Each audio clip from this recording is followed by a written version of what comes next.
Okay, so here we are. Australia kicks off again with the NMRAx convention. We've started at 8 p.m. tonight in Australia, and I think we've got everything right. We had a couple of problems with the stream earlier on. We've got a couple of new things that we're going to be trying out later on as well. So stay tuned.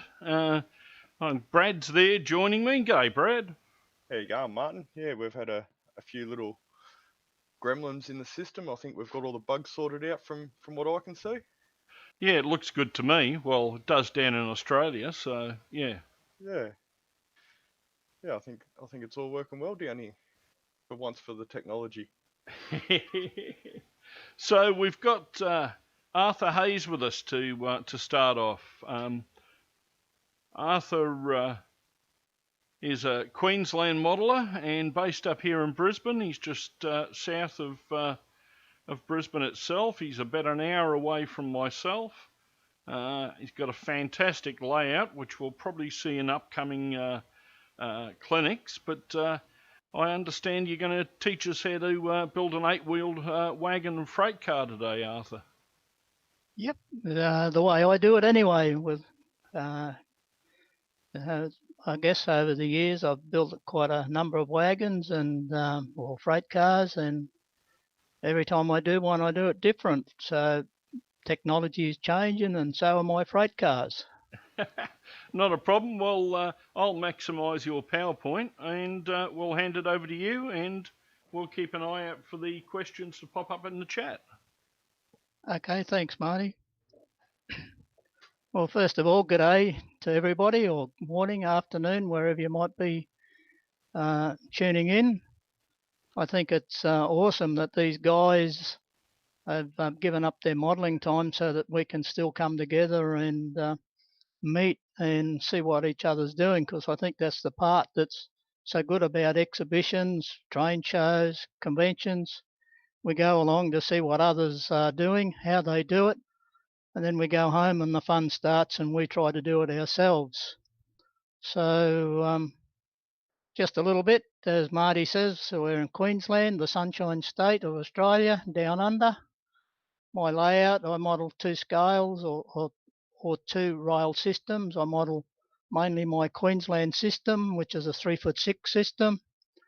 That's the state system, and then coming in from the south, we have a standard gauge system, which is standard gauge. So I've got both on the layout. So why would we build our own rolling stock when today there's so much on the market we're ready to run? Well, I know I have a wish list, and there are many things that are not available. And sometimes things are available, but you don't think the guy who's done it or the manufacturer has captured what you want. So there is always a need for doing something special, and why not build your own? That's the way I look at it, and I get a lot of fun out of building my own rolling stock. What kicked it, one of my models off is that it was available, but I didn't like it. It didn't.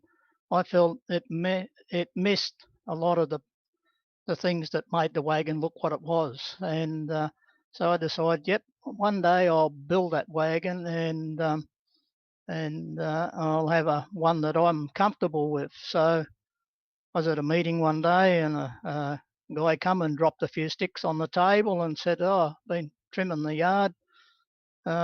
Too small." He's modelled S scale, and he said, "These are too small." So anyway, I grabbed them, and that was the starter. I had my sticks, I had my log load. So time passed by, and another meeting, and some plans dropped out. I said, "Oh yeah, this is it. I've got everything I want now to start." So before we start, I think we need to ask some questions. Is it going to be a contest model? Because if it's going to be a model that you sort of want to use for your APs, or a model that you're going to put in a contest, it's going to be looked at in various ways. So the more detail you can add to it, the better. But in some cases, it may not be the best model to have on a layout for operations. I like doing operations. The layout's not very big, but operations is a part of my game, and I like to be able to pull strings, and I like to hook onto a track and pull the whole track, and then boot wagons down the various sidings so that we can put a train together. So when you're sort of doing these sorts of things, lightweight models don't sort of hit the custard all that well. So you need a little bit of weight in, and that's the way I build most of my wagons, is so that they will operate. And I generally put them through a pretty vigorous test to make sure that they're going to do what I want them to do. Is it going to be a display model? A few years back, I was asked to build 60 odd pieces of rolling stock for a display layout that was going to travel around the state in a box car. So, seeing it was 60 odd wagons, there was a time limit, and detail, they just had to look the part, and detail didn't even come into the question. And even when you do, say, a static model, if you're not going to show all sides, why put a lot of time into doing all sides when you're not going to see one side? So you might want to do it that way as well. So what I'll have a look at is what's in a wagon, the research, materials, what makes up a wagon, various parts, couplings, weight, painting, decals, and a couple of loads just to sort of to whet your appetite. So it's very quick to have a quick look at it. So I model Queensland Railway, so I've used those terms. It doesn't matter where you go. Each railway system, even here in Australia, have different terms for different parts, which all are the same thing. So at the front end of the wagon, you got a headstock. Down the side, you got a sole bar, and you know, if you got draw hooks, you'll have buffers, and you'll have truss rods, bogeys, yard brakes, hand brakes, queen post struts, and on the wagon you might have bolsters and stanchions. Bogey's a bogey, or a truck as they might call it in other parts of the world, but once again you've got centre bowl, bolsters, side frames, axle boxes, wheel sets, brake beam, side bearers, and these all play a part in what we're going to do. This photo basically shows you the king and queen casting. Depending on the prototype, how this all works out. Some networks, the kingpin is fixed to the body of the wagon and passes down through the bogie, and there's a cotter goes in the bottom. This particular standard gauge vehicle, the kingpin just sits in a carrier, and if you lift the wagon, the bogie runs away. That's what happened in this case. The containers didn't release from the wagon, and the bogie took off until all the slack ran out when the pull rods, etc. So depends on how you do it, but when we go modelling, we don't really want the bogie running away. So research plays a big part in what we're going to do. It's always it comes up at a time when you can't find exactly what you're looking for, but once you built the model, it comes out of the woodwork everywhere, and you might have to make some adjustments. So if I can't find anything, I generally let a few guys know and say, what do you know? Ask a few questions, and it might save you time later. So when I look at, most networks will have a plan that'll highlight the various classes of wagons and what they are. And if I have a look at this timber wagon or log wagon, you'll see that there are various different types.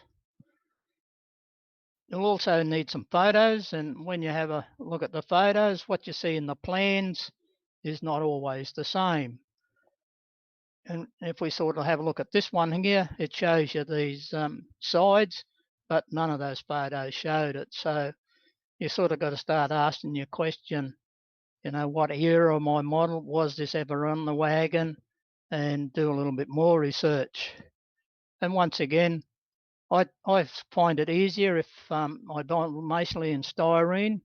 It's just as easy to make 4 wagons as it is 1 wagon. So I'll have a look around and see what else is in that same sort of series of wagons, so that instead of just having one or go back later and do another one, I'll build 4, and they'll be four wagons, maybe the same class, but they'll be different. The similar wagon, this is a molasses wagon. Once again, it's come from one of those timber wagons. This one's a water wagon, and it's come from that same series of wagons. Molasses, again, with a little bit of sign writing, which can give you something to think about when you get towards the end. This one's a molasses wagon as well. And you'll notice with this one, there's no flooring in the wagon whatsoever. So what you might find is that the network that you model, or the prototype you model, there could be a series of standard drawings that will help you. And this is one of the things that fell into place when I started thinking about this wagon. I wasn't quite sure what was in the timber work under the wagon. I had a fair idea what was there, and I had a mate draw it up in a scale for me with some basic dimensions on it, so that it's a standard frame, and for a 32-foot wagon, that's what you would use, particularly if you were thinking of a contest model. My models, you probably wouldn't go that much detailed under the floor. But then we all have our own favourite materials that we like to use. A lot of guys like wood, and I understand, that's their thing. They're a wooden wagon, so they'll model them in wood. Brass, I'm not real crash hot at soldering, and you'll see that a little later. And I generally go for styrene because it's fairly simple and easy to manage. So I record everything I do when I build something, because you never know when you might want to go back to it. So I sort of keep notes. And from the drawing, I noticed that the pivot beam was so wide, so high. So then I reference it to the product that I'm going to use. I also calculate how high my floor is going to be, what am I going to fix the bogey to the wagon with. And even though there's a dimension on the plan, in the modelling world, we might have to compromise a little bit in that way. So mainly I do something like this. I put a ready reckoner there at the side. Most of our stuff's in millimetres down here, but I buy evergreen and it's all in inches. So I've sort of got to try and translate that across to what it is. My rail system was imperial till 1972, and then it went metric. So some plans are imperial, some plans are in metric. So having a ready reckoner, it sort of helps me quite a bit. Open frame wagons, why carry around timber on a wagon? At the end of the day, it's freight that you're not getting, because at the end of the day, the tear of the wagon sort of takes off what you can carry off the carrying capacity of the wagon. So when you don't need timber deck, why have it? So the way I normally do that is I sort of make myself a little jig. That way I've got something that's square. I can rule it all out, and I can mark in what I want to do it and where I want to do it. Working in styrene, it's very easy to keep. It's very easy for your sides to splay outwards. It's hard to keep it nice and straight. And even with the jig, if you force something in, some of them cross bearers, if you force them in, when you pull it out of your little jig, you'll find that you've got a bow in your side. So I generally cut them a little bit short, the prototype actually uses angles to join these to the main bearers and the side sole bar. So I sort of come up with that sort of arrangement, in which way it gives me a little bit of room and it doesn't push them out so far. If you're going to do a wagon with a floor, well, why not start with the floor? Make the floor the size of the wagon and add in your headstocks, then your sole bars. You work out what you want to do and how you fix your bogeys. And I normally put something down the middle of them to help them keep them straight, because I'm going to fill the underneath of my wagons full of lead, so I've got a bit of weight, particularly a platform wagon like this. You want to run it empty, or you're going to have some vehicles on it. There's not much weight in it, so I generally fill it full of lead, so I don't put too much detail in there. So in styrene, wood graining, file card, sandpaper, wet and dry, or file, and make sure you go with the grain. Like if it's a floor, it's generally boards, so you go across. If it's along the sides, you run along the side, so you got longitudinal timber. Pivot beam, that's where you're going to put your bogey or fix your bogey, so you need to find out what bogey you're using, or different manufacturers have different bolster heights, etc. How am I going to put it on? The things that's important, because at the end of the day, you're modelling a prototype. You want wagons that are higher than others to be higher than others, and not the shorter wagons being higher than the high wagons. So that's something I try to get spot on, is my floor height. And of course that also affects your couplings, and because your coupling line is going to be the same all the way through the train. And then you might have to have a look at how is your bogies going to operate, and you might have steps in the side that's going to restrict your movement in your bogies. So you need to have a good look around and see how you're going to do that. I model a system. The floor height's roughly 3'2", and we have rolling stock that have 3-foot wheels. So in the prototype, they're playing with a couple of inches. Modelling, a couple of inches, well, I don't stand a hope. And some of the manufacturers, they knock a hole in the floor to allow your wheels to be able to turn without scraping the floor. For me, I make them out of styrene. I normally use a metal thread screw. In recent years, I've standardised on a 2mm screw. So you work it out, get your centre. I try as much as possible to drill it out in a drill press, but that may not be everybody's cup of tea. We all don't have these sorts of equipment, so you try and make your pivot hole as square as possible. And this is just an example of the various bogies that I've got and have had over the years. And as you can see, there's a motley mixture of bolster heights. Some have big holes for mounting, others have smaller. So these are the things that you need to have a look at. Side bearers. The early wagons, all your timber wagons, basically it's just a couple of brackets or a couple of blocks. The later wagons have constant contact bearers, and it's generally the wagons that run a little bit faster than the standard ones. These wagons got along at about 35 mile an hour, and we still had them in the system up until the mid-80s. So a bit antiquated, but that's how they were. When it comes to side bearers, on suspension, our track may be better than the prototype of some of what I've seen, but we still got joints and wagons bump over them, and they need to turn. So by putting constant or putting side bearers in could hinder and cause derailments.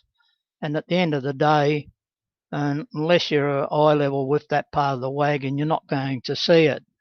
And we fix our bogies to our wagons a bit different. And as you can sort of see of this one, there's a 10 BA screw going up, which is probably 10 times bigger than what the prototype is. So, and we don't have to rely on side bearers to keep the wagon level. Suspension, you might want to have a look at suspension. As your wagon gets down the track, it's going to be going up and back, forward, half sort of thing. It's going to be going around curves, so the bogie is going to travel to and from across your track, and also, rail joints, and your track maybe have a few little problems somewhere. Well, your bogey's going to go up and down. So these are the things that we sort of got to look at to make sure our wagons stay on the track. And as they sort of say, centre of gravity plays a big part in any rail system, and you need it as low as possible, and it needs to be in the centre. So if we have a look, if you got it down one end, well, you're going to have issues of your bogie riding out above the rail, and you're going to have a derailment. So the best place is to get your centre of gravity towards the centre of the wagon. This one is a four-wheeler, but you can sort of see that the way the bogies are pinned, one end on the left has got 2 pins in it, so that bogie is virtually fixed. But the bogie on the right has got 1 pin in, so it'll move across the wagon. So that's the way you sort of get suspension in it if you think that's what you need. For bogie wagons, some of the manufacturers put a little ridge across the bogie point. One end it runs across, the other end it runs long, which gives you that same sort of effect. Others just give you a hole and something to screw into, and your bogie runs on that. I always try and put my rolling stock on a piece of glass once I've got to the stage where I'm fitting bogies. Put them on a sheet of glass and see that all your tyres, flanges are touching the glass. If your mounting screw is not quite square or something, you might find that one side of your bogie will kick out, and you might need to have just a little ream in that centre so that there's room for that bogie to settle properly. This one's an S-scale model. It's a brass model, but they've put springs in the centre of the mounting their bogie to give their bogie some suspension. And if you're down here in the down under region, there's plenty of places where you can get some information on how these things work for you. Couplings. The system I model has draw hooks, and it also has automatics.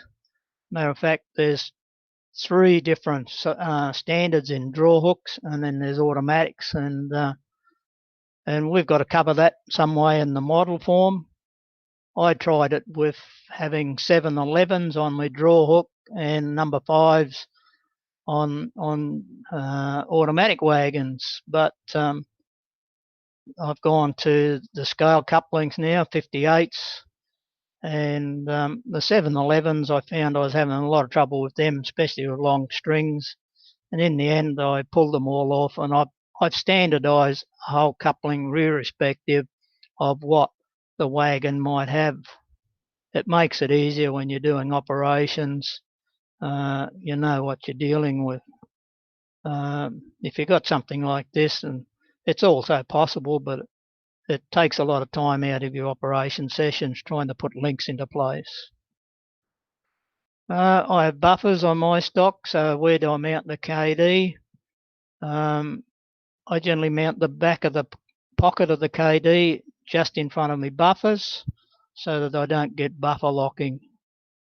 I run a 2-foot radius on my points, so buffers do move across outside each other.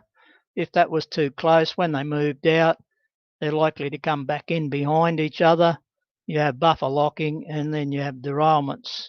So I compromise a little bit by sticking the knuckle out a little bit so that I don't get that.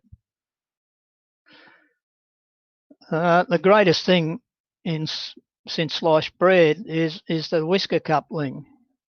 A lot of our bogeys are on the end of the wagon. Modelling a 12mm gauge means I don't have a lot of room. The standard KD box doesn't allow the bogey to move.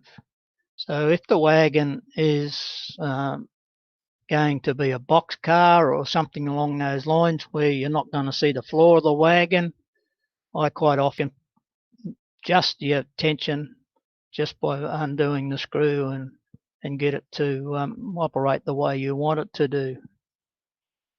If the wagon is going to have say a flat car where you don't want a screw sticking up through the floor, I'm not okay with gluing. I don't like gluing couplings to wagons, so I try to fix all my couplings.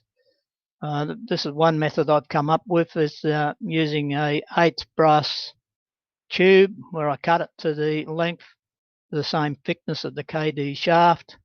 Then I use a bit of styrene tube as a filler, and it's all mounted on a bit of 40 thou rod. That wagon will have a sheet over the top of it, and I pick the bottom of the coupling box. Depending on the size of the headstock, how this might be done. That one's 40 thou. I've come back to 20 thou in recent times, and the couplings work quite fine in that sort of arrangement. Building your own coupling boxes also allows you to make the size of the throat of the coupling to something that suits you, because I feel that a lot of couplings move far too much to the sides, and when you're pushing and pulling strings of wagons, the couplings go out into an angle and you don't get a straight push when you're pushing back, and I feel that causes some derailments at times. By making your own pocket, you can buy KDs in the bulk pack, and I generally buy the 25 pair of 1/5/8, and I think that lasts, and so far this year that's lasted me just on 12 months. So I've built over 25 wagons this year so far. Another thing I tried with brass wagons, because when you look at the diagram, even on a hook wagon, that draw gear goes from one hook to the other. It's continuous through the wagon, and it goes through the centre of the pivot beam. So on this tank wagon, I decided I would use a brass bar, and I'd put the couplings on the brass bar, the bogeys would be on the brass bar, so there's one line right through the whole wagon that was going to take the pushing and pulling of my rolling stock, that would take the pressure. As you can sort of see, my soldering is not all that crash hot, and that's the first time I've sort of made a brass wagon. And this photo highlights that draw gear going through the headstock, down to past the pivot beam, and then out the other side of the wagon that continues right through to the other end. Adding weight, a lot of guys say use buckshot or lead shot. I don't find it all that successful. You need a lot of it to make a difference, and generally as a rule under a wagon you don't get enough under there. I have used it to weight down hoppers and things like that, where I can sort of drill a hole and tip it in and put a bit of glue in there and turn it upside down and get it all in one bulk mass underneath, and that's about the only thing that I ever use the lead shot for. And when it comes to weight, there's various standards out there. We're all aware of the NMRA standards. AMRA standards here in Australia has another formula. If you have a look at Europe, they've got another thing. Various people use their own, and that's what I've largely done. I've sort of played around with weighing various wagons for my layout to see how they perform, and and that's the standard I've sort of come across. Most of mine wagons are pretty simple underneath. I only put the detail on that I see when I'm looking at the wagon. I got no plans of tipping them upside down to have a look. So normally they just have a plumber's lead, which it's about a 1 mil thick, and it comes in a roll that's about 1 foot wide. So you just cut it off to the size that you want, and you pack it in as much as you can. And a lot of it depends on what size wheels you've got too. This wagon's only got small wheels, so I can get it right up to the pivot beam. But if it had larger wheels, I probably wouldn't get so much underneath. The last lot of wagons I've made, the centre sill, I've used a brass channel. It's a K&S brass channel. I've super glued or used CA glue to put it in there. When you're modelling styrene, I learnt the hard way, you don't use contact anywhere. So the Evergreen book basically says use CA. So I put the channel in there, and gives me something nice and stiff down the centre of the wagon. Plus it gives me somewhere to put some extra weight. The things that make a wagon, I believe, are the things that you can the extras, your truss rods, struts, queen posts, turnbuckles, handbrake levers. These are the things that you can see. So they need to be on the wagon, otherwise the wagon is not dressed. It looks wrong. And once again, for your network, you might be able to find drawings, or if you're in a museum, you can take some measurements and work those things out for you. This wagon, the struts are a lump of timber, so there's nothing flash about it, but it's very interesting. It makes it easy for you. When it comes to truss rods, they'll vary from wagon to wagon. This one sort of shows a double set. There's a set outside the sole bar plus a set inside. Some of them will have 4 across the wagon. Towards the neck, the 2 will be inside. Towards the centre sill, some just have 1 on each side. So just check that out when you're having a look at the parts that you want. Detailing parts, there's plenty of companies out there. Tichy Train Group, I think Granite Line's probably not available now from what I'm hearing. Precision Scale, Builders and Scale, and we have our own local manufacturers here that are doing bits and pieces that will help you in those parts. That's the wagon getting towards completion. This one I've got to add some lead to it yet to weight it out a little bit. Other detail you might be looking at is the stanchions, chain, the secure your load. It's interesting in that there's a little loop. Not only does it carry the chain across the wagon to secure the load, it also has a piece of chain on it so the stanchion doesn't go walkabout. If you get it in a yard and you don't need it, loaders are likely to toss it in the scrub somewhere, and next time somebody wants it, it's not there. Here it's chained on. At the end of the day, that was what my model looked like, with the detail added to it, and ready for decals. Painting, I used to like Flowquill, but can't buy it anymore. You find an odd bottle here or there.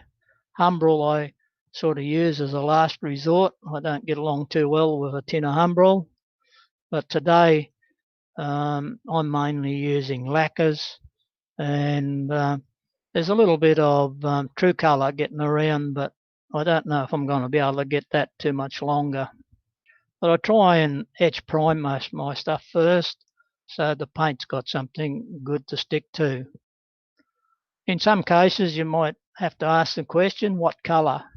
I've got photos of this wagon in the 70s, but in 1969 there was a colour change. So I don't know whether it is black or whether it was red. Anyway, I painted it black, and to this day, no one's told me I'm wrong. So maybe I'm right.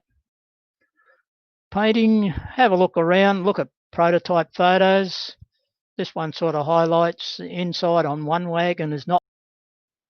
On this one here, I'm going to, using the Valero range quite a bit now, and for little touch-up pieces, I find it goes a long way, and I have a lot of success with it. And then I've used some Dr. Ben pigments just to sort of to give it that little aged look. Markings, once again, this will vary. This wagon was stenciled in 1973, and that was a year after the network went from imperial to metric measure. So the wagon is carrying both measures in this case. So you got a wagon number, the date when it was painted, the draw gear type. This one's got D4, the old imperial, and 2.1 is the new measure in lengths. The 77, 76, that was actual expiry dates. But in the 80s, we went on to computers, and a lot of these stuff, markings disappeared off the side of the wagons.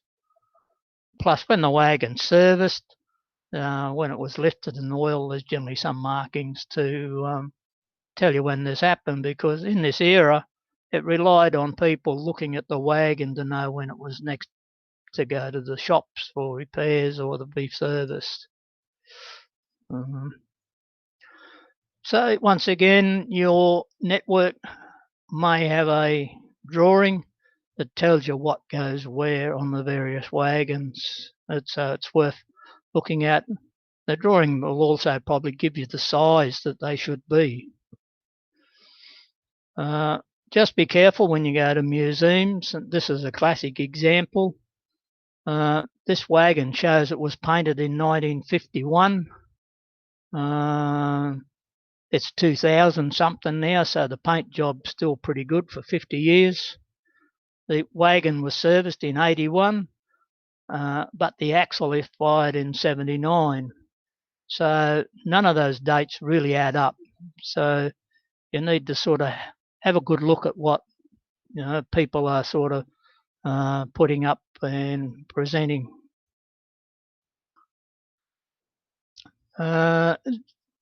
The top model I used in the frame, I used Tichy Train Group nuts and bolts to highlight the thing, highlights the various things on the sole bar. But on the bottom one, on the weed spray wagon, the orange wagon, I used decals on that case. But normally when I use decals, I like to have a nice gloss finish on the rolling stock. I apply the decals. Once the decals have set and I've got them in the position, there may be rivets and things you might have to put decals over, so you might have to soften them at certain stages so that they shrink over them. So, but then once that's all finished, I gloss coated them again to hide the decal film. And weathering, I think we've all got our own choices there, but I feel weathering is an era thing. I'm glad I don't model today's era because I just detest graffiti, and I would never have graffiti on a piece of rolling stock. But okay, if I'm modeling now, I'd probably have to have it. But so I don't like graffiti. So, and the era I model, which is the 60s, it wasn't about. So go to photos and check it all out and what might be. There's plenty of guys who give good talks, and there's some wonderful job in powders and pigments and chalks, dry brushing. I generally model an era where wagons went to workshop fairly regularly.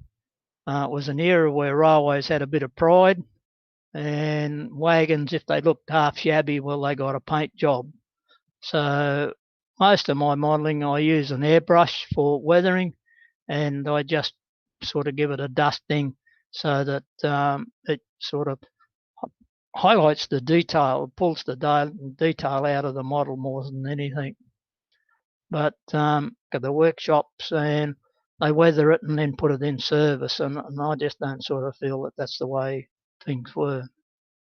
On this one, he painted, then the bottom it's just got a light dusting, which highlights the bogeys and it highlights the underneath detail. Loads, well, logs, a lot of branch lines that log traffic. My sticks that we had at the start, we'll take the bark off them, and they fill the bill of what I wanted to do. This wagon shows a wagon of timber, and at the time all I had was bolster, so I cut it into strips. But basswood or northeastern and those sort of lumbers would make a nice load. Even though the wagon is a log wagon or a timber wagon, it carried other things like bridge timbers if you had to do repairs to bridges, bridge girders. The bottom one shows a portable mobile hut where the guys moving camp, so they knock down their hut, throw it on a wagon. So even though it might be classed as a timber wagon, there are other uses for that wagon. The same wagon was converted to carry motor cars and have a deck and securing. Some were also converted into water wagons, so a tank was added. Rainwater tank. It was too big, I felt, to put it beside a building, so I said, whoop, make a good wagon load. Drums, not particularly on the wagon that I built, but there's a couple of other wagons that I've built, and that loading method for drums would highlight the drums are empty, because you don't load full drums on their sides, so they're both empty loads of empty drums. You might want to sort of, once you get the hang of it, you can sort of start then branching out and trying other wagons, because at the end of the day, once you got your platform and your main bogey, main body of your underframe built, well, the rest can be added, and in this case, they're just boxes being added with some detail. And likewise with the carriage, you can sort of go a little step further. So my railway's got a blog site, and you'll find it there, Westgate SWR. And if you want to have a bit of a look at the layout, there's also some YouTube videos there as well.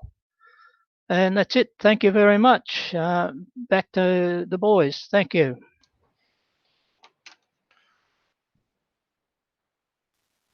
Thanks, Arthur. Okay. Yeah, that was a good clinic.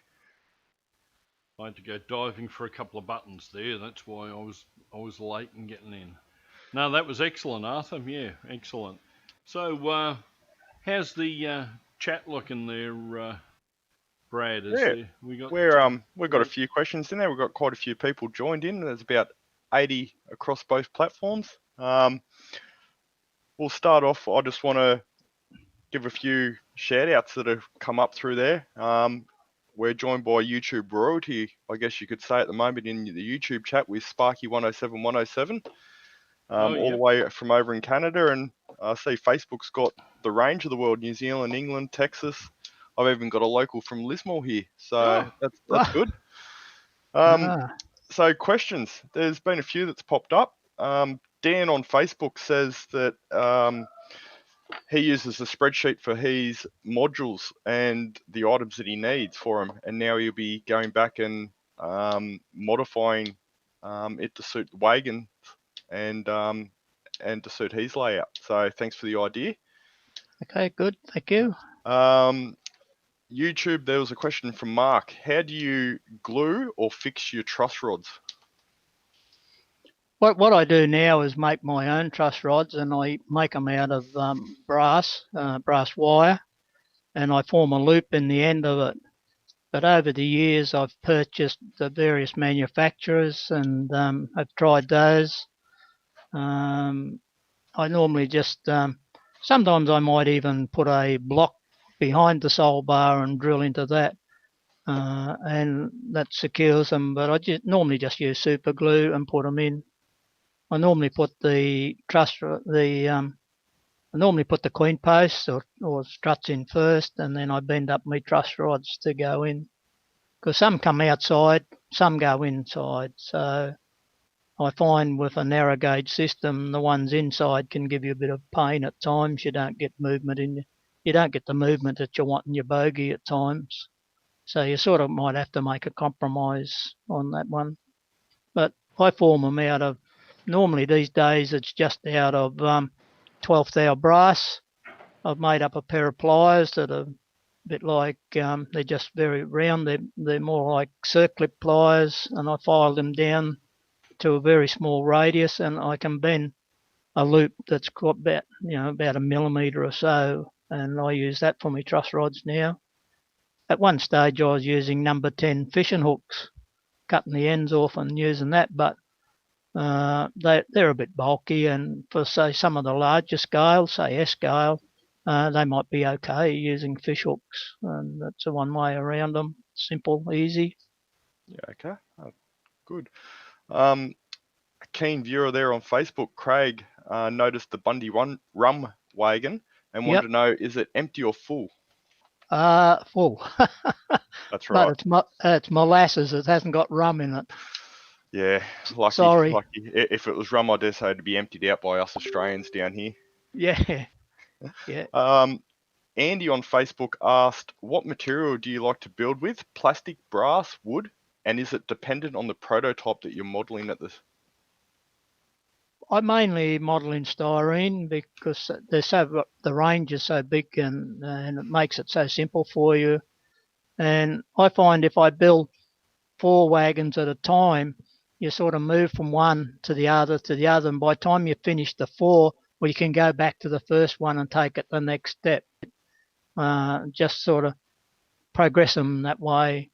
And I have done it in brass, and as I mentioned, I'm not a Rhodes Scholar when it comes to soldering, basically self-taught, so I'm learning there. And from what I understand, I had a guy come over to do some electronics one day. He wanted the soldering iron, and I gave him my soldering iron, and he virtually nearly threw it out the door. He thought it was such a big dinosaur. So, so I sort of, I don't know, may not have the right equipment, but it's all a learning curve, and that's what I find so great about the hobby is that you sort of. Facebook, I think he's all the way from over in the States. He's got another question. Do you like to build open cars or covered wagons? And do you only build what you need for the era you're modelling? At one stage of the game, I was only building what I wanted for the era, but the network that I model, there was no ready-to-run rolling stock, and about 5-6 years ago, there was starting to some ready-to-run rolling stock coming on the market, but it was all the modern stuff, because a lot of guys don't model QR with 3'6".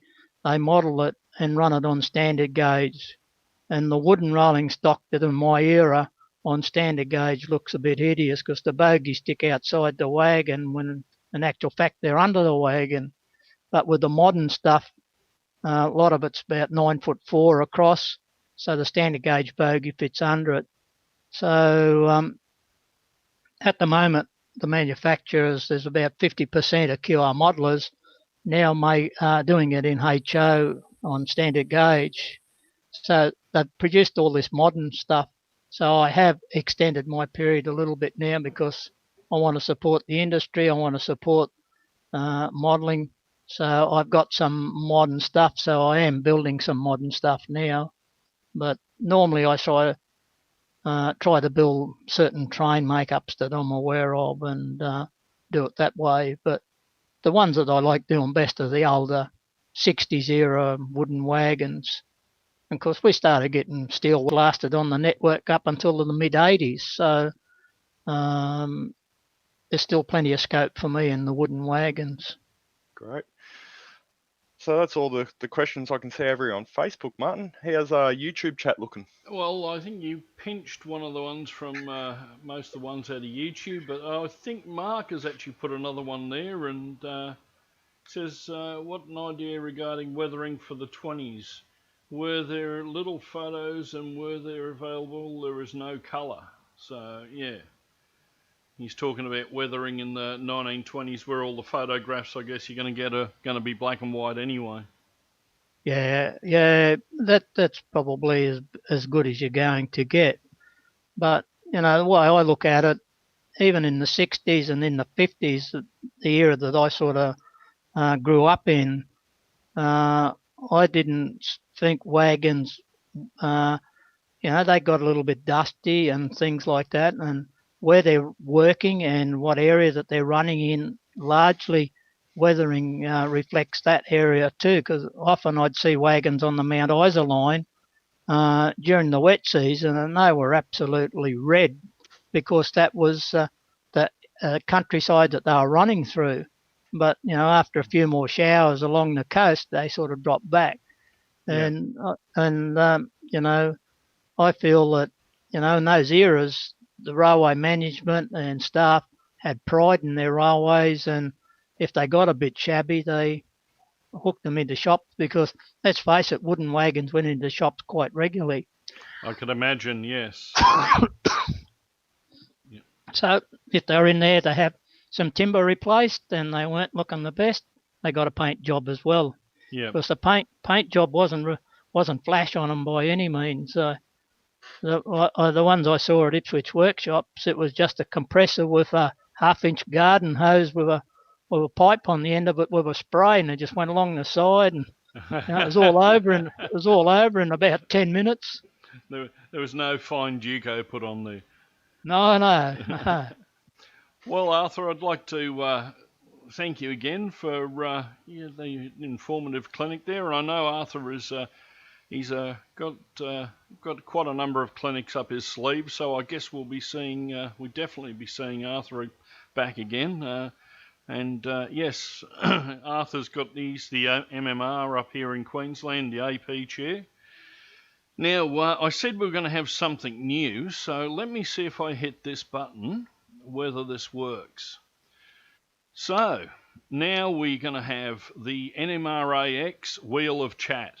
So we thought it might be a little bit interesting for us to spin the wheel at the end of each presenter, and a subject had come up, and you guys in the chat can answer it while we get the next presenter ready for his clinic. So Arthur's going to spin the first one, the very first time we've done it.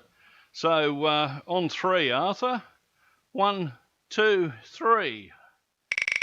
And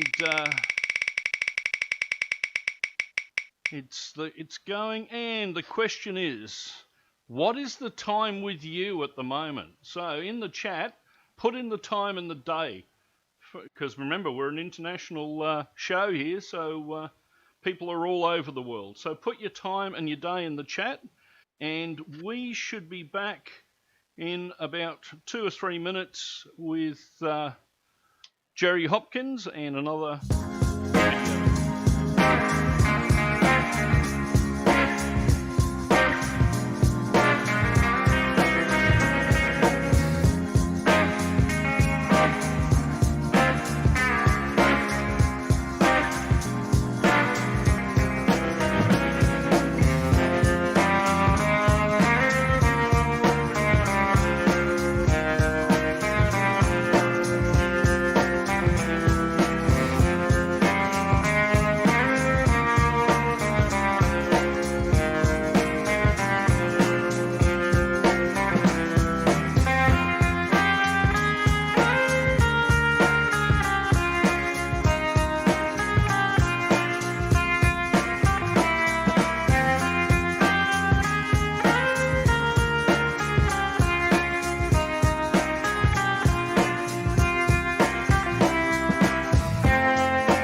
pushing that through the day though, so you probably get that message repeated by the guys while I spend the afternoon on the sofa watching the clinics.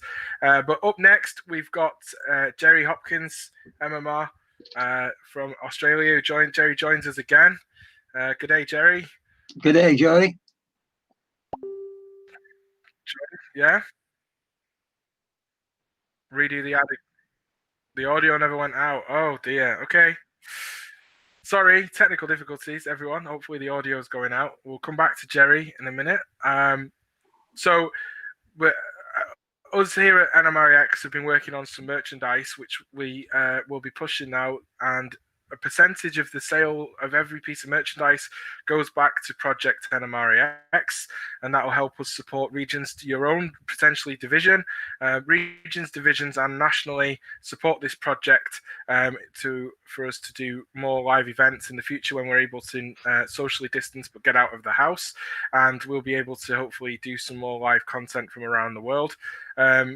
So please support us. If you want to go on and purchase anything, there's a NMRA discount code that you can use today, which is NMRAx20. So that's NMRAx20. So if you go to daylightsales.com, and you'll find there the NMRAx products. There's t-shirts, there's polo shirts, should be, if they're not there now, there will be soon, ladies polo shirts, and there's hoodies and sweaters or sweatshirts, whichever, jumpers, depending where you are in the world. There's even a towel and a mug, so lots of great stuff there. I'm sure you'll find something, and you can show your support. The prices start from, I think it's about $14-15 for a mug. So anything you do, a percentage of that will come back to the NMRAx project. So we really appreciate your support. So that's enough of that. It will come from, we'll keep pushing that for the rest of the day, so you'll see the advert rolling around, and hopefully the guys will remember to drop the discount code out a few times. Also, still discounts available from our friends at miniprints.ca, and you'll see that. And for some reason, there's a picture of Gordy appeared on their advert. So look out for Gordy. He's floating around there's a mini Gordy floating around there. But anyway, let's get on with the clinics because there's loads to get through today. So good morning, good afternoon, good evening, and good day to Jerry Hopkins, MMR, out in Australia. Good day, Gordy. A bunch of videos for you today. There's some Australian N-scale, some British layouts, and some American layouts. So we got a good selection for the people to have a look at. That's great. Well, let's get on with it, Marty. Let's roll the tape.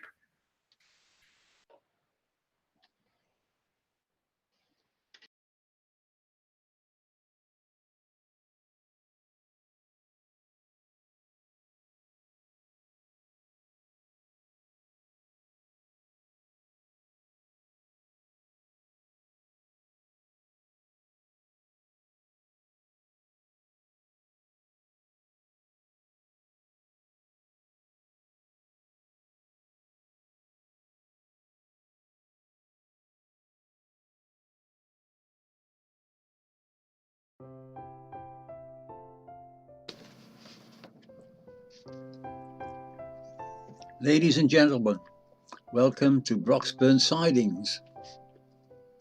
It's the terminal for a branch line in Queensland. The layout is running HON42.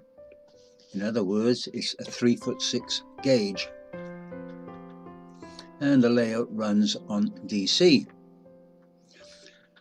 It's been to a number of exhibitions and conventions around the state, and is very popular. It's actually a storage turntable with 3 tracks. The train runs from the turntable onto the layout and shunts the cars to their required spots.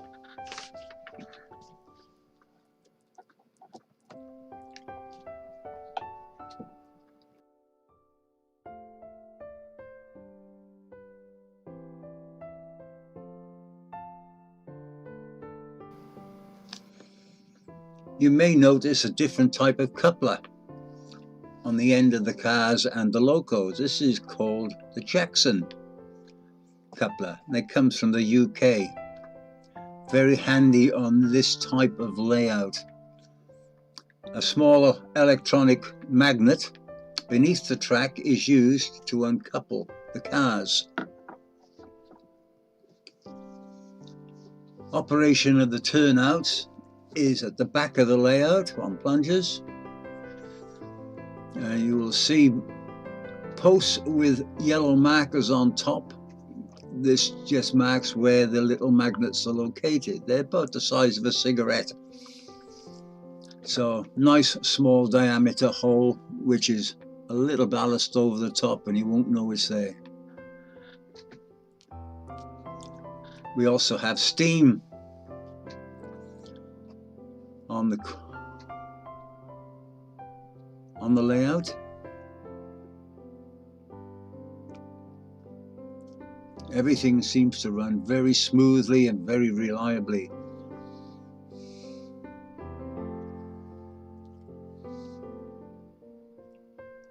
It does the switching.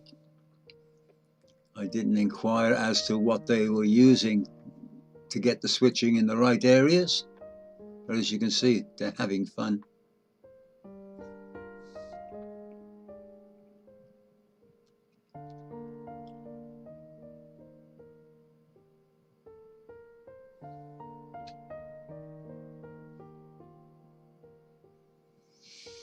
The storage turntable is at the back of the building where the loco is going in, and to get to the turntable he goes down the side of the building, out of sight.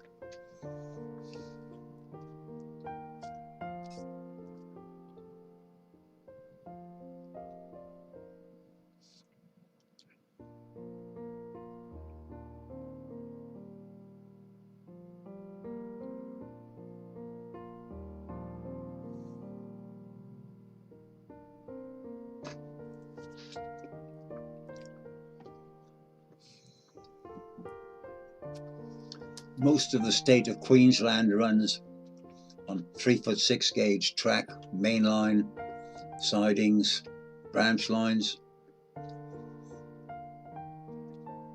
heavy duty ore trains, even high speed tilt trains, which are very smooth once you're in them, all on 3'6".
The loco is stopped alongside the white post with a yellow marker, which indicates the uncoupler magnet.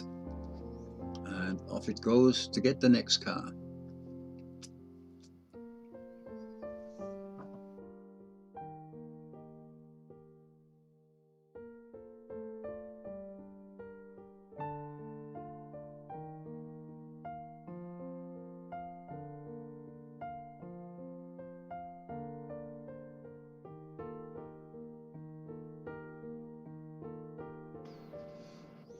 The diesel has finished switching for the day.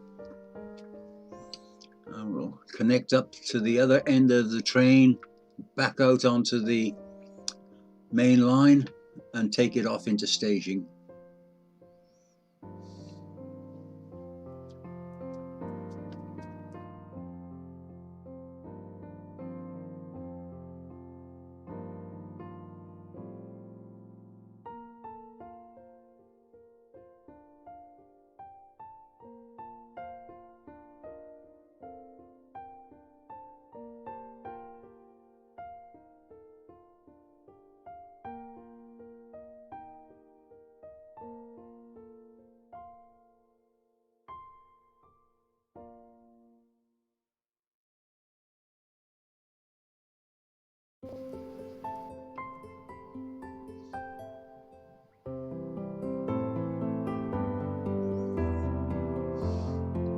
Welcome to the Great Northern of Bob Best MMR.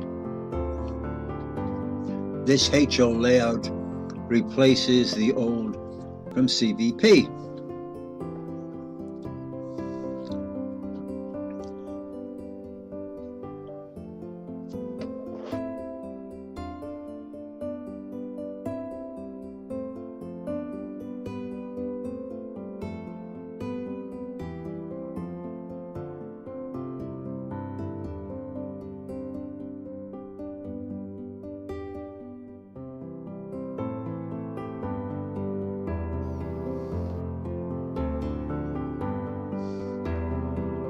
The layout is still under construction.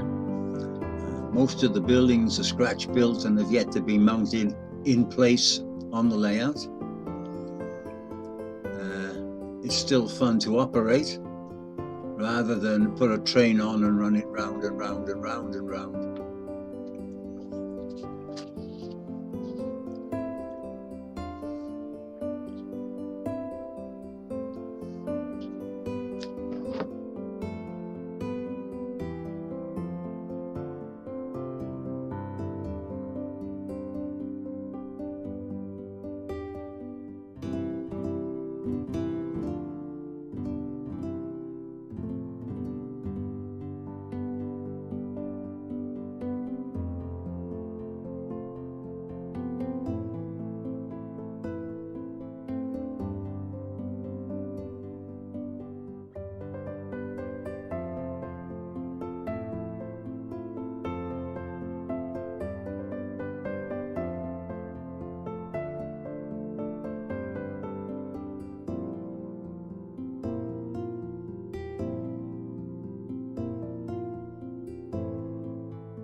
Construction on the layout has now stopped as Bob will be moving from his current location in the Blue Mountains down into onto the lowlands to the west of Sydney.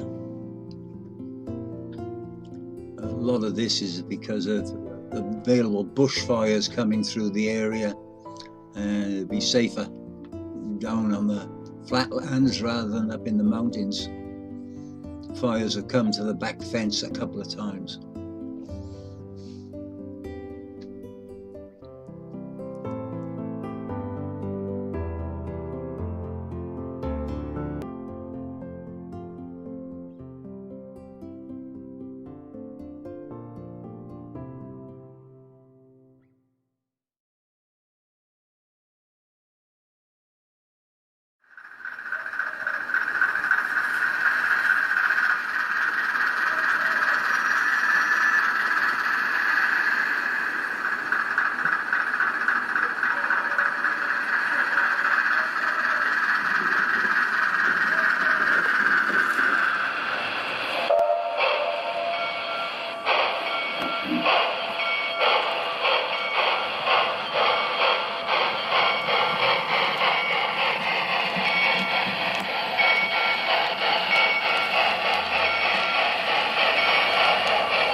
All the logs have been cleared from the log buggies, dropped into the log pond.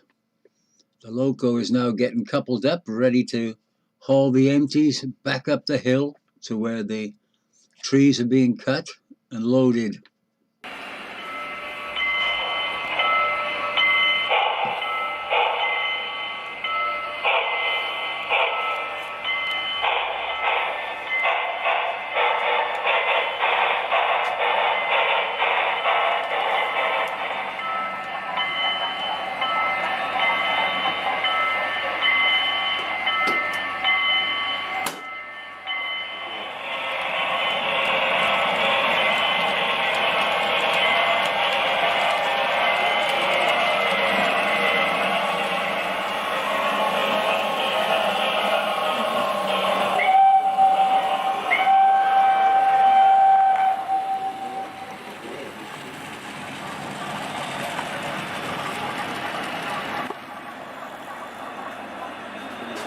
Real broken.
The loco is turned and is ready to run back around its train for the climb up to the logging area, where it will exchange the cars for loaded cars.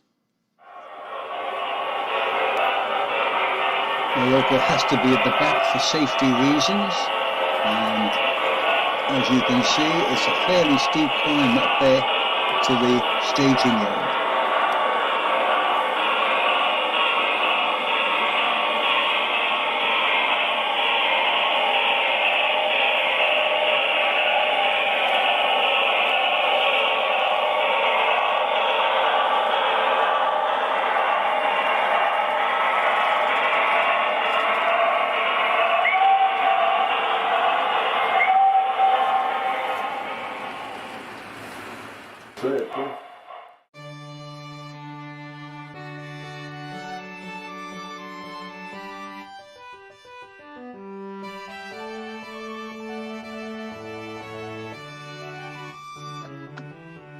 The loco will now bring the loaded cars out onto the departure track and put the empty trains on the back track, which is the arrival track, and then get ready to go back down the hill.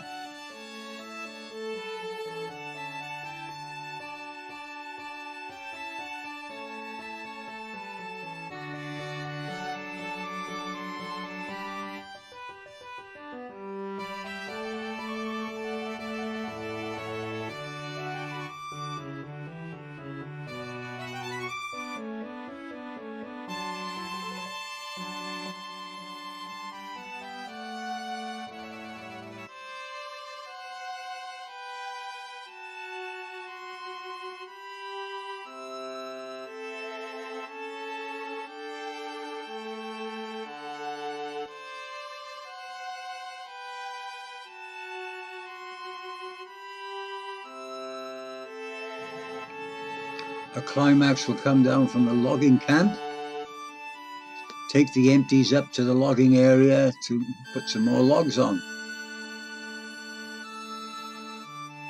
And the mallet is connecting to the loaded cars and will take them down the hill.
Welcome to the Mandalong sub.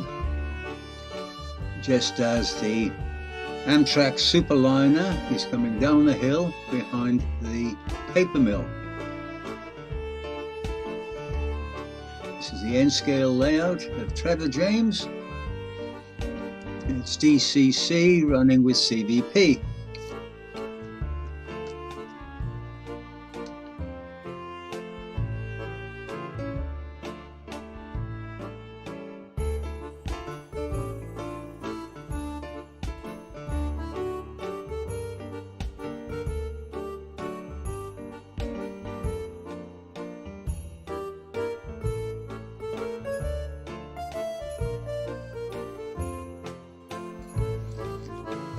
Running past the grain elevators, and plenty of cars waiting to be switched by a later train.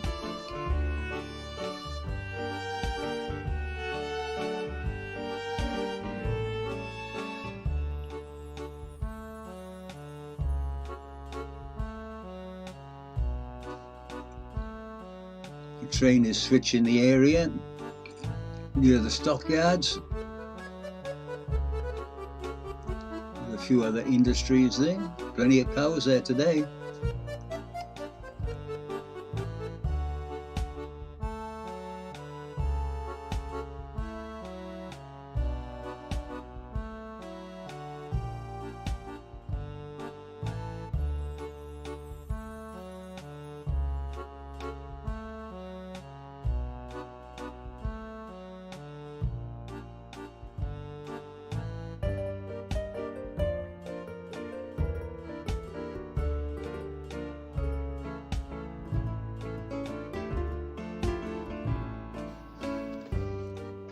The system is drop a car off, pick up a light car.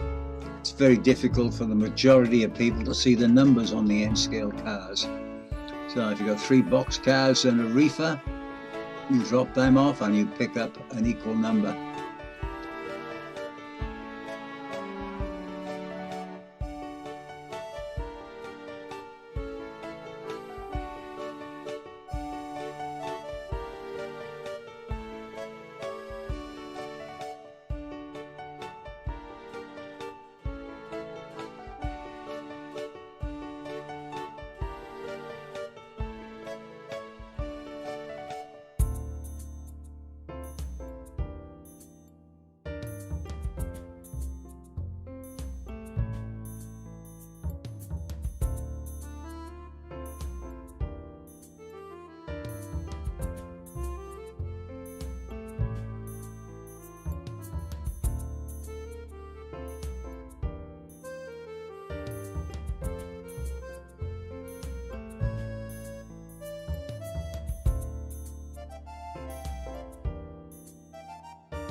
A pair of PAs pulling the Southern Pacific passenger train up the hill.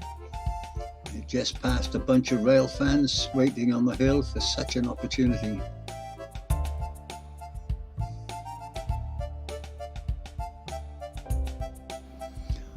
What you see here is just 1/4 of the layout.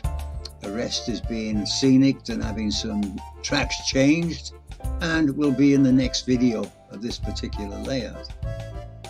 There's always things to do on a layout.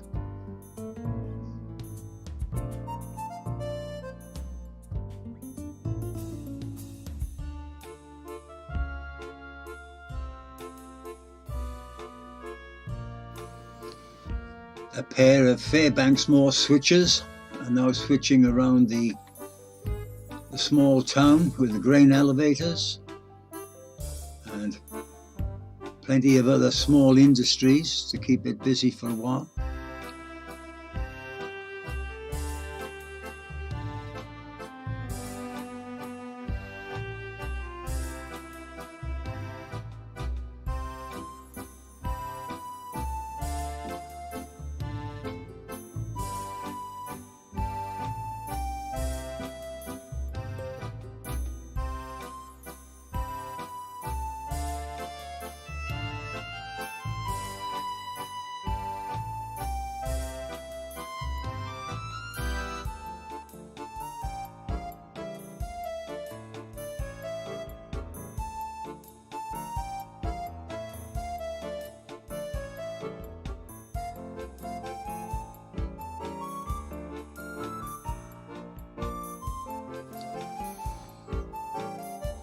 A heavy freight is approaching the back of the paper mill. A triple header consists on the front.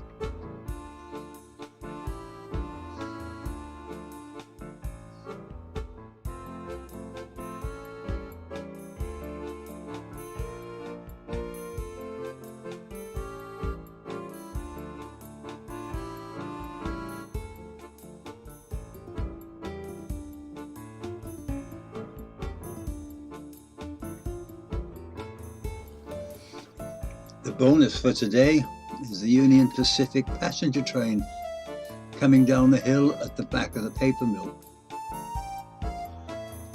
A group of photographers halfway down the hill will be very happy.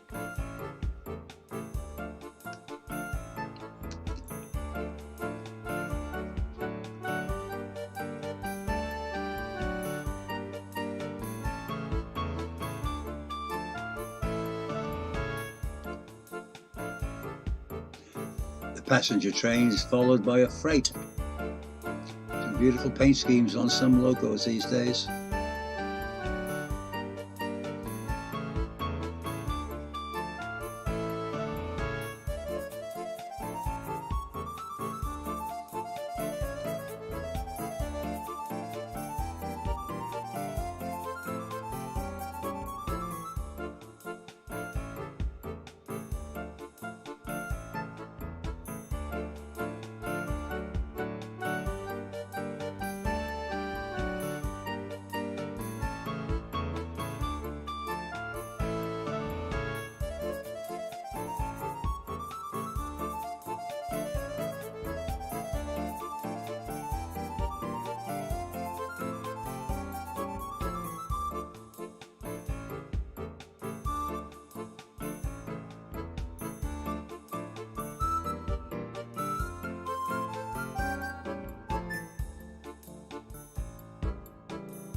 Magnificent layout, Peter Sutton, Rio Grande Southern, HON3, and the Digitracks. Beautiful modelling, just blends in with the scenery very, very well. This is only one section of the layout, the rest is still under construction.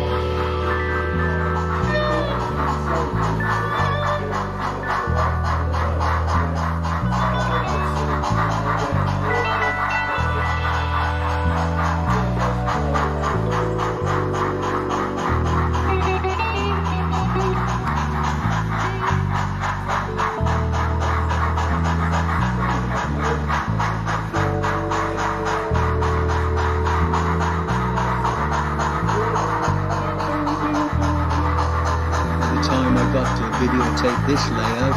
I've used up my gaffer tape for the day. So got a bit of music to cover background noise, but not to cover the locals.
Now we are down to Adelaide in South Australia.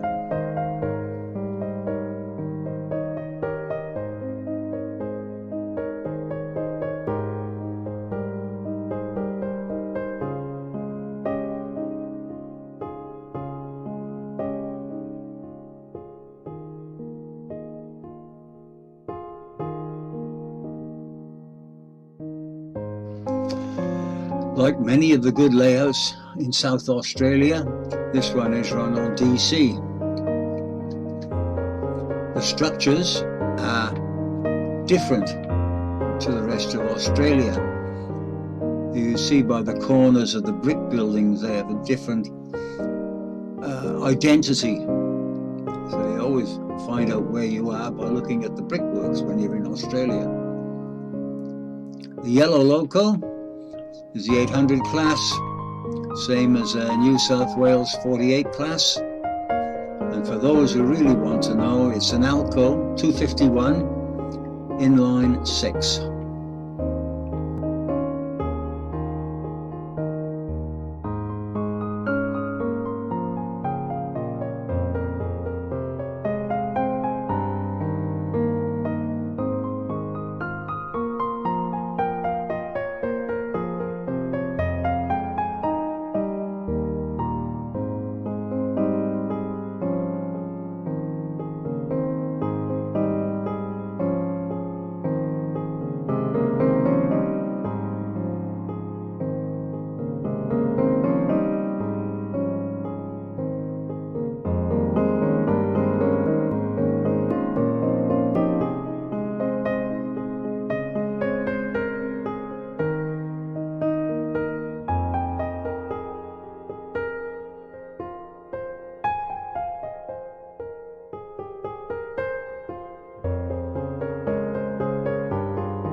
These locos are the 900 class. They are identical to the New South Wales 44 class. And for those who are really interested, they're powered by Alco 251 V12s.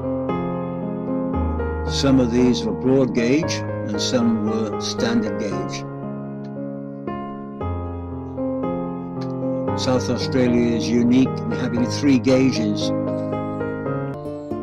and now the new line up to Adelaide is standard gauge, but used to be 3'6".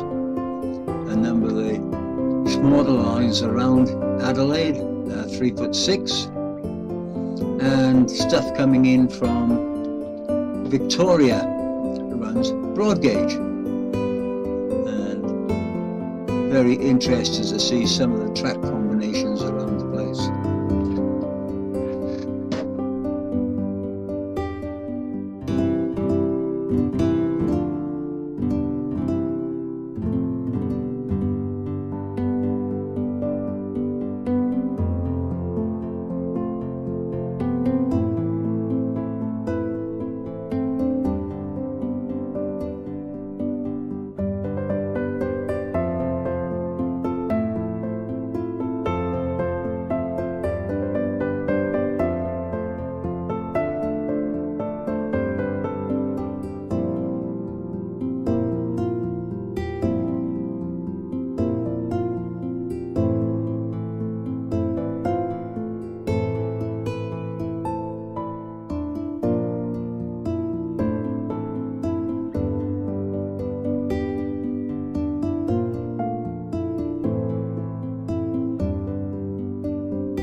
Welcome to Steve Chapman's ON30 layout. It's a small town going off of a branch line. There's plenty of people milling around and making plenty of noise. There were people outside the train room who were doing the same sort of thing, so I left the background noise on, put a little bit of light music on for you.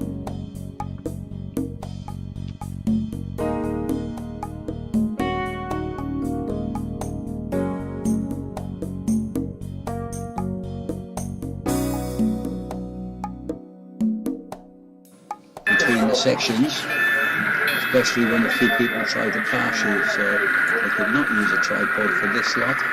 Excuse the shaking from the end of camera.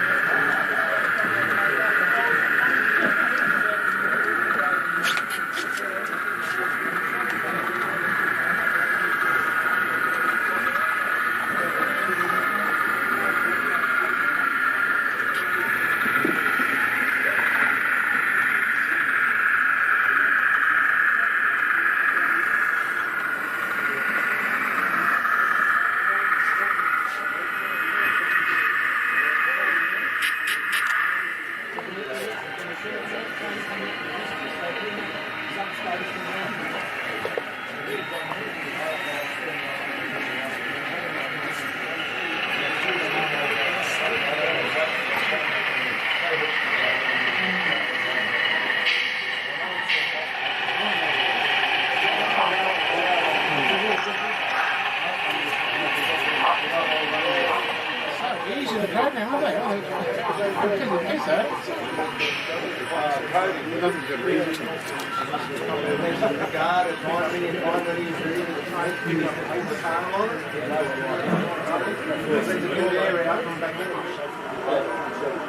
So it works like a good driver.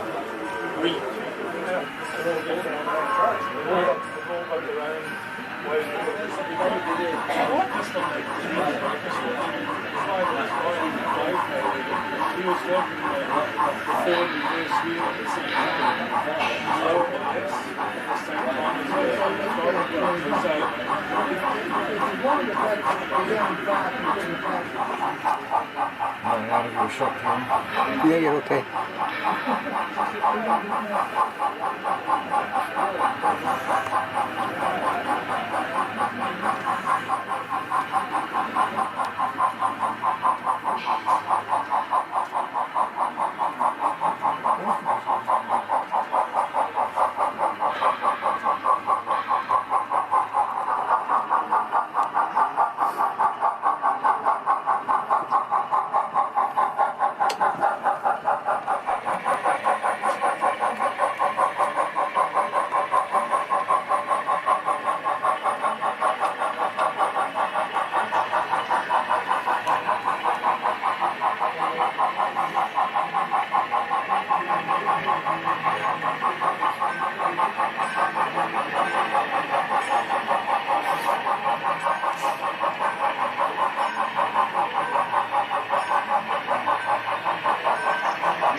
This beautiful British prototype layout has been to a number of exhibitions across the southern states. That's South Australia, Victoria and Tasmania. It runs perfectly, and there are a number of unusual situations like the helper engine on the train going through now.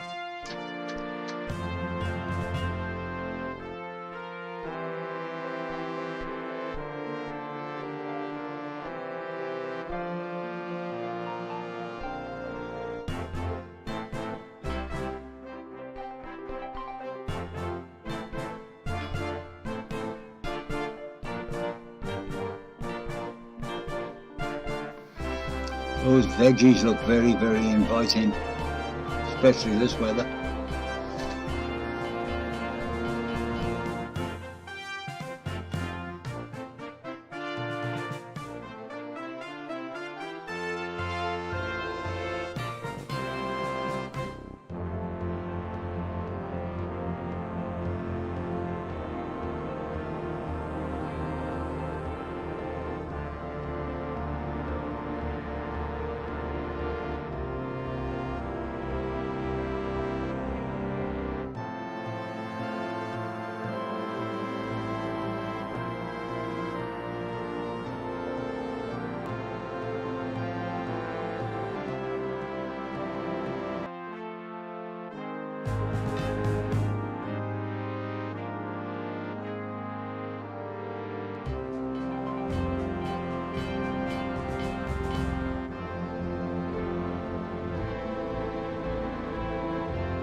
LMS unusual version of the Garrett.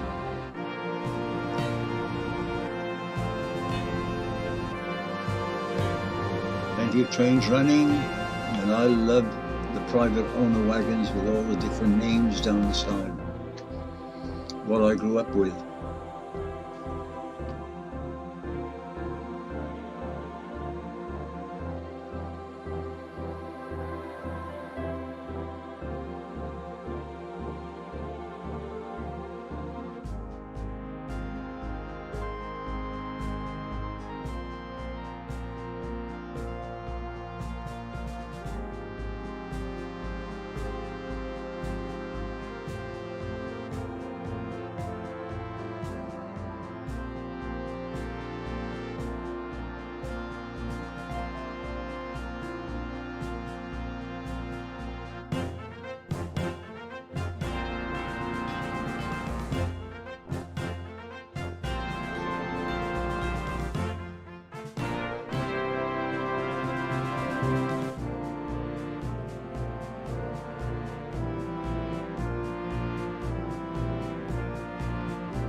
The layout is housed in Adelaide, and there are a lot of top quality British layouts in Adelaide, and none of them run DCC.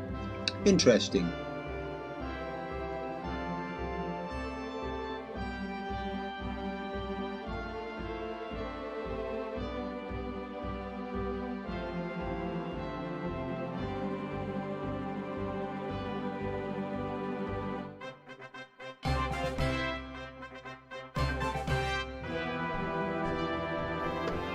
Here comes the very interesting Garrett. LMS were the only ones that I know of that ran the Garretts in the UK.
Going live. Another great round of videos, and I'm glad we're living in the digital age, and that otherwise that room behind you would be full of tapes. And I think everyone over here in the Facebook chat is just in awe because the questions are kind of quiet. But Andy pretty much summed it up here in one, saying not so many questions as compliments, Brad. Would never get to see these layouts without these conventions that we're putting on. Not seen any Australian layouts before, and some are really nice layouts that you've shown. So thanks again, Jerry. That's okay, my pleasure. So Martin, how's the YouTube chat looking? We've got a couple of comments over here on the YouTube chat. Graham has asked, the LNER had one Garrett and NCB had 040 plus 040, one that's preserved. Okay. Jim had a question here. Beautiful models on the South Australian layout. How's the availability of manufactured Australian prototype rolling stock? Yes, you can get kits for some of it. A lot of it is ready to run. There's a lot more of it around. Don't see much here in New South Wales, but the shops in South Australia have got them, and the locos, typically South Australian locos, which we don't get anywhere else. Yes, I know, being an Australian modeler myself, 25 years ago, you had to virtually scratch build or build things from little kits from backyard manufacturers, and nowadays we're spoilt for the ready-to-run stuff that we can get. We had another comment, I'd say, from Graham talking about the Garrett, asking, is it a brass model? He inherited one a few years ago. That particular one, the British one, I believe is a brass model. They never made a ready to run other than the brass loco. Not many of them around, but over these few videos that I've shown, I've probably seen about 5. Okay, well, thanks again, Jerry, for a great collection of Australian layouts. And as I think Brad said from the Facebook chat, there's quite a few people out there that are appreciative of being able to see something completely different. So all it needs us to do now is to head over to the old wheel of chat, and we'll see if this works again. Hey, it worked last time. People started to respond. So, as I said, the idea, guys, is you people in chat, we're going to spin the wheel. It's going to come up with a question, and then you guys can answer it in the chat. It could be something like, where do you live? You never know. You might find someone in the chat that lives in the same town as you. Anyway, let's give it a go, hey? What do you reckon? I reckon, Jerry, you Off jump you on go. that wheel and give it a big spin and see where it lands. So, Jerry's question is, what era do you model? So there you go. You guys in the chat now can have a little chat amongst yourselves, and we'll get David ready. And thanks again, Jerry. That's okay, my pleasure.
There's a few comments floating around on Facebook about the quality of the stream. I'll drop a link in there if anyone's having issues. They can jump over onto the YouTube and continue on with the chat and the stream from there. But without further ado, I've got David here, and I'm eagerly sitting on the edge of my seat to see this clinic. Something that really interests me. So straight over to you, David, so I can learn all I can. Thank you so much, and welcome everyone.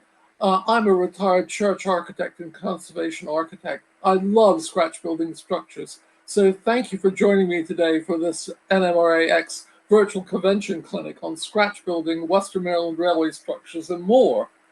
My summers as a boy in America were spent watching Western Maryland trains roll by the Highfield Train Order Office just over the Mason-Dixon line in Maryland, a short bike ride from our home at Monterey Circle in Blue Ridge Summit, Pennsylvania. Between trains, I did my first measured drawings of a building, the Highfield Train Order Office. This was 1961. Building a model of the Highfield Train Order Office seemed just the right place to start in modeling the Western Maryland Railway, some 3,000 miles and 22 years away from what I had known and loved as a boy. I was confirmed at the Episcopal Church of the Transfiguration in Blue Ridge Summit, Pennsylvania, just down the track from Highfield by the Blue Ridge storage tracks. I'm really fond of this mountain place and see the Church of the Transfiguration as one of my spiritual homes, another very special modeling project. For me, scratch building is fun. You can model any prototype structure you want. By scratch building, you'll never have to wait for that special kit to be produced. There's no problem about kits being too expensive or no longer being available. You can create just what you want, when you want, and make it fit your ideas, your layout, and your budget. Scratch building structures can help make even the most complex structure affordable by enabling you to build it bit by bit as your budget allows, just like in the real world. And what do you need to start? Well, the first thing is to have an idea of what you'd like to model. In my case, it was simple. I wanted to model the area around where I'd grown up on the Western Maryland Railway on the Pennsylvania-Maryland border. I had some photos I'd taken as well as measured drawings I'd done of two Western Maryland Railway buildings, the Highfield Maryland Train Order Office and the Waynesboro, Pennsylvania Freight Station.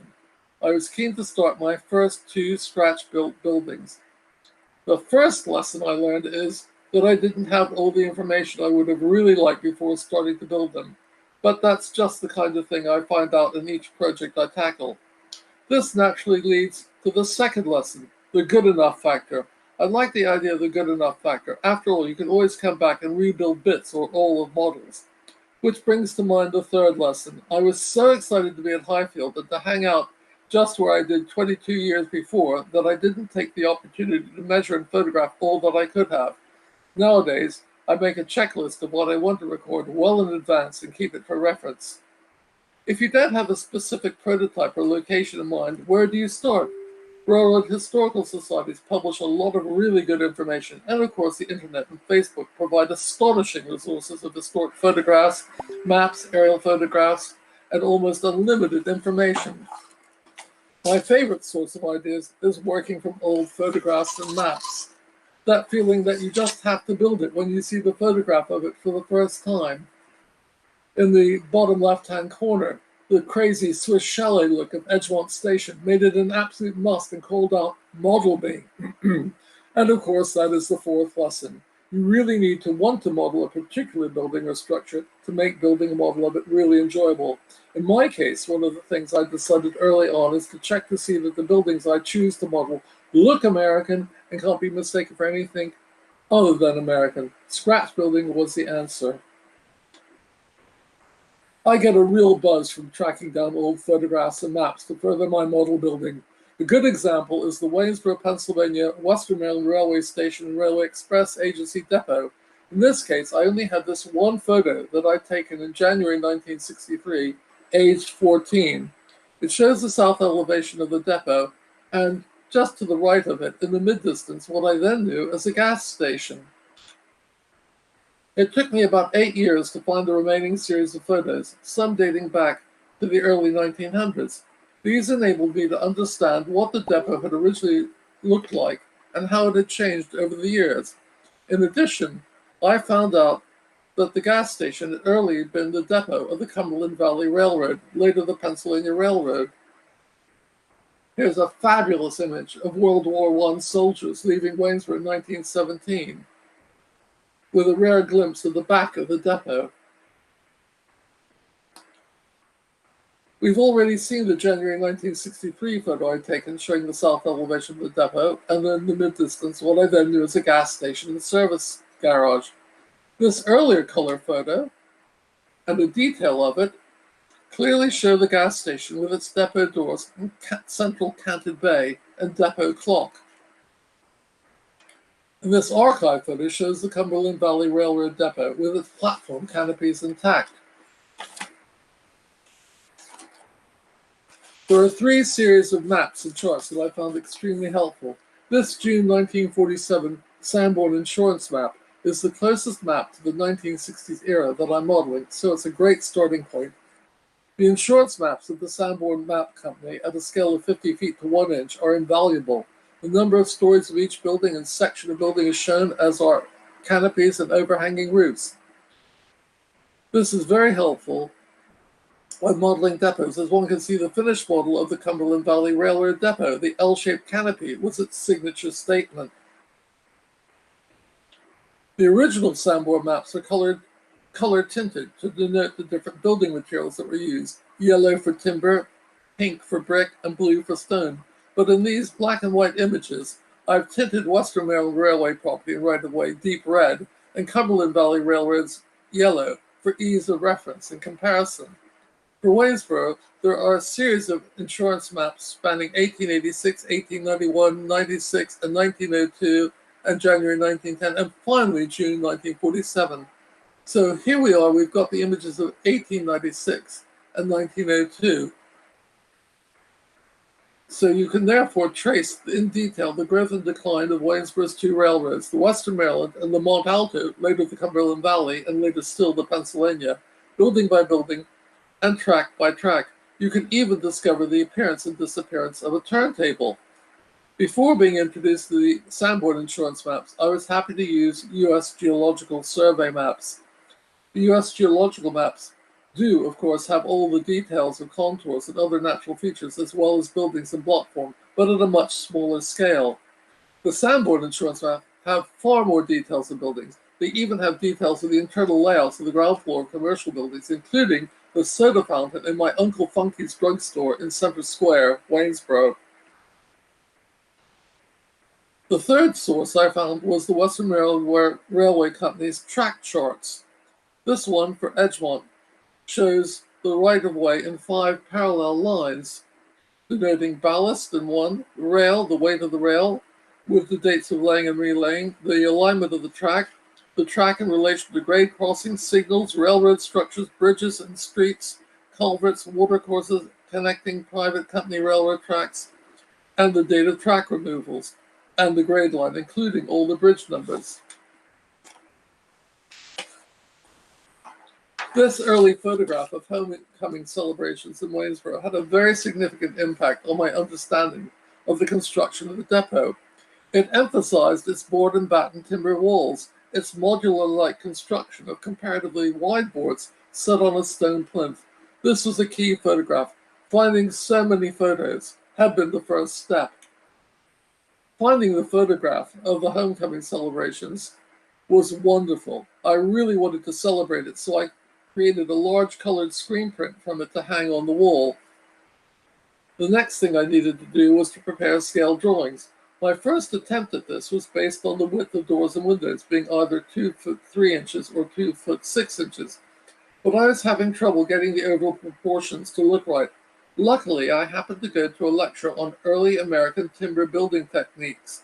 This introduced me to the measurement of 5.5 yards. From the photos, I prepared scale drawings using a scale grid based on dividing and subdividing one measurement in half. 5.5 yards, again and again. Why 5.5 yards? A rod, pole, or perch is a unit of linear measurement equal to 5.5 yards or 16.5 feet. The 3 terms appear to be interchangeable and are the standard unit of measurement in traditional timber buildings in both Britain and America. By dividing and subdividing this measurement in half again and again to cut timber, you avoid waste.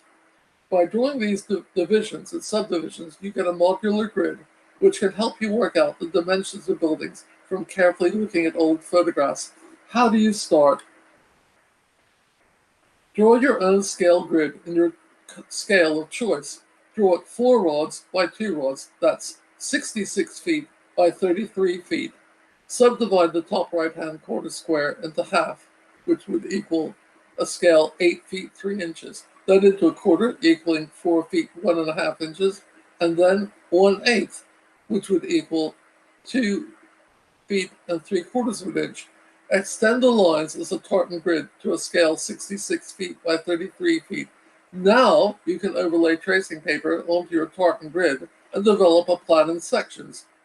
If you take the standard width of doors to be 2 feet 3 inches or 2 feet 6 inches, and windows is the same, you can start to develop the plan. Of course, there will be exceptions to this, hence the term standard. But start by thinking about standard widths. Don't be afraid to draw it out and to redraw it again and again until it looks right. Using the same discipline, you can build up the elevations. You may find it easier to work up an elevation first and then use the elevation to help generate the plan. You can see in this image the yellow, if we just go back quickly, that yellow there and the orange. And here are the orange and yellow divisions with the windows marked out.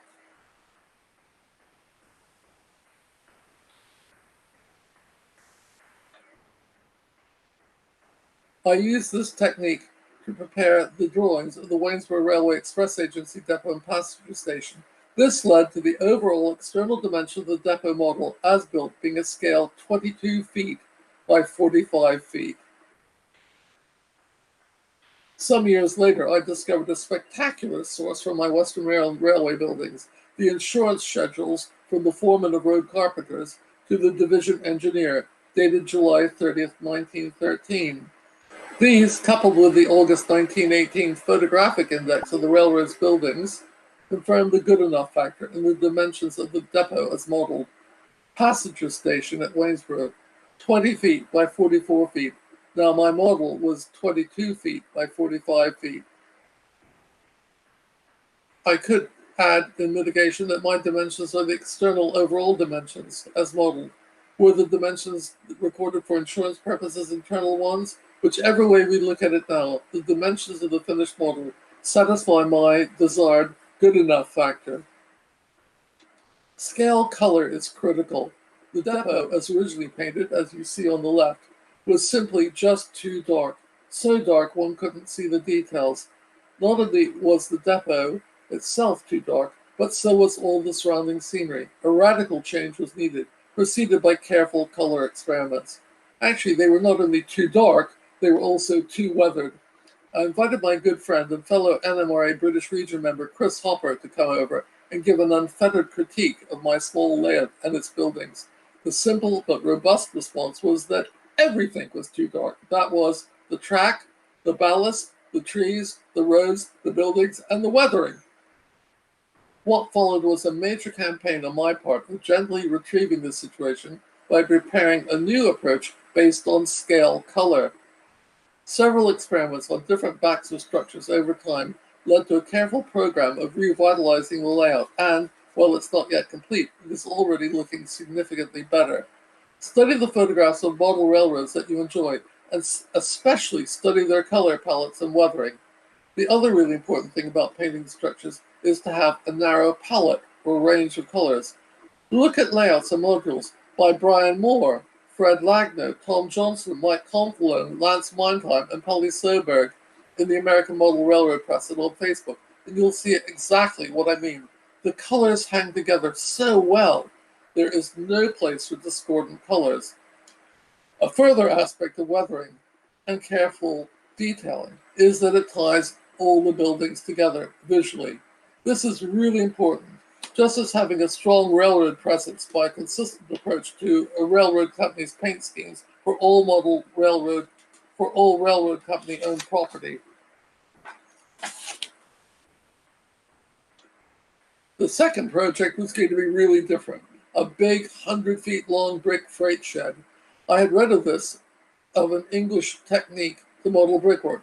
Just take some card, Draw parallel lines 10 millimeters apart, apply a small amount of white wood glue, and gently place individual bricks in whatever brick bond you want, 3 high per each 10 millimeter gap, using old-fashioned computer card punchings, or CHAD as it is evidently known. The Worcester, England Scenery Company, Green Scene, sell CHAD. This is a lovely therapeutic technique that allows great flexibility in creating brick structures. There was one problem. The model as I first built it was too short. The implied symmetry of the roof structure was significantly missing in part. When I measured this with my 6-foot folding rod decades before at age 14, I had, in my memory, incorrectly presumed that I had started from the north end of the structure with a series of 6-foot measurements, counting them as I went along. But after much thought, I realized that I had not started from the north end, but from the south end. So by starting the 6-foot lengths from the correct end, measuring on my model, the symmetry of the roof structure was finally achieved, and I could now sleep easily. Looking at this image, just to the left of the turn of the wall between the first 2 roof trusses, you can see that the whole end of the structure was sawn off and stretched by a further 6 scale feet, and the brickwork patched. Disaster averted. There are 4 drawbacks that come to mind. First, don't sneeze or cough, or your bricks will go everywhere. Second, this is not for the faint-hearted. This is a technique that takes time. My first tiny bit of wall, under 2 inches square, but with 2 window openings cut into it, took me about 2 hours. Third, getting the CHAD the right way up. My stock of CHAD is printed on the back, and it's a real drag getting it the right way round. Fourth, it's bigger than it should be, and therefore not strictly in scale. Having said all that, choose the card for the color of the card for the wall carefully. The color of the card becomes the color of the mortar. When the CHAD is dried thoroughly, simply wipe wood stain over it and stand back and be amazed. I used Colron Peruvian mahogany wood stain, which gives a lovely brick color for deep red bricks. The roof is card overlaid with overlapping tiny pieces of tissue paper to represent tar paper. The open door here is the one my darling dad backed my grandfather's chain drive truck up to collect kaffir corn imported from Africa to add to the chicken feed at the family's Hopewell roller mill just outside Waynesboro. The overhead iron beam was installed after December 1931 as part of a trolley hoist crane. No wonder my dear dad couldn't remember it when I quizzed him about what he might have used it for. He was sent to England in January 1930, nearly 2 years earlier. I encourage anyone and everyone to get involved in the Achievement Program. This very simple cold trestle met the requirements for the Master Builder's Structure Certificate for the building of a trestle or bridge structure. After 22 years in England, I made my first trip back to Pennsylvania for the sole purpose of measuring and recording everything that still existed. Fortunately, the cold trestle was more or less intact. Here is the October 1985 site sketch at the top left of its typical trestle bent with the key dimensions of its timbers, along with my lower left, my HO scale drawing. Each bent was made of pre-stained timber, glued together with wood glue and detailed with tiny nut, bolt, and washer castings. I'd always wondered what NBW castings were. Each completed bent was in turn glued onto a double thickness of cardstock, representing the concrete plinth of its trestle bent.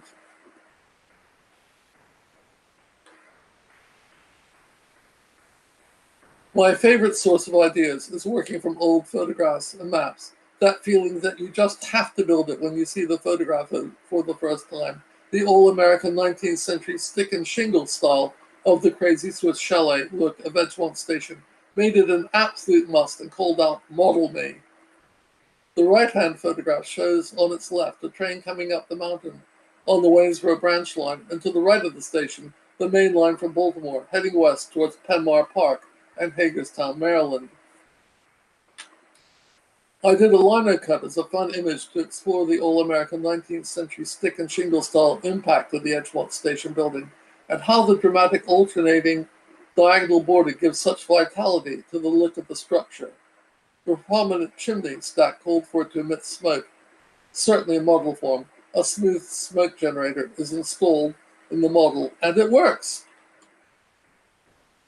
I use the subdivisions of my HO scale rod pull and perch grid technique to prepare these elevation drawings of the Edgemont station to help me scratch build the model of the station. Layers of embossed brick sheet build up the heavy profile of the prominent chimney stack. The windows and doors are all scratch built. The glazing bars are 0.20 inch square Slater plastic strip, styrene strip. Thin strips of masking tape build up the junctions of the model's rainwater goods along copper wire. And I found that sparkler, discarded sparkler sticks are very, very good for that, just the right sort of size. The foundation stonework is weathered Wills cast sheet.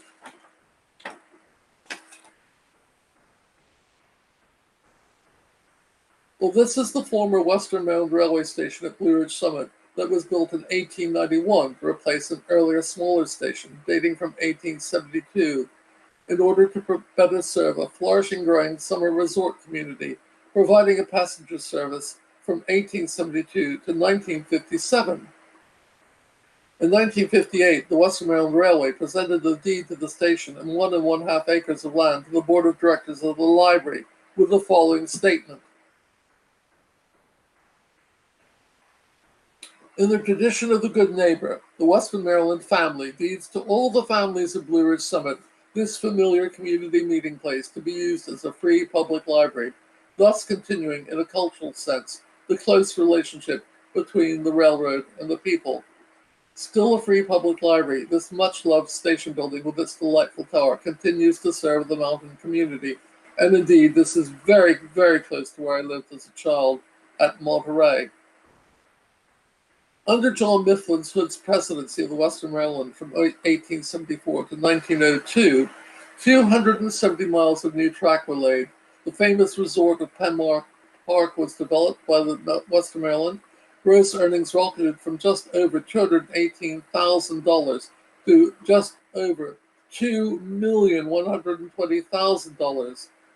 And excursion passengers had grown in numbers from 72,510 in 1875 to 558,248 in 1898, when the Blue Ridge Summit Resort area was firmly established. The railroad realized the potential and desirability of a residential summer colony at Blue Ridge Summit in Monterey. In 1884, John Mifflin Hood, president of the Western Maryland Railway, told the stockholders, "A movement is also in progress, having its object the establishment of summer residences at Blue Ridge Summit in Monterey in the near vicinity of the Blue Mountain House and with Penmar.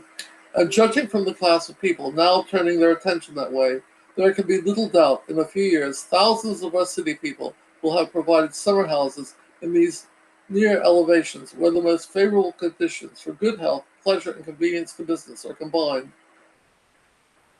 The following year, 1885, the Monterey Land Company, a group of prominent Baltimore citizens, bought the Monterey Springs Farm and created out of it a planned summer community, Monterey.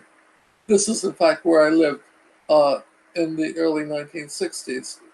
The Monterey Historic District was listed on the National Register of Historic Places in 1976 and covers approximately 250 acres in the Blue Ridge Summit area of Franklin County, Pennsylvania. Monterey is a fine example of a 19th century summer resort community and still retains the gracious ambience of the Victorian era. The majority of the properties and lanes were laid out around 1890, and houses still stand in the picturesque or English informal setting. Although the architecture reflects a nostalgic appeal for the old vernacular colonial architecture, the style should be called transitional, since symmetry and colonial forms are combined with many picturesque qualities and details. During the 1880s, many people were reacting to life in the cities, and Monterey reflects a desire to create an ideal seasonal colony, far from factories and commerce. As a summer resort, Monterey thrived from about 1885 through World War II, as did the larger Blue Ridge Summit area. Hotels were full, parks were attractive, the scenery impressive, the climate healthy. Even as late as 1940, about a dozen foreign embassies maintained summer legations in Blue Ridge, many at Monterey, occasioning it to be often called the summer capital of the United States. But by then the automobile had emerged and the railroad excursion business declined. I've used N-scale Redutex sheet on the cylindrical tower on this emerging HO scale model of the Western Maryland Railway's Blue Ridge Summit passenger station, which is just the right size for its diminutive fish scale tile hanging. Redutex sheets are a comparatively recent development. They are self-adhesive, flexible, and an easy-to-cut sheet material and beautifully molded in gently colored ranges of brick, tile, stone, wood, and paving.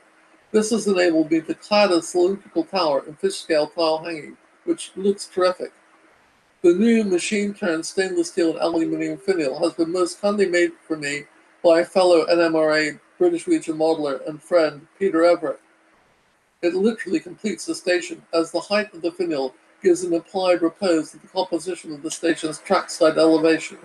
Imagine the internal apex of a triangle sitting on the tip of the finial, and the triangle itself sitting on the station roof. So just imagine this. There's a triangle from there going like this.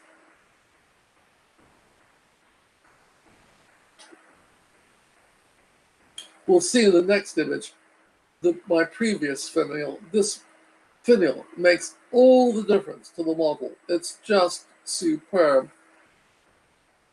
Brantline cast porch columns are yet to be added around the outer edge of the station's 10 feet wide verandas at 10 feet intervals, and so visually reinforce the station's grid pattern. Whatever materials you choose, be prepared for the inevitable, warping. Every material I've tried over the years, card, wood, or styrene, have all been prone to warping. By carefully designing return walls as bracing, you can usually overcome most problems of this sort. However, I've had a few disaster cases where a major structural intervention has been necessary in order to save both the model and the modeler from being basket cases. A good example is this Blue Ridge Summit depot, which I lovingly started and then abandoned for about 8 years because the whole floor structure had badly warped. I was finally able to rescue it after thinking of building a major downstand beams and using long machine screws, complete with washers and nuts, to pull the diagonal warping out. Machine screws also double up as electrical conductors for the wiring to the interior lights. Perhaps this is the place to add that having lovingly built your model building, don't forget to bury it. When did you last see a real building sitting on top of the ground? More than likely, most buildings you've seen come out of the ground because in real life they have foundations. So build your building with foundations that can be sunk into a hole in the scenery and have the scenery go up to the building rather than having the building perched precariously on the top of the scenery. Of course, it's also a good way of securing models from accidentally being brushed off onto the floor, a familiar and not unknown hazard on my own layout.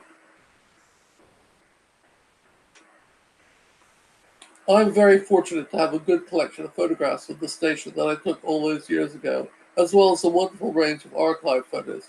But because of the perspective on the majority of the photographs that included a view of the tower, I really struggled to try to understand just where the tower was located.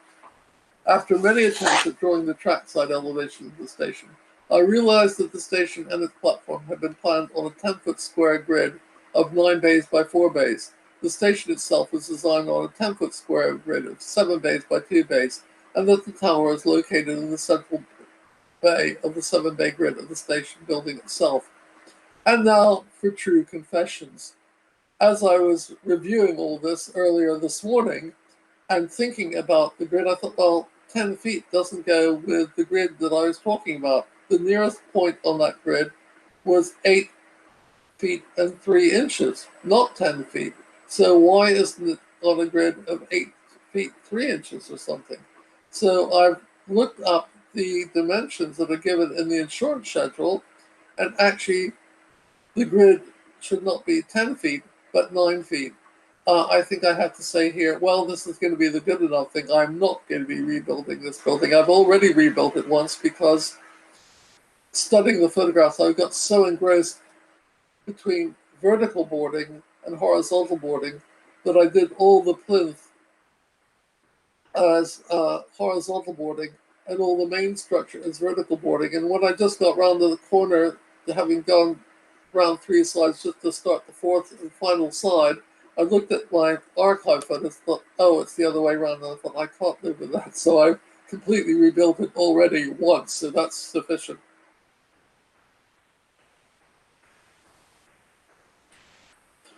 I finally realized that the major problem that had been holding me back from being able to build the scratch-built buildings that I wanted to build was the problem of finding suitable windows and doors for the different ranges of existing castings, such as Grantline or Alexander scale models. While these are excellent castings, and I've used them, they don't allow the same degree of flexibility that scratch building your own windows does if you want to capture the spirit of a particular building. Windows in buildings are like eyes in people. They're an essential part of the building's face, so it's worth taking the trouble to get them right and to get the detailing and framing around them right, too. Light scudding sideways across the face of the building will pick out these details, and if they're not there, the building will literally look flat in both senses of the word. Well-detailed windows will bring a building to life. The thought of scratch building my own windows was intimidating, but it has turned out to be the most liberating factor enabling me to tackle any scratch building project I want. I no longer had to try to match available castings with the prototype I'm trying to model. I used 0.20 by 0.20 inch Slater's microscript to form glazing bars, sash stalls, and meeting rails. The good enough factor obviously came into play here. But now, new technologies have opened up endless possibilities. Laser cutting and 3D printing are two that come to mind immediately. Drawings of doors and windows in AutoCAD or Adobe Illustrator can be emailed to specialist modelers who willingly create lovely scale doors and windows, posted back to your home and ready to insert into your latest project. And they do look lovely.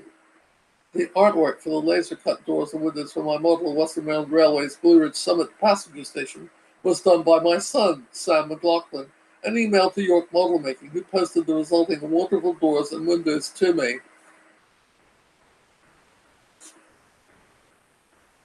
Following the arrival of the Western Maryland Railway to Blue Ridge Summit in 1872 and the subsequent development of the area as a mountain resort, the first Protestant Episcopal service was held in a summit cottage on the 1st of August, 1891. Mrs. Fanny B. Chipchase, wife of W. Edwin Chipchase of Baltimore Blue Ridge Summit, gave her summit cottage for a religious service, the first of the embryo Church of the Transfiguration. 94 people attended, and the Reverend W. A. Cole, rector of St. Luke's, Baltimore, was in charge. A week later, the Reverend Cole returned to give another service, this time on an open pavilion. Afterwards, subscriptions to erect a church building were asked, and several $100s subscribed. On September 5th, General Richard Page, Mr. Llewellyn Miller, and Mr. Chipchase were appointed to raise funds for the building. From the time the contract was given for the erection of the church in the winter of 1892 to the present, Blue Ridge Summit seemed blessed with persons eager to help it in every way. Thomas Buckler Gackquire of Baltimore was the architect. The church was completed by July 1st, but it wasn't until July 17th that the first service within its walls was held. Although built to seat 200 persons, the supply of worshippers exceeded demand, and it was necessary to purchase 7 or 8 dozen camp stools. Bishop Rollison consecrated the church on September 24, 1892. Mr. W. Edwin Chipchase, who alone had raised more than half the cost of the building and furnishings, read the request to consecrate. The congregation continued to increase, and the church was enlarged. On October 2, 1897, the Right Reverend Leighton Coleman, Bishop of Delaware, laid the cornerstone for the tower and transept enlargement. And there is the stone. Here it is, right there. In 1897, the tower and transepts were added, and a new pipe organ installed. The enlarged church seated 600. The church was again enlarged in 1907. An interesting sidelight on the good fortunes of the church was the issuance of passes by General J. M. Hood, president of the Western Maryland Railway, to the architect, Mr. Thomas Buckler Gackquire, and to Mr. Miller and Mr. Chipchase, when it was necessary for them to inspect the progress of the building. In addition, General Hood, as president of the Western Maryland Railway, refunded the freight charges on all the materials which the builders had paid. This was in line with the company's earlier policy of 1886, inducements to new settlers. Of course, it was in the interest of the Western Maryland to support the building of the new church. Not only was it highly visible from the original, 1872, and indeed later, 1891, Blue Ridge Summit Station, as well as from the track, the building served to show that the mountain resort community was well established, which would encourage others to invest in summer cottages, boarding houses, and hotels. And here's another early photo top left of the church. And to the top right, my first model of the Church of the Transfiguration was based on detailed measurements and photographs I had taken in October 1985 on my first trip back to America from when I had moved to England in 1963. It was a very emotional journey, and especially so as by this time the old summer church was no longer used as a church, but was being used as a contractor's compound. Sad as it was to see at that time, it was at least more or less intact. Over subsequent visits, I was very saddened to see its rapid decay to the inevitable time when there was nothing left of this sacred place. The making of the model had become a preservation by record exercise. The former parish rooms had by this time been well established as the Church of the Transfiguration. And while we've got this particular image up, you'll see below a couple of snaps of a drawing I've done of a developing Fremo module to show how a model of the church could fit on the edge of the Fremo board. So just keep that in mind.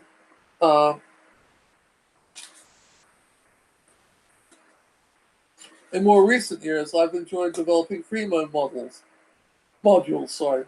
I've enjoyed developing Fremo modules. I decided that it would be wonderful to include a model of the Church of the Transfiguration, where I'd been confirmed back in 1961 on my new evolving Fremo modules.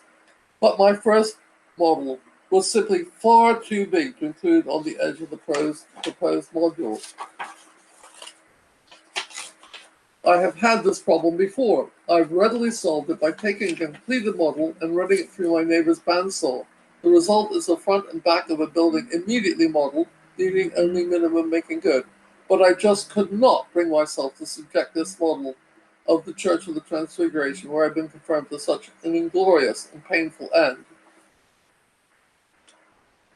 So I decided to make a new wedge-shaped model of the church, going from full width at the liturgical west end of the church, which would allow me to model its porch along the nave, transept, and chancel, to a very narrow width at its liturgical east end. This would give the opportunity to model the glorious central tower of the church, with its iconic pyramid roof and its liturgical north transept.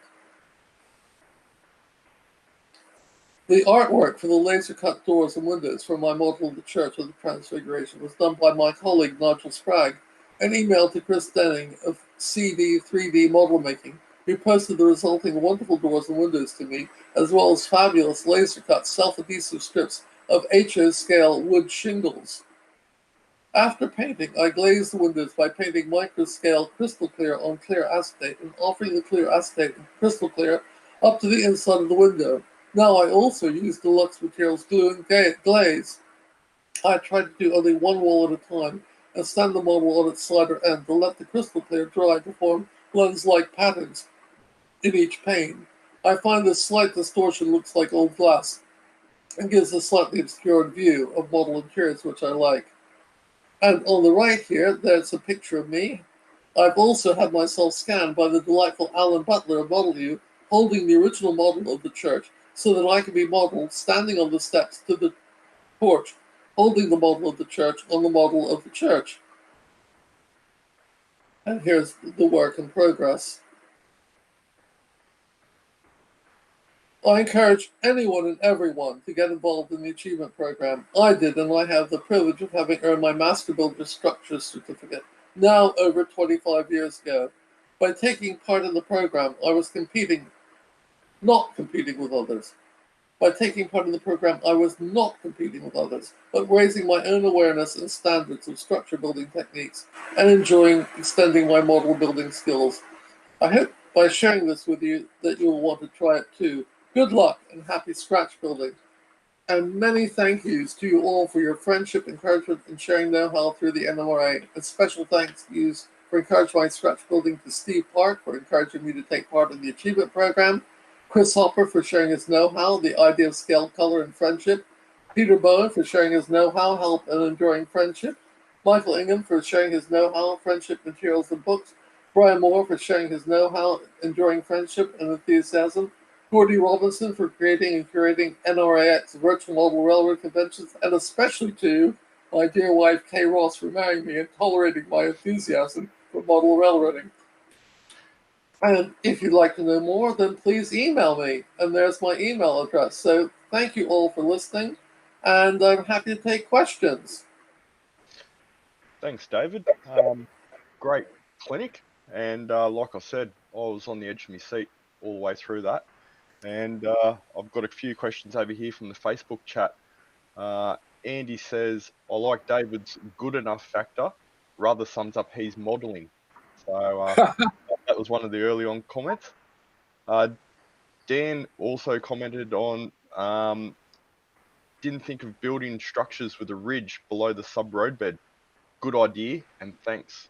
So it looks like a few of these guys over in the chat are definitely picking up some good ideas. And like I said, I was on the edge of my seat, and I've got a few questions for myself. And it sounds like you're from either the industry or something like that. I personally have never met you until tonight. And my first question is, do you find yourself overthinking your buildings? And my question is orientated based out of, I feel you're out of the construction industry at some point.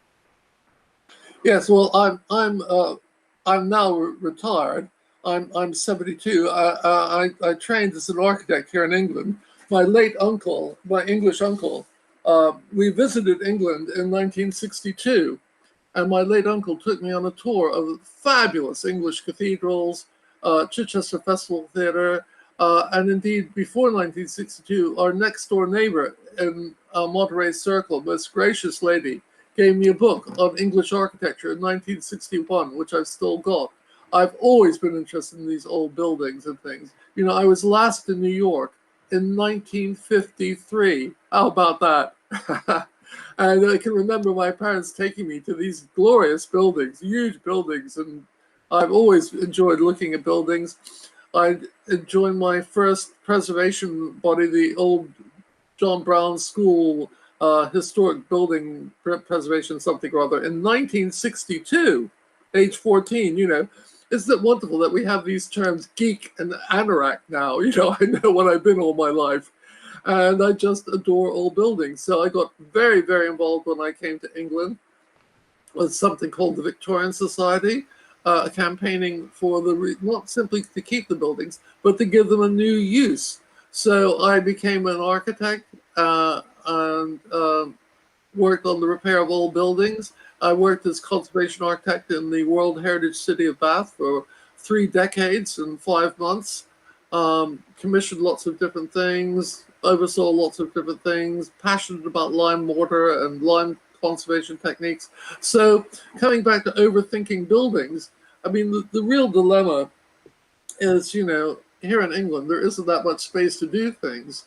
And I saw on Facebook recently, and perhaps this could be the subject of another clinic, someone had retired and they moved from Nevada to West Virginia. And they said, did anyone have any plans of the Highfield Train Order Office? And I thought, well, I have. So I put them on Facebook. And then I thought, well, actually, I've got the end elevations and the front elevation, but I didn't have the back elevation. So then I posted on Facebook the models of the buildings. And I shared this on Messenger with my dear friend, Brian Moore, and you do look him up, Quisling. If you go on to YouTube and put in Quisling, Quisling, space, leave a space, CA for California, Quisling, California, and then scroll down and see his fabulous, fabulous modeling at Guadalupe. It is just fantastic. And it is really quite, and the colors are just superb. And his modeling is just superb. So he said, David, you've just got to do something. I have spent nearly 2 decades modeling Waynesboro. You saw those photographs of the Waynesboro thing with the majorettes of the West Junior High School, all lovingly painted. I don't know. I'd have the hand skills. I couldn't keep still enough to do it nowadays. But all that's gone. The photographs of the memory. And in its place, everything that had been crowded in Waynesboro. And I was looking at it, I thought, no, that's the wrong relationship to building. So the Highfield building is in the process of taking its place. It's going to have 2 train order stands as the high point of this. And so I'm in the process of rejigging my modules to accommodate this. The other thing Brian said when he came to visit me, most generously, he looked at the modules that I took to Fremo gatherings. He said, David, I can see you damaged the corner of this. You're too old to be carrying this up and down the staircase. You can physically manage it, but you can't control it well enough. So I'm going to design you a new layout. So I had to share the Gibbons and brothers. Actually, this could be making a good clinic. I had to schedule out everything I wanted to achieve in this modest way. And he has designed me the most fabulous new layout. My dear friend Peter Bowen, who lives not far from me. And can I put in a plug for our fabulous British Region magazine? It is fabulous. NMRA British Region magazine, Roundhouse.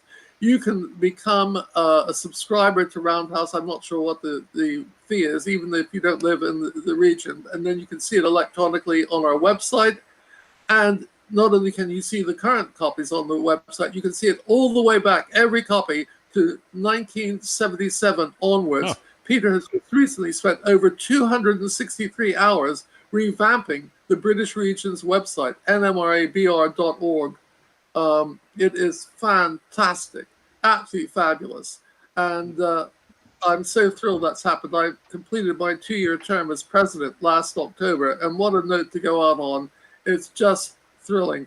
So coming back to choosing buildings, I spent an agonizing amount of time thinking about this, and I've over the years collected a lot of information from all sorts of different sources, and so I've had a blast doing this presentation, and I've confessed about the 9-foot grid versus the 10-foot grid,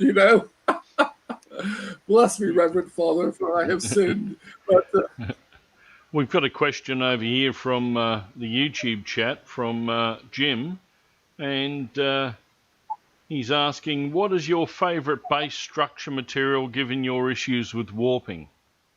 Okay. Well, I started off using scribe timber. That was a nightmare. That was for the Highfield trade order office. Then I used cardboard for the freight shed.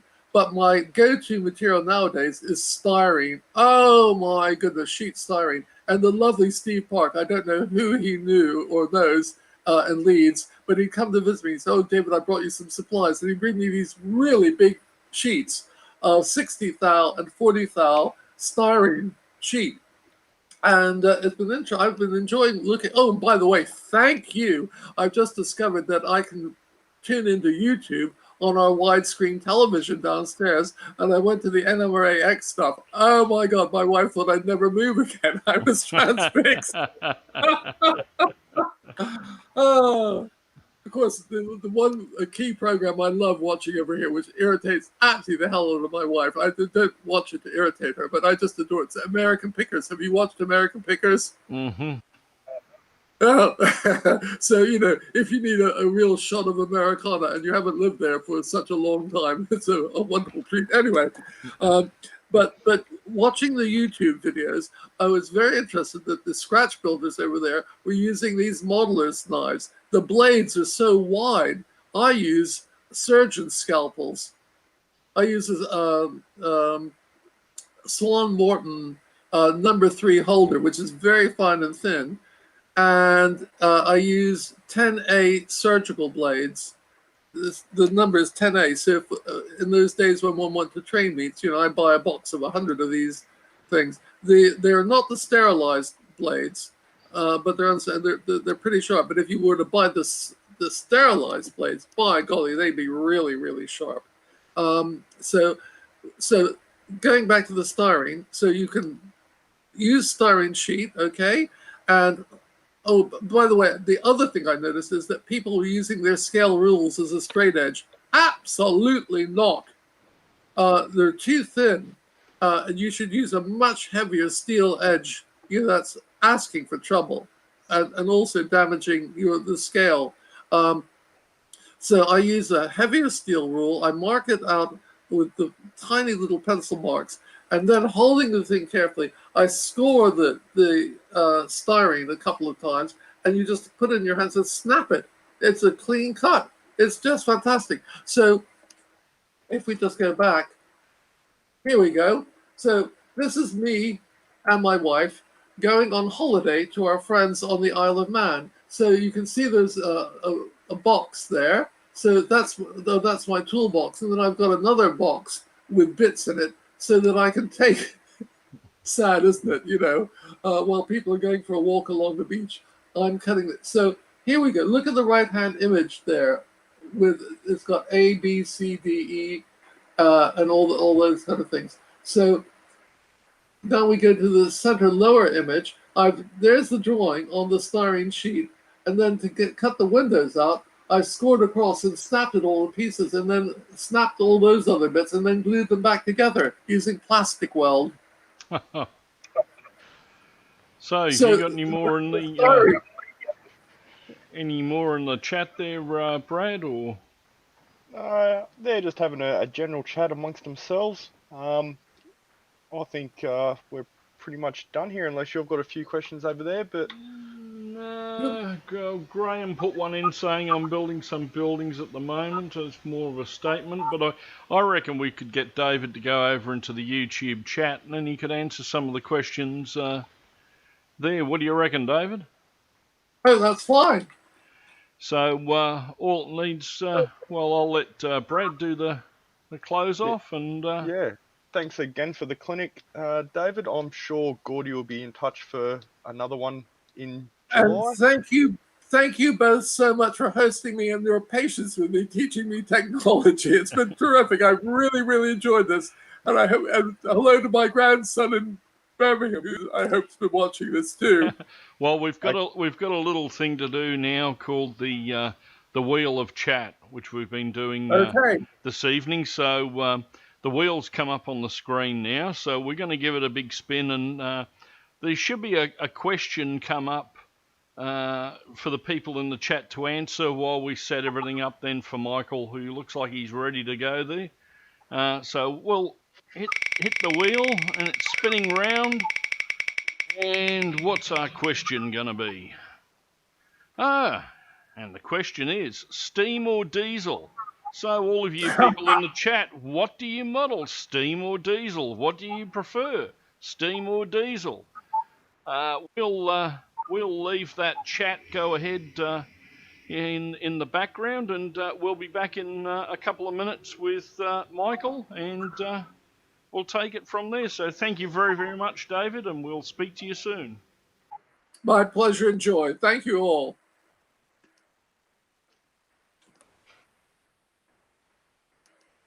So we now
Welcome back, guys.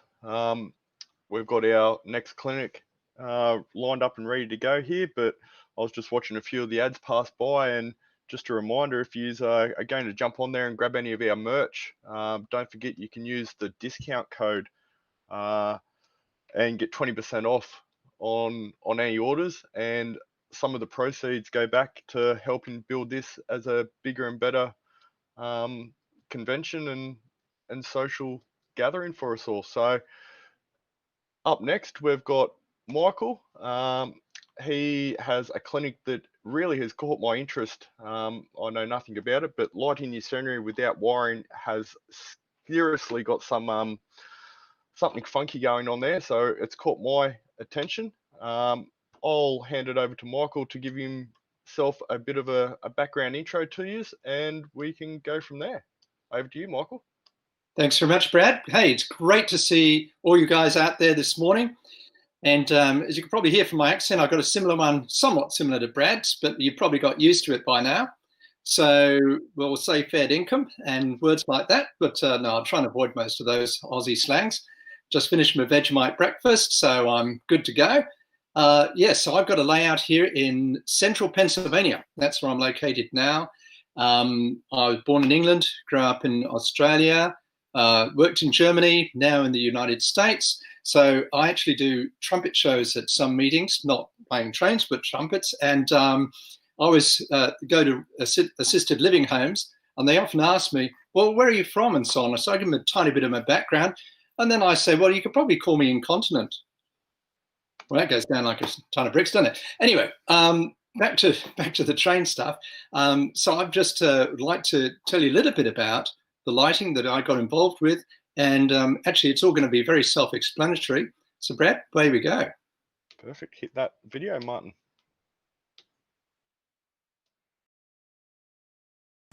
Well, hello. My name's Michael Groves, and I'm here to talk to you today about a revolutionary way to light your hobby using fiber optics.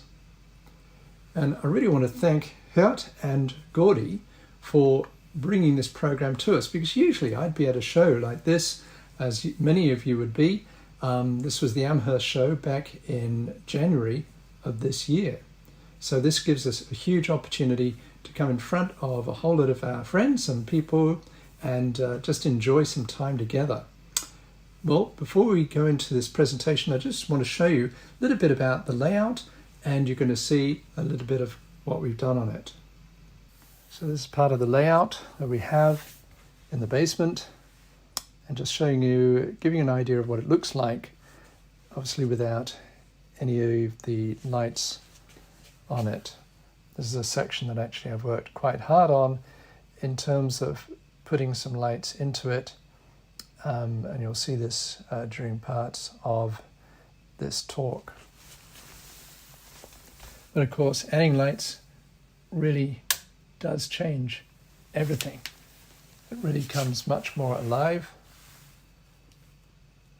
And there's even lights there on the cars.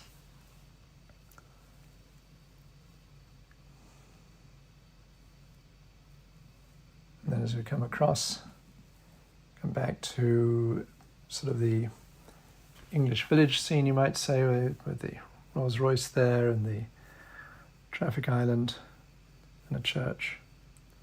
The lighting really does change the dynamic considerably. I'd like to give you now a brief history of my model railroading. Really, it started at age 11 and then promptly stopped at age 13 because we left England, went to Australia, and I went to boarding school there, played a lot of music, did a lot of different things, started working, and it wasn't until age 31 that my son, age 7, was given a train set by my wife, who then said to both of us, "It is time for you to play together."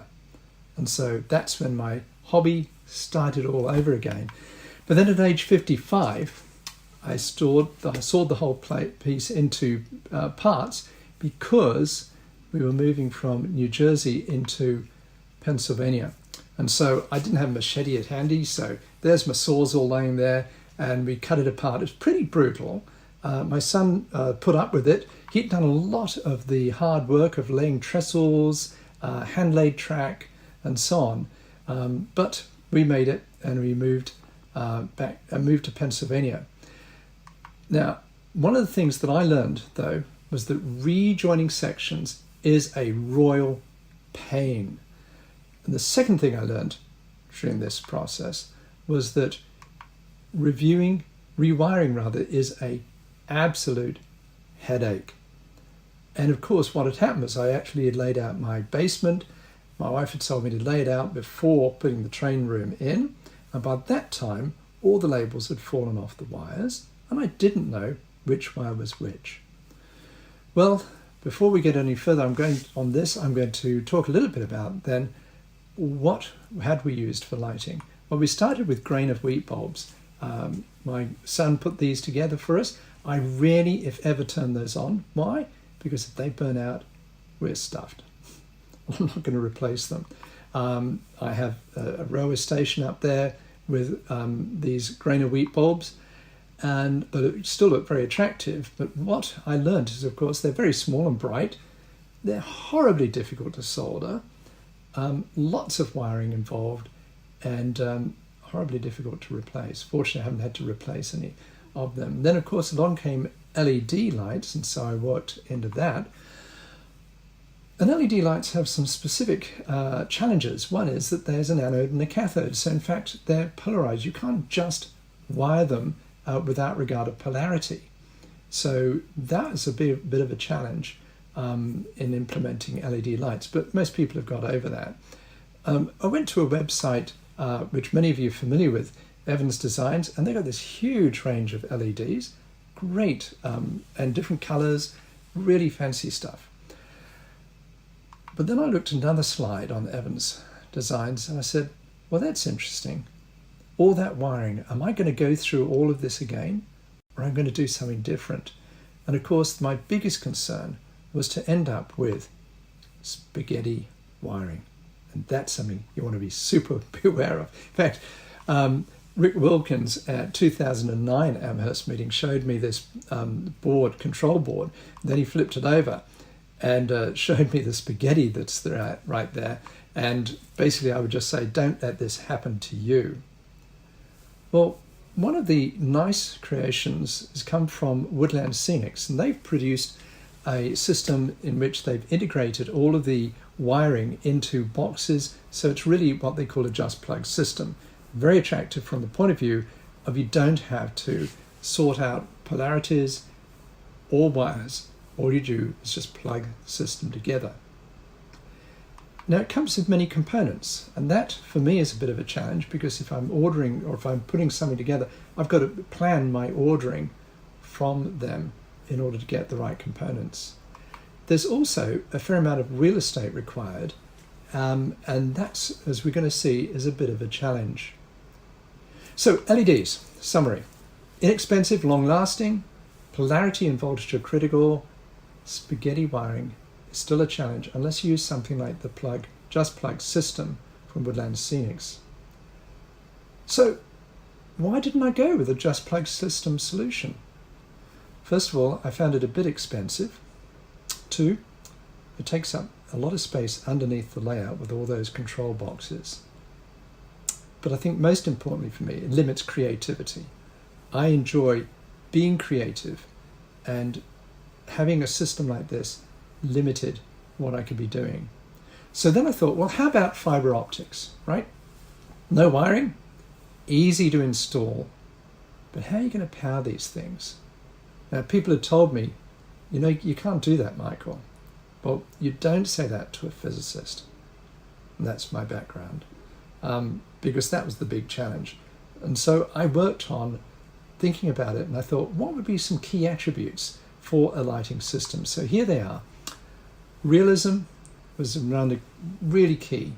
Reliability, ease of installation, needed to be cost effective. And again, for me, really important to provide for imagination. So I set to work, and there's my system. It consists of some fibers into a heat shrink tube, the other end of that is a LED that actually is used in cars, headlights. A nice big heat sink on it and a fan at the back of it to keep it cool. And then a small power supply. And so I lived with that for a couple of years on my train layout and started building the whole system up and enjoyed that until really my grandson came along at age 13 to me and started working on some electronics. And that was rather fun. We started working together. And of course I recognized, well, he's probably got some engineering skills. And if he's going to go to university for engineering, it's going to cost a whack of money. How about we start a company to pay for that? So that's how the company came about.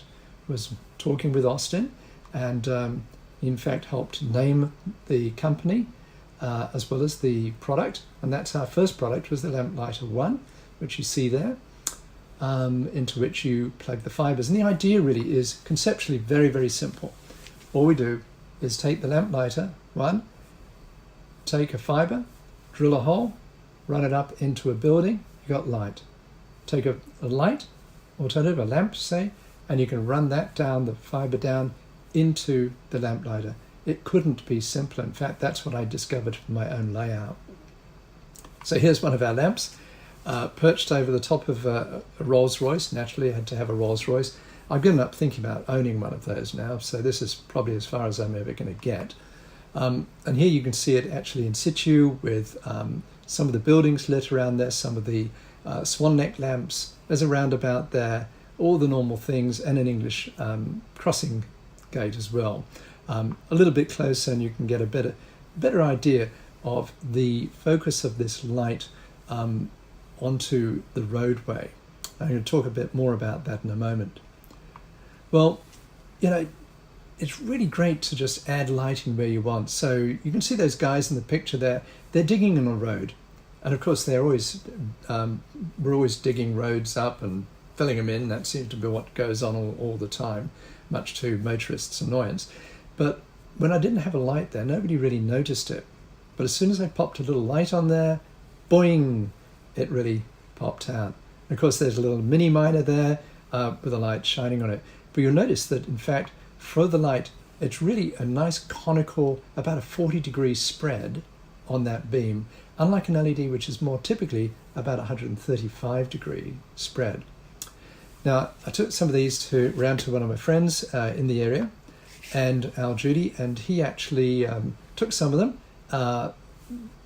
rusted them up, made them look older, and put them on his scenery. So that was rather fun. Well, of course, I have to have somebody to make these, and there's one of our dwarves. He's the youngest, Benjamin, and there he is making a set of swan neck lamps, and those are the ones that are around on quite a lot of layouts around the world now. Well, one of the things I do like is an English pub. And so I built one from scratch, just out of my own mind and so on. But I obviously wanted to put a whole load of lighting into it. So I did that. And I wanted to put some lighting up into the trees because I love that sort of fairy lighting feel. And there we are, small fibers, just poke them up into a tree, very simple. But I also wanted to have some lighting on the underneath the umbrellas, so there was lighting on the tables.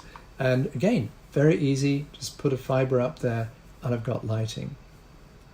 So the next slide actually just shows you a railway station behind that pub, and I didn't put a light on at that time where those men are digging, and you can't see them at all. They're right there next to the London taxi. Well, there's my fibre spaghetti.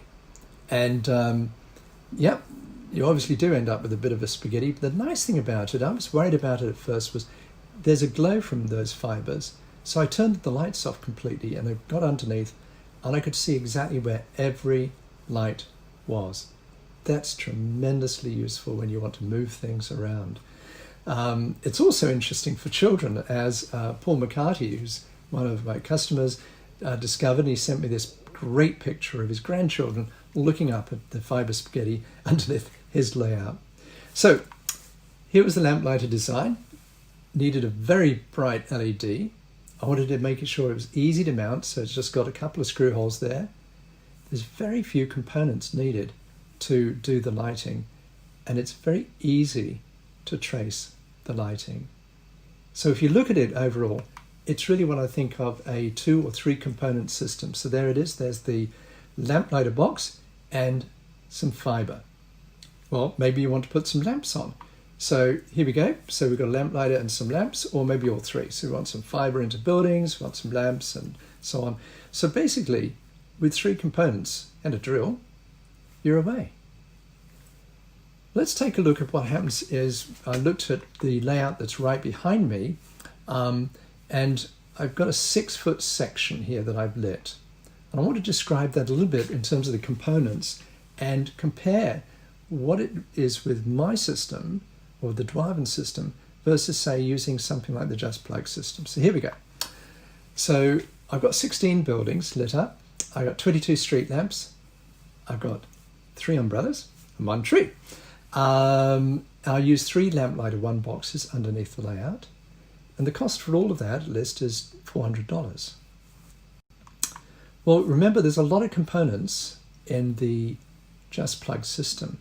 So I called them up and I said, okay, so what do I need to do in order to make this work for me? So I described the system and knew exactly what I needed for lighting, of course. And this is what they came back to me with. And you can see it's just quite a lot of components, and you've got to get it right. Otherwise, you're going to be having to order again and wait and so on. But the cost of the system was $560, so that's a little bit more. The other thing, though, with the real estate requirements, you can see they like to have sort of a linear array of those little modules they've got. So if you took the Just Plug system with, say, 13 boxes, which is what they're suggesting, assume a ½ an inch between them, you end up with about 4'4" of space underneath my layout at the front that's fully taken up. And I've only got 6 foot, and it's on a curve, in fact. The Dwarven system, it's only 3 boxes, mount them where you need, and again, my layout's 6 foot wide. So to lay that out, it was going to be a lot more of a challenge. Now I want to answer another question which is important, which is what does it really cost then to to put 1 light into a system? So the lamplighter box will accommodate 13 of the 1.5mm fibers, that's the diameter, or 28 of the 1mm fibers. So on an average, you could probably use about 20 fibers for different light structures, depending upon how much light you need in each of those structures. And so total list cost for the starter kit that includes 30 foot of fiber is $85. So the cost per structure for the lighting is $4.25 each. Let's take a look for a moment at how that compares with Woodland Scenics. Again, I'm not going to go through all the components there, but adding them up, list cost was $231, and so a cost per structure of the lights was $11.50 to do the same job, and that's really quite a lot more.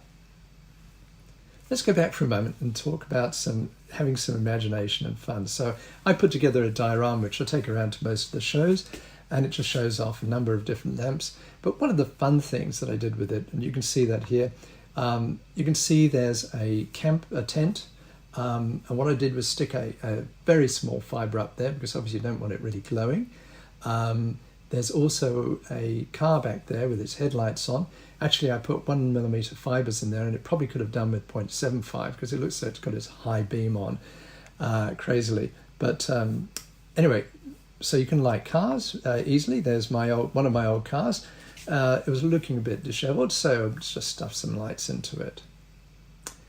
So that's the product that we came up with, and my second oldest grandson, or youngest grandson I should say, is David, and he does all the manufacturing now of those lamplighter boxes, and so I thank him. He's one of our dwarves, as we call him. So we've got a bunch of different products. We've got an HO carriage lamps, HO globe lamps, and those are actually produced using 3D printed bases and posts.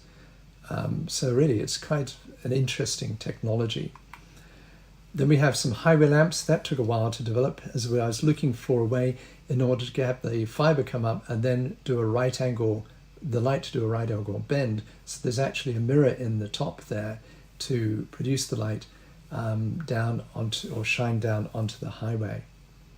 But then came out with industrial building lamps. It was interesting, we took those to a show, and actually it was the NMRA last year, and within 4 hours we'd sold out completely. That was a big surprise to me, and that's actually probably our biggest selling product today in terms of lamps. Well, we also have scaled into the O gauge, so we've got swan necks for them, the carriage globe lamps. Now that's an interesting area, because one of my concerns was, that's going to probably require a bit more light than an HO setup. So we developed a Lamplighter 2 box. It's what I think is the big brother to the Lamplighter 1. Has basically about 50% increase in light output, and it's double the capacity of the fibers compared to the Lamplighter 1. So again, I designed it really for the O scalers, but also for HO people who maybe want to do a whole village. So in fact, we'll talk about it in a moment, how I replaced some of my Lamplighter 1s with the Lamplighter 2 in order to consolidate and reduce the cost of my layout even. But what surprised me is I've had a bunch of N scalers who've actually bought this product, and it's clear that they just wanted to have one box to light everything on their very compact layout. So actually, if you took a look at what happens if you move to a Lamplighter 2 box in terms of its cost effectiveness, an average of 40 fibers to light different structures, again using that similar arithmetic I did before. The total cost then for a starter kit is $139, and that includes 60 foot now of fiber. And so the cost per structure drops down to $3.46.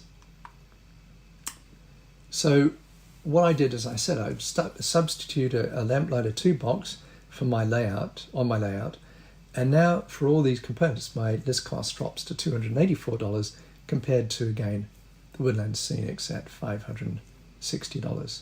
So I think you can see there's quite a value in doing that, making that move. Well, let me now change gears completely for a moment and just talk about some what I call tips for using fiber optics, because for many of us, some of us know a lot about them, but I've had to come along the learning curve myself. And the first thing I'd like to talk about is cutting them. Do never use wire cutters. What it does is it pinches the fiber instead of slicing. You want to slice through it. The best is in fact a utility knife. Alternative are some shearing action cutters, which have very firm, stiff blades in them. That'll give you, or even some wire strippers. They often have a scissor-like action at the end of those, or at the beginning part of those, and that will give you an excellent cut. Very important to do. Well, many times you really want to change the color of the light. I came across these Tamiya translucent paints, and just dab onto a paintbrush a little bit of red onto the end of a fiber, and hey presto, I got my house on fire. Very, very easy approach to changing the colors. And indeed, so there it is in one of my other buildings, in fact one of my buildings behind me. And key with fiber optic lighting, there's no heat dissipated near the building at all. It's all dissipated in the Lamplighter box. That's a bit of a freebie, as I might say. I always put tissue paper or something behind the windows so that you're not seeing directly into the building. And one day I just ran some crayons across it, just like a child would, and slapped that up. And hey presto, there I had curtains. Wow, that was a cheap way to do it. Anyway, as I say, that's a freebie. Last Christmas I was playing around and I thought, what if I nick this fiber? My wife had been doing that actually at a show. So we did that, and I then just painted those green, red, and yeah, you can see what comes up. Looks like Christmas lights. So this last Christmas I did another thing, which is, there's my English pub, and of course you want to have Christmas lights on it. There's 60 lights on that outside of that pub. It took me half an hour to do all of that work. Just imagine trying to do that with LEDs. So, but the first time that I showed this product, actually somebody asked me, well, how do you change the intensity? I said, well, you can't really. And then I thought, what a fool you are, Michael. All you need to do is just pull the fibre slightly out of the box and it's going to decrease the light intensity. So that's the very simple way. If it's too bright, you can just change the light intensity very easily. Now, obviously, bending fibres is kind of important. The very thin fibres, well, they'll bend around anything, but a 1.5mm fibre is a little bit on the stiff side. So what I've found out that you can do very easily is if you use boiling water, don't put your hands in it, but if you use boiling water, I use some aluminum tubing on the fibre, you can bend that fibre into shapes and it will hold that shape as soon as you take it out of the boiling water. I haven't found that at all on websites. They usually talk about where you don't melt the fibre. So you can make multiple bends to go around corners and so on, but do be careful because if you make too sharp a bend, then you're going to lose some of the light. And in this particular case, the bend is very sharp and I've got quite a lot of light loss. What's going on, of course, is the fibre holds the light in it and the light bounces back and forward, but and up and down. But as soon as it comes to a corner, if the bend is too sharp, you're going to lose some of the light. So I actually have some guidelines for typical bend radiuses. So for a 1.5mm fibre, I recommend a minimum radius of about 6mm, and for a 1mm fibre, it's about 4mm. But having said that, experiment with it, because you could see on that Christmas the pub lit up actually had the fibre coming up a drain pipe, basically looking like a drain pipe. I'm making a fairly sharp bend and I still had plenty of light in it. So how about connecting fibres? Well, maybe you cut it too short. Maybe you've got a modular layout and you just want to be able to take things apart, or maybe you want to connect a number of different fibres, smaller ones, into a larger one. And I've done that, especially when I'm lighting cars. That's exactly what I do. So a very simple system. What I've done is I've taken some aluminum tubing, cut it down to about 1 inch long, and then I use a coupling solution, which is actually a silicone gel that has the same optical density or refractive index, as we call it, as the fibre. There's about a 1.5 refractive index, and what it does is it doesn't allow the light to escape. So when you're butting the two fibres together and there's an air gap, there'll be about 30 to 40% loss of light. With this approach, you reduce that loss very considerably. So there, what I do is I take a fibre, I stick it into the aluminum tube, put some of that gel on the other end of it when it's poking out, pull the fibre back in a bit and connect it to the other fibre that I want to join up with. Those are the K&S tubes that I use for the 1.5 and the 1.0mm fibres. And so we end up with those connector kits, and we have them for a 1.5mm fibre and a 1.0 as well. People often ask, well, what happens? How do you keep the fibres in the box? Well, we have a grommet at the end that has, as you can see, fins on it, and that really holds the fibre in place. If you only put 1 or 2 fibres in, naturally they're going to fall out, but then again I would ask, why do you need a box like this for just 2 lights? But once you put about 3 in, it's going to grab them.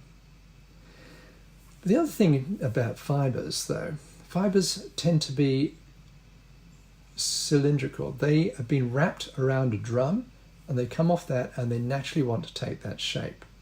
So when you stick the fibre into, if you stick only a few fibres into a box, you'll end up with the fibre not being parallel with the axis of the box. And what that just means is it's not going to pick up the light inside very well. So what I recommend is if you're not using a lot of fibres, if you're using a lot of fibres, it straightens everything out.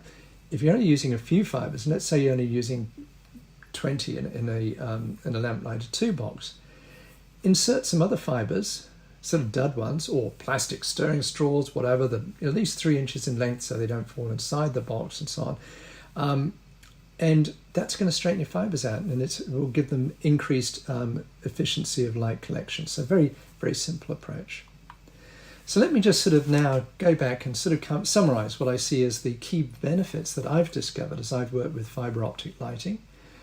Number one is the realism aspect. It's very easy to light so many different buildings, structures, and again, adjust the intensity to what I need. I can literally add lights in seconds. I did a test recently where I put a village together, or I had a village and I wanted to light it, and I put in 9 lights, and it took me 10 minutes to do the whole job, and then I could sit back, have a cup of coffee, and enjoy the scenery.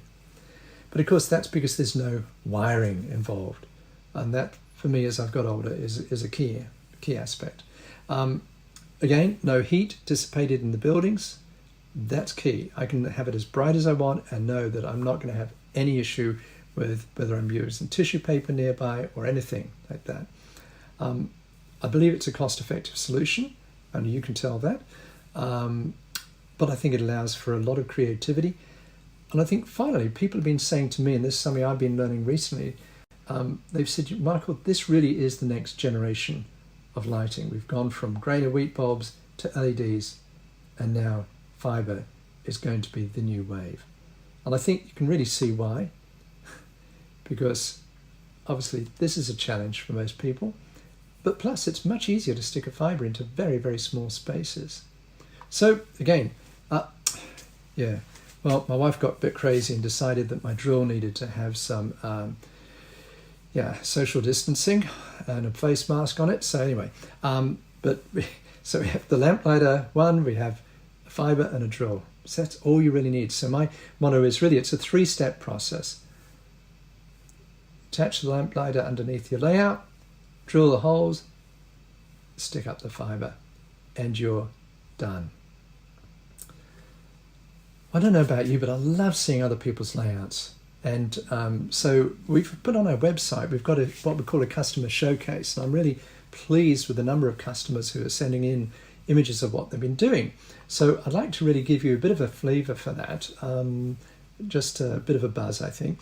One of the first ones was by Mark Jewett. Mark does a lot of reviews for NMRA magazine, and back in May 2019, he put this in, and he put this actually into the magazine, and that was quite a delight for us. There's some globe lamps, and he's lit the inside of the train station. By the way, the train station was immobile, so he was actually couldn't move that. He had to drill underneath, and he was worried that initially he wouldn't be able to get any lighting in it, but of course a small hole, the light's there.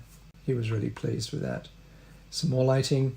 Oh, and one of the fun things he did was he put some lighting into 4 headlights into that car. I'll take my hat off to him.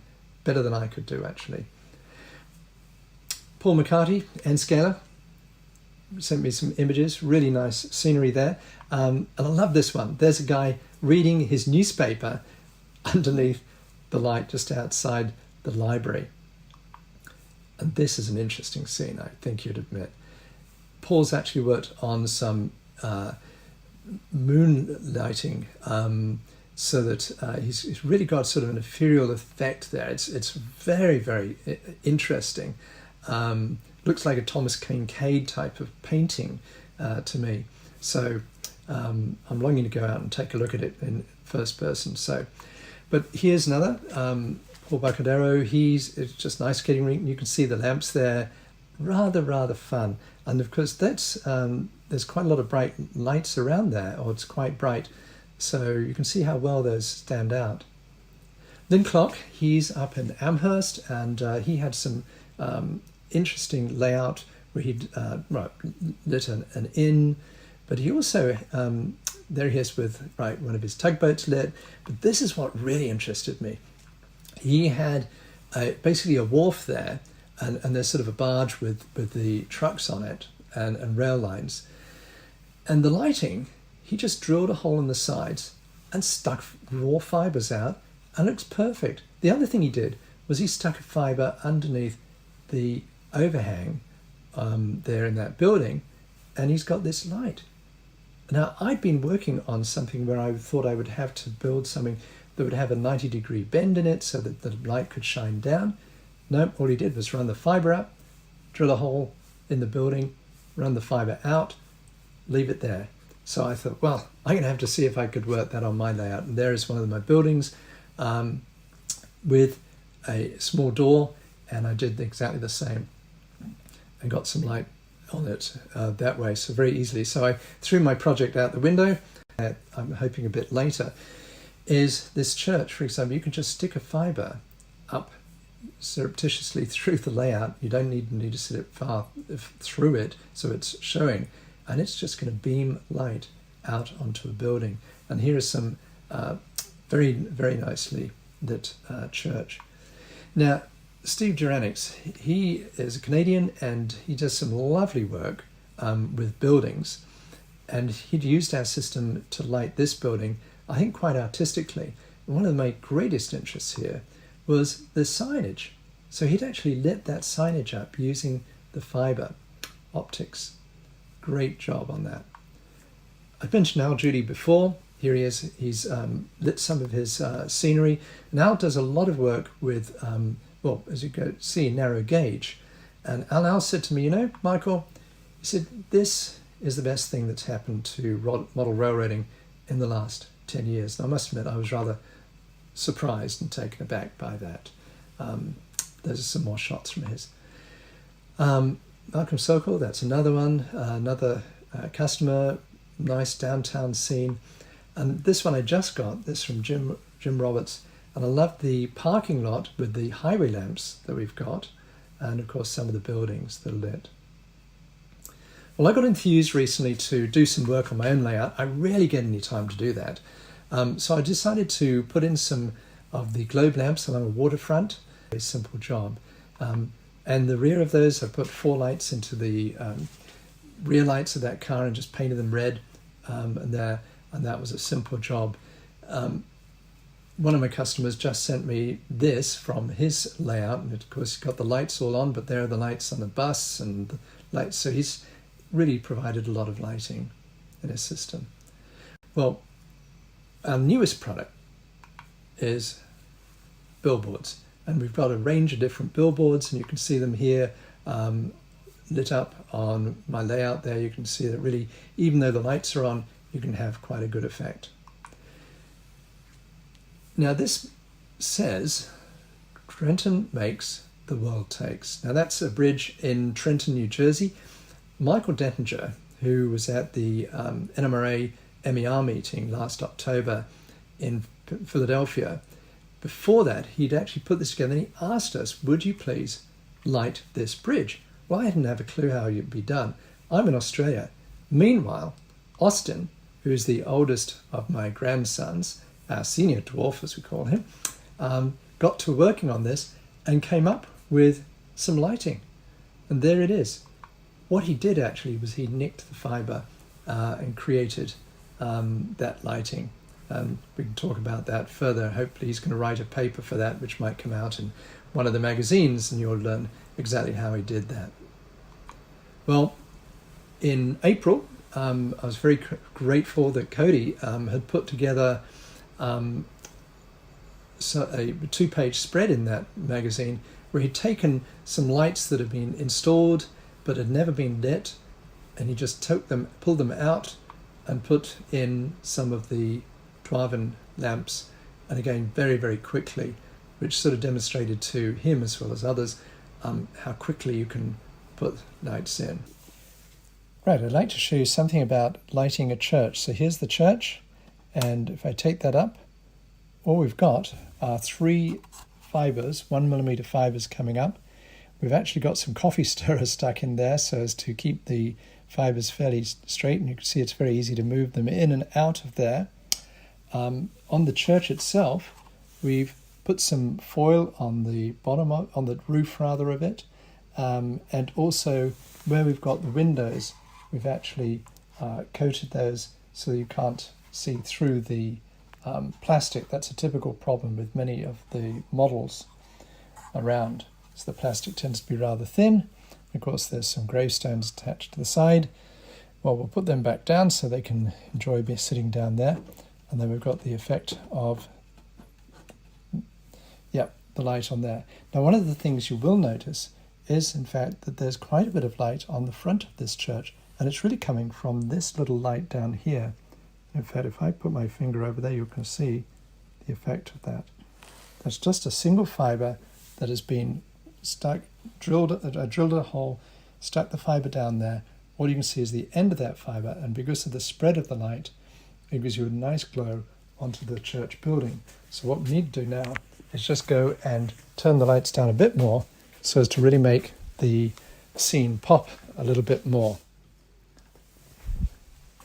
I think you can see that's quite an attractive church, and again you can really see the effect of that light on the front. It's difficult for me to put my hand in front of it, and that's a good way to be able to light buildings easily.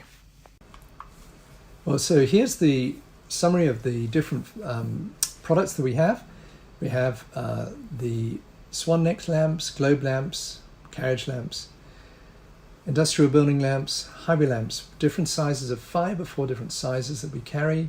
We also have just released our billboards, and one of the newest products we're working on is flashing fibres, and individually flashing fibres, which can be changed and so on in terms of their flash frequency, and I think that's going to be an exciting product, another lamplighter product that we're going to be coming out with. So here's some pricing on them, and I realize this sounds a little bit commercial, but here we go. We've talked about the Lamplighter 1 starter kit. It has 30 foot of fibre in it, 85 manual sets of 3 lamps, $19 for 3 of those, and then the fibres, you can see the range of pricing there, and for the connectors. Well, I want to thank you for listening to this, and also I want to thank Austin, David, Benjamin, my grandsons, Joel, my son-in-law, Heidi, my daughter, Shirley, my wife, and thank you for your interest in watching this. And of course, we're in some peculiar times right now, but that's the team, and we just thank you so much. Open for questions. Bye for now.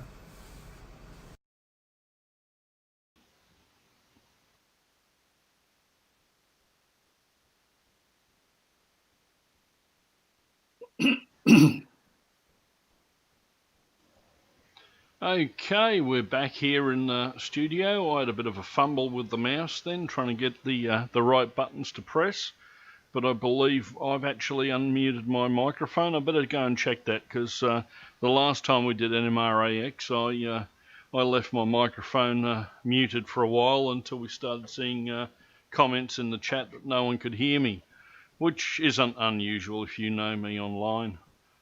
Okay, that was a great video, Michael. There was quite some interesting information in there on how to treat and how to install fibre optic lighting. I remember in my early days of doing scale model planes when I was a kid, I ended up using fibre optic lights for I think it was a 1/24th scale B29 I did, so that all the instrument gauges actually lit up. So the principles that you had in that video can be applied to any type of fibre installation, basically, I take it. Absolutely. Yep. We've actually, I actually had somebody who bought one of those big sort of Falcon models, Lego ones, and they bought our system to put it in, and we've got people even putting it up on Lego sets and all over the place. What's interesting about that, Martin, is there were articles back in Model Railroader back in the 1970s that described a lot of what I've actually done here. The only challenge was there wasn't the lighting source. Yes. It's been around. It's just now, I think, coming of age because of the technology that's available. And I'm very grateful for that because it helped me out. With the advent of the ultra miniature LEDs, I mean, you go back 10 years ago and the smallest method of illumination would have been a grain of rice incandescent globe or the likes, whereas now you can get LEDs that are, 0402, which I think are less than a millimetre by a millimetre, and they look like just 2 bits of wire, but then when you put power to them, they actually glow at the end. Have you seen a a downturn in fibre use of fibre because you can now get such small LEDs? I think there's actually room for both. One of the interesting things is where a great application is when you're say lighting up cars or vehicles and so on. And I've had a couple of customers come to me and say, look, I was just tired of fiddling around with tiny wires and trying to poke these things down, because the problem is, an LED at the end of these tiny flimsy wires just doesn't hold well. Whereas if you take a fiber, it's actually going to just sort of push it straight down. The light just comes out of the end. It's very easy to handle. So people have actually come back to me and said, no, this tends to be the easier way to implement those. As someone who's sat here with a microscope and soldered wires on the end of an 0402, I can agree with you there. It probably would be less daunting to use that technology. So, Brad, over in Facebook, have we got any questions, or have you have any? Look, there's been a couple of little questions. I think some of them were a little early on, and I think you answered them later in. James asked, can fibre optic cable withstand a tight bend? I saw like from down here that obviously doesn't need his beauty sleep like me and you, Martin. He's still up. Yep. He asked, do you have to do anything with the end of the fibre as it exits the light fittings? No, actually, that's great, but that is a great question. The keenest thing is to give it a really 40 degrees as it comes out. It enters at about 30 degrees into a fiber, exits into air at about 40 degrees. If you really want to spread that a bit more, what I do is I just take a fiber and I'll just take my wife's, go up to my wife's gas stove. I'll just go like that onto it and then I'll measure the diameter. And once I've increased it by 70% or so, it's going to have a nice domed end on it. And now the display is going to be much broader. So if I want something that's a bit broader display, greater visibility from the side, that's exactly what you do. But there's no need to do anything fancy that we normally see being done in the telecommunications business. Okay. The only other question was from Ian is, how do you recommend you protect the fibres underneath your layout from damage while you're under there working on your layout? Yeah, it's if you let them dangle too much, you might get strangled with them. So one of the approaches is just to put them in a wire bundle. So that's very easy. You can get these ones that open up very easily. You can put those in. So basically handle them really the same way as you'd handle your wiring. So that's a very easy way just to keep track of them. You did see some where I obviously hadn't put them in a bundle and I just sort of had them going straight up into the layout.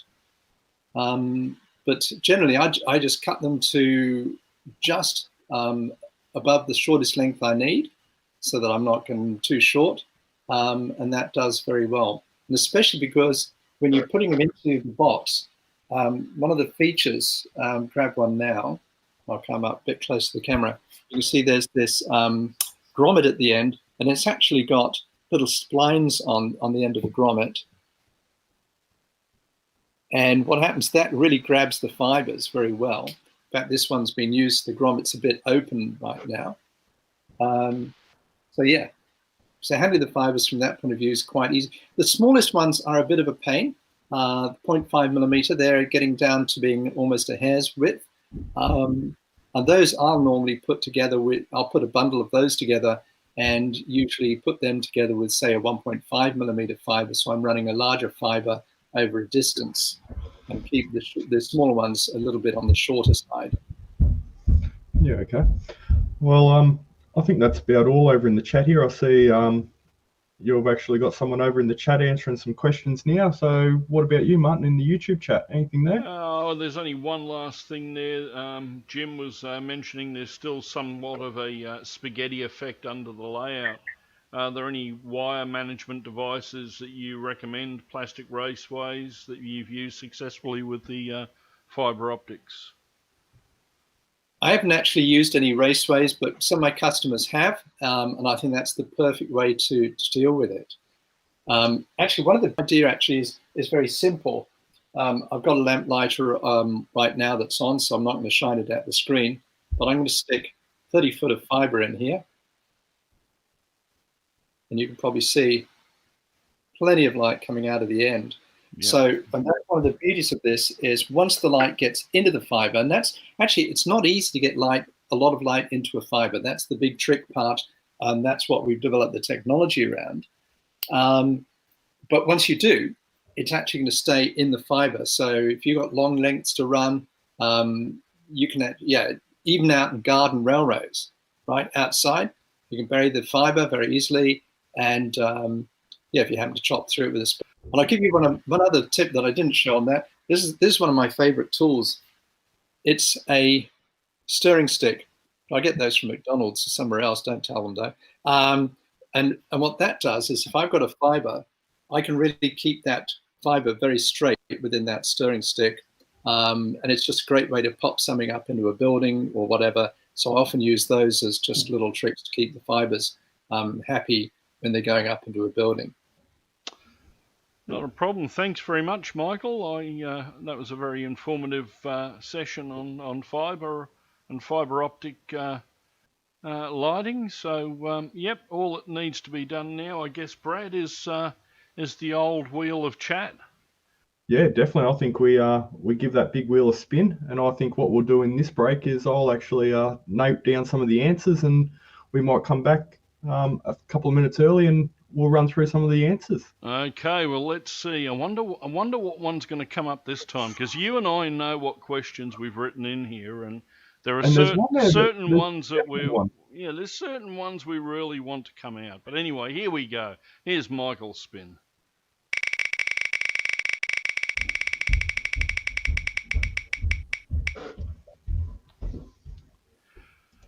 What is the time with you? Did we have that one before? I'm not sure. I think we have. I think we did. Actually. I think we did. So I think we have another spin, hey? Yeah, we'll give it another go. Doesn't cost us anything. The wheel's free. This just gives me another opportunity for my favourite question to come out. And it's come up with the same one again. Here we go. I'm determined to get something different here. Third time lucky. Steam or diesel? We've had that one.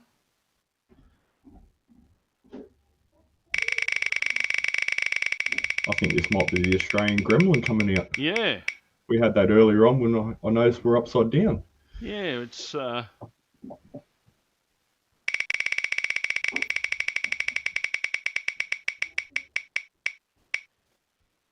There we go. Something different. So, do you use DC or DCC? So, everybody out there in Chatland, tell us what DC, whether you use DC or DCC. And we'll break now to the timetable. And don't forget, there's a special on... you've got a code or something, haven't you, Brad, regarding the merchandise? Yeah, so the code is NMRAx 20. And you'll get a 20% discount on any of the merchandise that you order. And some of that proceeds will come back to help make this show bigger and better. Beautiful. Not a problem. We'll head over to there and we'll speak with you soon.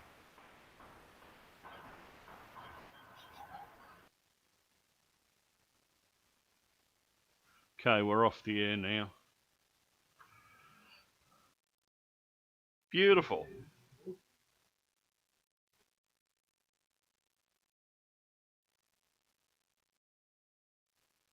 We will. Take care, mate. Right. Yep.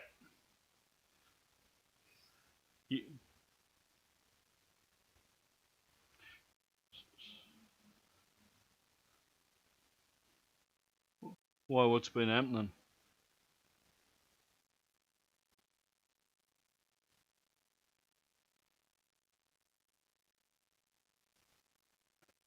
Okay, so Dave's there by the looks of it. I can see he's got his camera set up.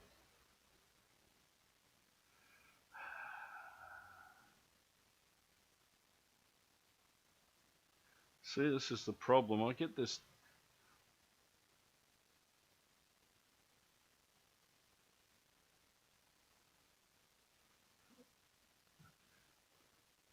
I think it's Dave. I think he's coming in twice.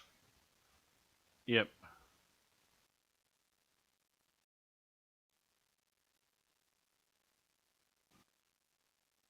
Good morning. It's midnight.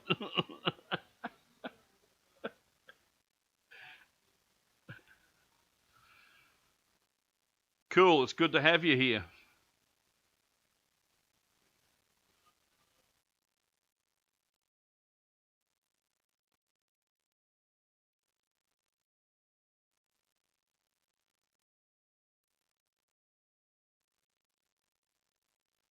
Okay, well,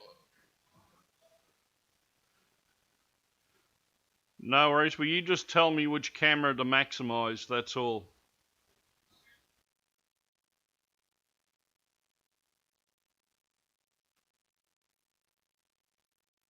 Yep.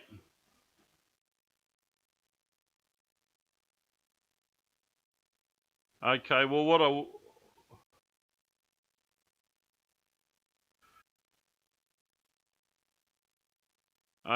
I'll do is I won't use the full screen. I'll just maximize the one that you're using at that moment. That way all the screens will be.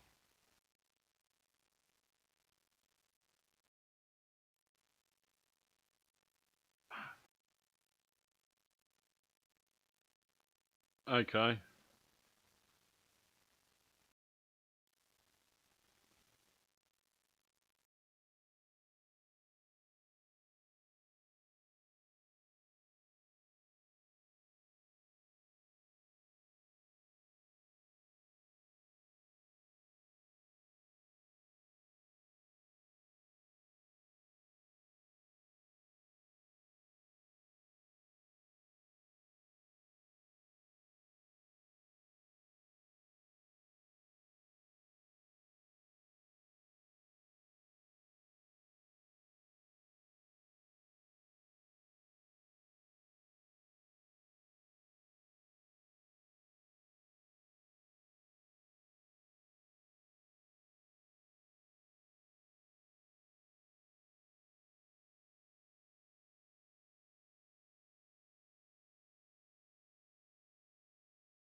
Okay, we're back again here.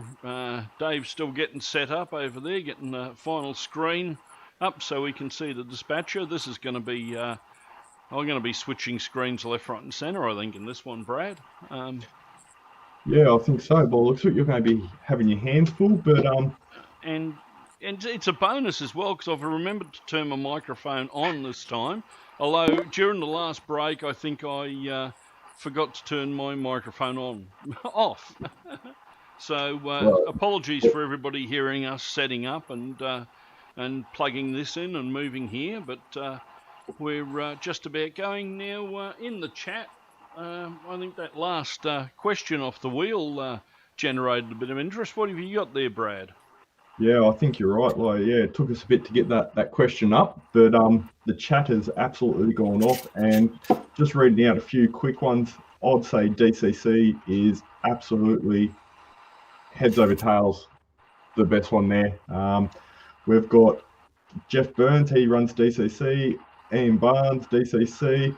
I did notice Ken in the Facebook chat said he has DCC, but his club has DC. Or it might be the other way around, sorry, with that one. What about the YouTube chat? I see it also had quite a few there, Martin. Yeah, there's quite a few there. Mark Stafford's got what's DC and a question mark, and that would have to come from Mark. But predominantly, yeah, DCC. There's Kenny who's jumped in here as well, and we've got him saying that since 1990 he's at DCC. So yeah, I think we got a bit of a response from that question. I did. I actually just quickly tallied it up to the best I could. Like I said, the chat went off. There was some... We'll see what question the wheel will give us at the next break. But we should get moving because you and I have been travelling a fair bit today. We started off in Queensland. We caught a flight down to New South Wales, just north of Sydney. Then we had to get on this 26-hour thing. Now, I'm going to have a word with Gordy because I'm sick of going cattle class. But it was 26 hours then to the UK, and now we're back in the US. Now, where are we now? Where's Dave based? Is he going? Good morning, everyone. Good morning, good afternoon, good evening, everyone around the world. I'm based in northwestern New Jersey, United States, and in the about 45 miles west of New York City. Yeah, okay. Okay, so Dave's going to give us a little bit of rundown on his beautiful layout. And one of the things I must admit is I've been addicted to these rail fanning trips that he has on the side of the layout. I'm going to try and keep up with him as he jumps from screen to screen, because as you can see on the right here, there's a few there. I'll stop rambling on because Gordy will be getting on my back by now. And I'll hand it over to you, Dave, and you just tell me which one you want to maximize. All right. Well, the one that I'm on here could be the maximum for the first half an hour or so. Other ones can certainly stay open. And then once I'm done here, you can split the screen between the dispatcher screen and the camera number 2 over there, where you see the Conrail locomotive and the mountainside with the signal bridge. That'll be the activity for the second half. I'll try and keep up. You sound like my dispatcher. It's perfect. It's all working very, very well. But hello, everybody. My name is Dave Abelies. I'm coming to you live from New Jersey, and this is my Conrail Onondaga Cutoff layout. The Onondaga Cutoff is a fictional bypass around the city of Syracuse, New York. And it's a railroad that's near and dear to my heart for a lot of reasons. That whole region is the area where my mom grew up. And so we spent many childhood trips on weekends up to see family and spend time up there around central New York. So it was euphoric times, stuff I look back on very fondly.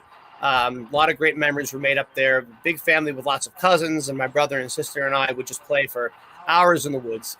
And I eventually could convince my parents to drop me off with a pack of cousins at the railroad tracks up at DeWitt Yard in Syracuse, New York.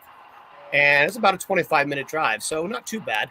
And they'd leave us there for the day, and we'd putter around and do our thing, and then they'd pick us up at the end of the day. And so seared into my memory as a 10 or 12-year-old young man was these big blue Conrail trains, miles long, really just dynamic stuff, Amtrak trains with the passengers crossing over around things. And it was a very defining and exciting time for me as a young man.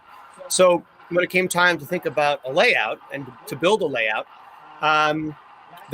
that energy, that magic was something that was special to me. As I started to learn more about Conrail and its story, it was a railroad born of incredible economic hardship, really. It was one of the largest government bailouts, the U.S. government purchasing essentially the stock of the bankrupt railroads that went into Conrail in the 1970s under federal legislation. And so they built this conglomerate, Consolidated Rail Corporation, hence Conrail, and now just Conrail as it's known.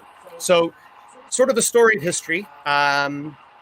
People older than me, they have mixed feelings about Conrail because it replaced so many of their beloved fallen flag railroads. And so what's interesting is that for me, as a child born in the 70s and growing up in the 80s and 90s, rather than see things fall apart, when I came of age, I was watching things come back. I was watching things get longer. Trains became big. There was bright new blue locomotives and new freight cars. There was new services. The piggyback services and intermodal trains were getting longer. It was an exciting time to be trackside. And so there was an optimism and an energy to the Conrail that I'll be able to do some live operations in the vein of what we've done on Facebook lately. Thanks to the magic of Gordy and Brad, Martin, switching screens as we've heard Martin speak of already. So it's a neat time. It's a neat time for the hobby in general. And I just want to touch on that quickly because our hobby is a very diverse group of people from all over the world, as we're seeing with NMRAx and Gordy Robinson's incredible leadership with the whole thing. And what a special time that even during a pandemic, even during some really difficult times for many people worldwide, we're still able to find community. We're still able to come together. We're still able to open our doors, so to speak, so that right now, everyone around the world who's watching this and anyone that watches the video once it's recorded is literally looking at the dispatcher screen that's right here.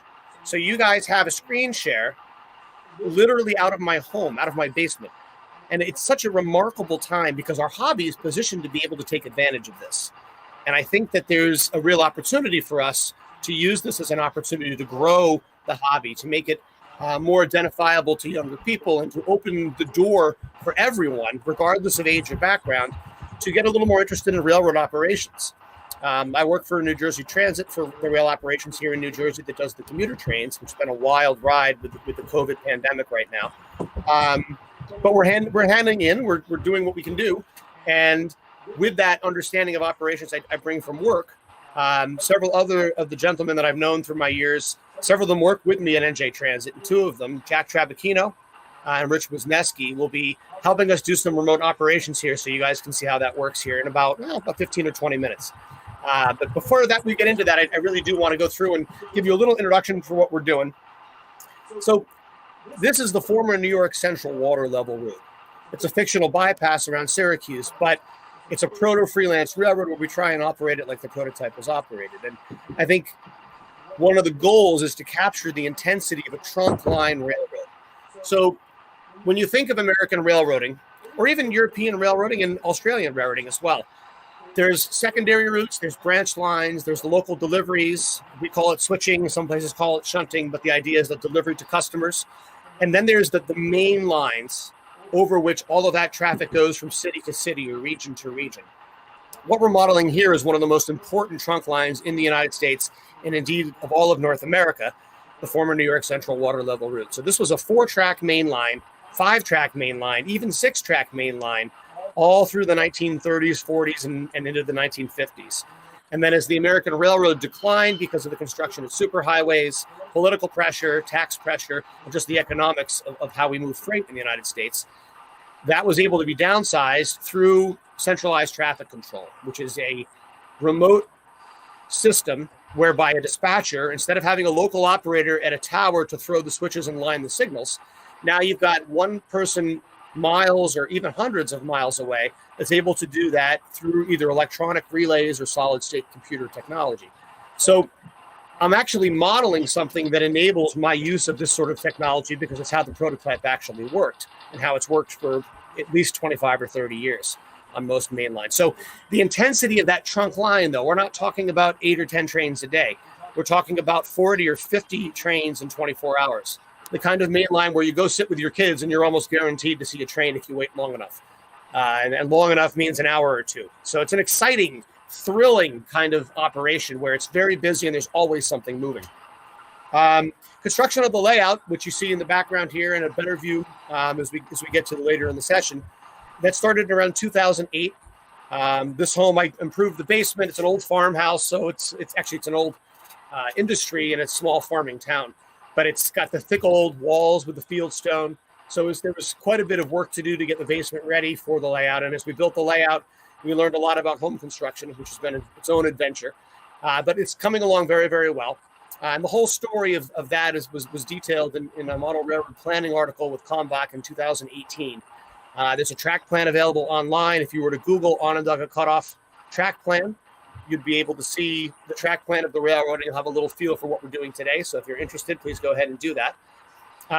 But suffice it to say that this is something I've always dreamed about being able to do. And thanks to Jack Trabacchino, Rich Wisniewski, and the help of many other people, Alex Lang and Nick Anchant being two of the big ones for the signal system and the communications, we've really been able to capture a lot of what I hope to capture, which is I'm very grateful for their assistance, because it wouldn't be possible without their assistance. Very, very much dependent upon the expertise of other people in the hobby to sort of push this layout to the next level. And I defer to them on most of the technical issues, because that's let experts be experts is one of my mantras on the Undugger cutoff. We use NCE control. It's the Power Pro system. So you guys are familiar with the typical NCE hammerhead. That's the primary form of control for people in-house, although we also use quite a bit of Y throttle, WITHROTTLE, Y throttle. It's an app on smartphones and on any sort of tablet, and you can download different versions of it, but basically it taps into your local Wi-Fi network, your wireless local area network, and allows you through the magic of JMRI, without which this railroad would not be possible, at least not in its current configuration. JMRI allows you to use a smartphone to talk directly to your layout through the command system and control trains. And that's actually a key for remote operations, which we'll talk about in just a few minutes here. So it's about a 250-foot main line. We run a 24-hour cycle of operations, including simulated darkness, which is an adventure for people that come to the layout for the first or second time, and suddenly the lights start to dim. Usually catches them by surprise, but the railroad, working for the railroad, it runs 24 hours a day, and it's important to us to capture some of that energy with just the layout lighting and lights on the locomotives. The room is about 21 by 32, give or take. The exact dimensions would be available on the track plan from Kalmbach. So again, if you're interested in some of the details, that's probably one of the best resources for you. So the railroad was designed for this 24-hour operation. It's a double-ended staging yard. You can see behind me the railroad west end of the staging yard. So eastbound trains begin from here. On the other side of the backdrop is where westbound trains would start out. And these are control point locations. And just so you see what I'm talking about, all my control points are marked by a local control panel, an LCP. And with modern railroad signaling, these are the panels. Something similar to this is what exists inside the signal bungalow, the little silver shack that sits next to the railroad tracks. It's where the circuitry is for signals, switches, and communications. So this helps identify the location to operators and helps people see where they are as they progress around the railroad.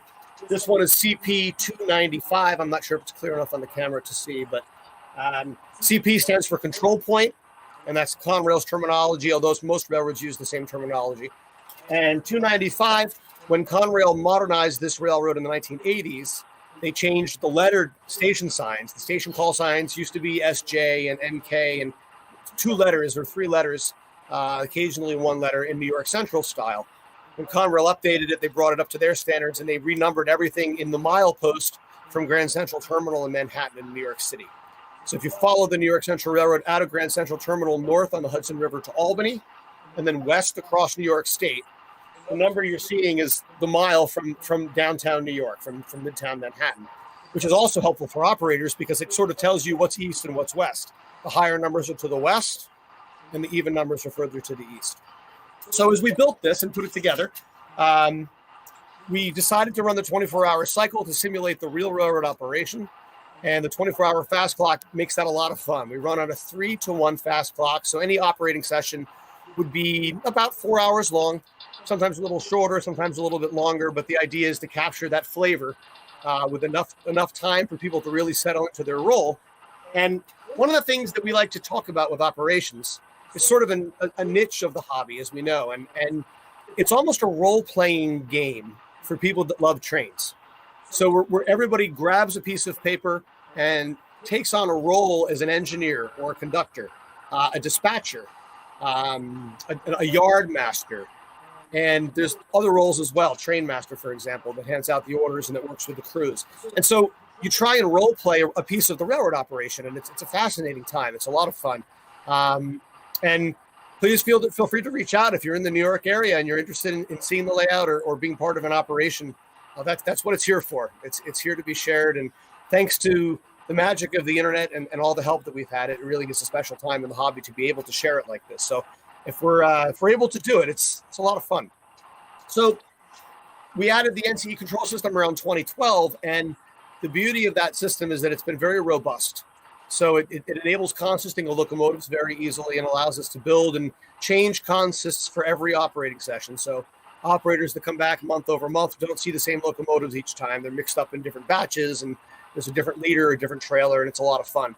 So with that handles the train control and the block detection, which is how the system knows where the trains are. We'll talk about that in just a minute. And on top of the block detection, the next thing you need is the logic. And this is where the Digitrax system was superior. And actually the only system, NCE didn't have a system, so it was the only system that was available to me immediately. There are other ways to do it, and there's a lot of options now between LCC, layout command control, which the NMRA has been a leader in, along with Walters, and CMRI, Bruce Chubb's magnificent system that's existed for so many years and become the staple of so many different layouts, important layouts around the country. So there are different ways to do it, and there's no right way. There's just the ways that work. And what we found is very robust here on the Onondaga Cutoff is to have that NCE control system, and then the Digitrax system for signal control and interlocking control. So we use the Digitrax SE8C signal decoders to drive turnouts and signals. And you might say, well, we've got Digitrax and NCE. Those two don't normally play that nice together with control systems. And that's where the magic of JMRI comes in. The Java model railroad interface, which Martin has been a very important character in, as well as several other guys, has been absolutely indispensable for those of us that love centralized traffic control and signaling, and learning about it and how to incorporate it with operations on the railroad. So we use JMRI with a separate plugin, one port for the NCE system and one port then for the Digitrax system. JMRI is the brain and the logic behind the system. The dispatcher screen that you can see on one of the small screens and that we'll maximize here shortly, that's actually through the CATS, C-A-T-S, like the pet that so many of us love.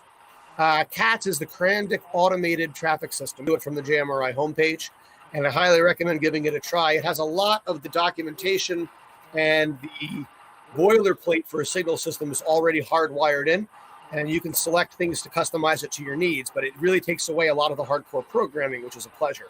It gets you to operation much, much more quickly, which is a lot of fun. So all of that being said, it's a whole lot of talk. But the big thing that we wanted to talk a little bit about today is the remote dispatching. And Gordy invited me to be part of this primarily because of some of the stuff that we've been able to put together.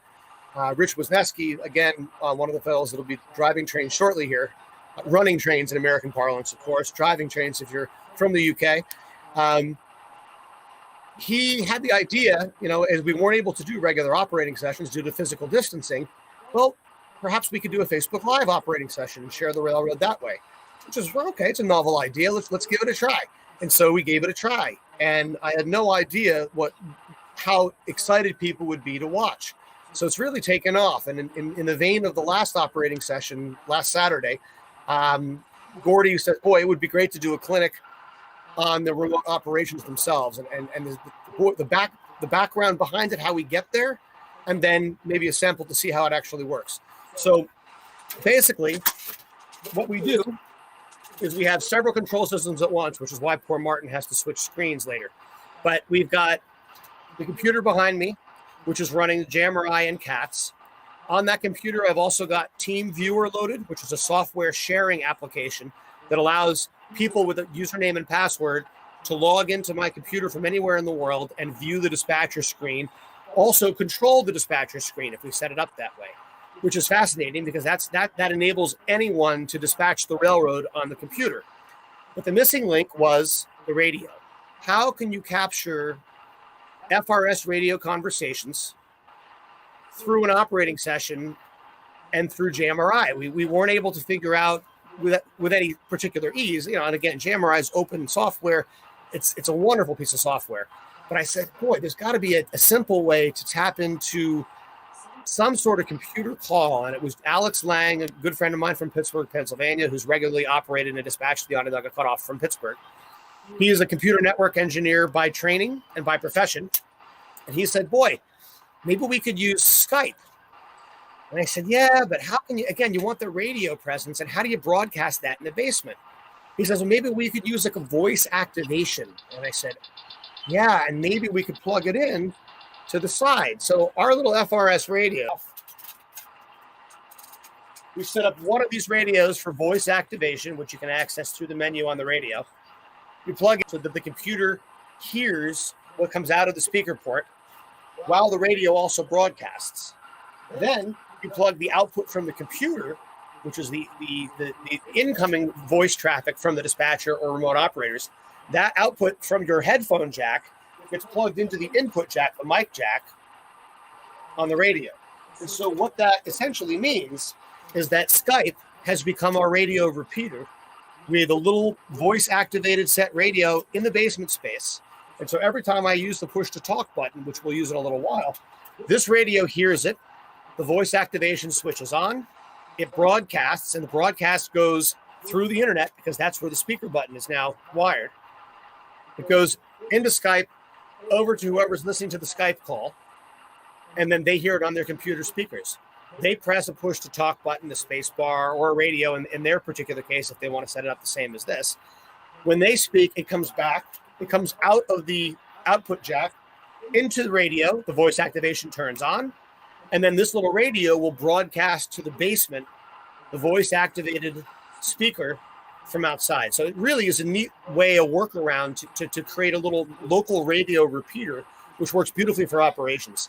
A few fellows, Bob Rodriguez down in the Washington, D.C. area, has done a really neat job with his railroad as well. And Bob uses Zoom for the call. And so he's actually, instead of Skype, he's been using Zoom to allow operators to have a window to see the layout, and also use Zoom for voice radio, for voiceover. So there's different ways to do it. I think the important thing is to realize that there are different ways to do it and that they work. So this strange physical distancing time has been an opportunity for us to try new things. And thanks to the leadership of Rich Wisniewski and a bunch of people helping me put it together, we've been able to accomplish a couple remote operating sessions on the OC. So again, if you Google Onondaga Cutoff Facebook, you'll find the Onondaga Cutoff Facebook page. And on that page are all the videos we've done over the last couple months. They were pretty rough to start, so please be gentle on the first couple. But as we've gone on, they've gotten a little bit better, a little bit easier to produce, and we've been able to bring one or two people back into the basement as the physical distancing restrictions have been lifted. So far, so good. We're moving in the right direction, and it's been a lot of fun. So as the remote crews start to talk here a little bit, we'll hear a little bit of a chatter on the radio. I'll turn that up for everybody here once we move over to the other side to start running. But it's just a special time. And I want to talk a little bit more about the next steps. And, the beauty of this hobby very much mirrors the JMRI experience, where there's always an opportunity to grow. There's always an opportunity to learn.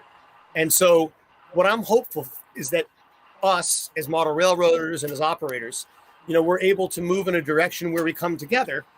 And whether it's timetable train order operation, whether it's switching or shunting in a yard, with a camera like we've seen a couple of times on some of these live videos, whether it's using a dispatcher screen with CTC, all of these are legitimate ways to run your trains and to have a lot of fun. And this hobby it's about fun. And for me, it's very much about community. It's about coming together. And I think that we could use more of that in the world today. And I know that sounds maybe perhaps a bit corny and lofty, but I really sincerely believe that if we come together on whatever we enjoy together, if you focus on what we have in common, the sky is the limit that allows other people to come in and learn and enjoy and be a big part of the fun. And so all the people that have helped out with the Onondaga Cutoff, I feel really indebted to all of them. It would not be what it is without help of so many experts outside. And to be able to participate and have an article or two in the Model Railroad Press with Kalmbach. In fact, I've got a book, the whole Model Railroad signaling experience, how we built it on the Onondaga Cutoff with a bunch of photographs and thousands of words of manuscript and an actual how-to on how to build some of this stuff the way we did it here. That's currently actually being edited by Model Railroader, and we're hoping for a release in spring of 2021. Called Signals and Interlockings for Your Model Railroad or something along those lines. So it's been a real adventure, and I feel very used in the 1980s and 1990s. Now to be able to recreate a little bit of that here in the basement and share it with the whole world is a dream come true. It's nothing short of a dream come true. So without further ado, we're going to switch cameras here. So Martin, if you don't mind, what we'll do is the one that's labeled guest there with the locomotive, we can maximize that, and or maybe we can dual screen that with the dispatcher panel, so people can watch the locomotive move and can also keep track of the dispatcher panel here on the left. That'll be an important part of what's going on. So as we get into this, it's important to understand what's going on in the dispatcher panel. So I'll carry this computer to the other side of the basement. If you want to switch cameras there, Martin, that would be great, and we'll go from there. So I don't know that you'll see much of my face on camera until the very end. So bear with us as we make the transition here, and stay tuned. I'll be right back.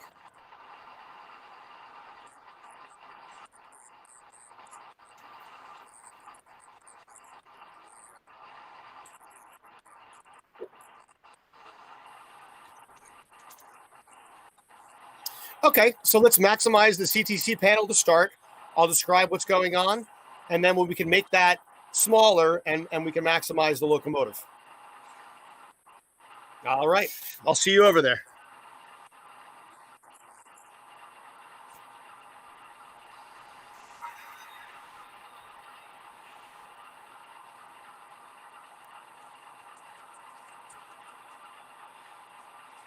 All right, everyone.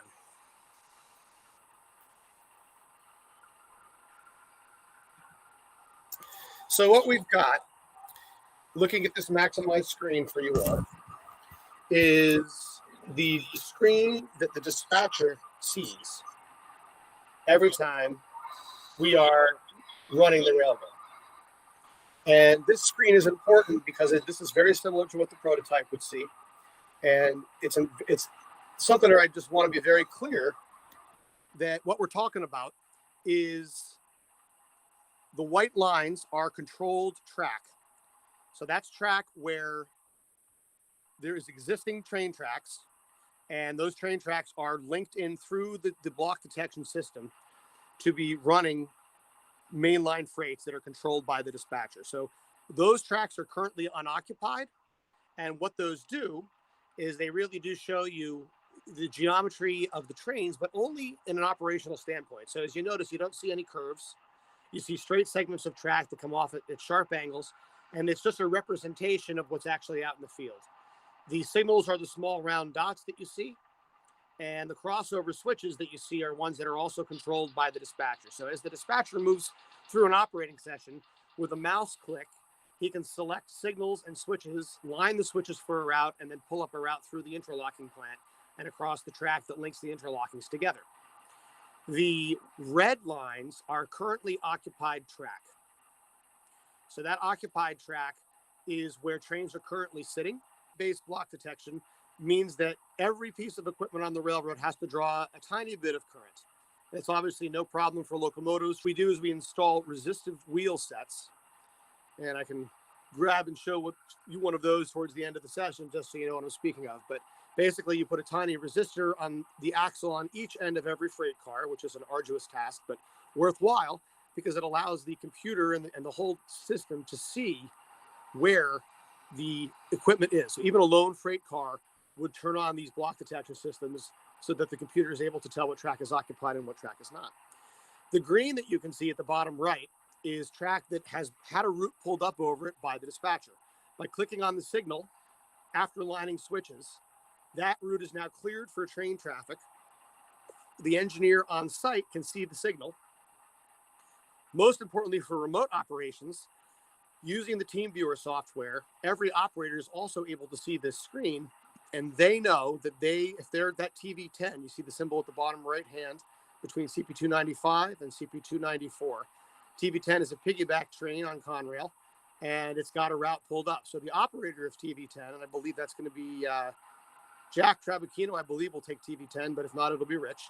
And they're going to handle that in just a minute here. But they know they've got a route, so they can accelerate using Y-throttle.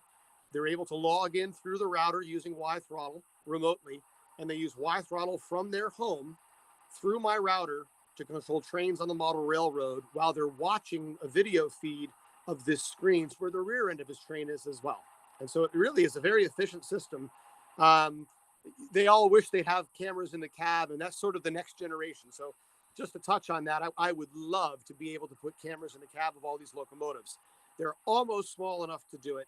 You can do it now if you have a dummy locomotive on the front of the train, but my dream is to be able to have all of my locomotives that are leading trains equipped with a camera so that during an operating session, it's seamless, whether it's operated on site or whether it's operated through the internet from anywhere in the world.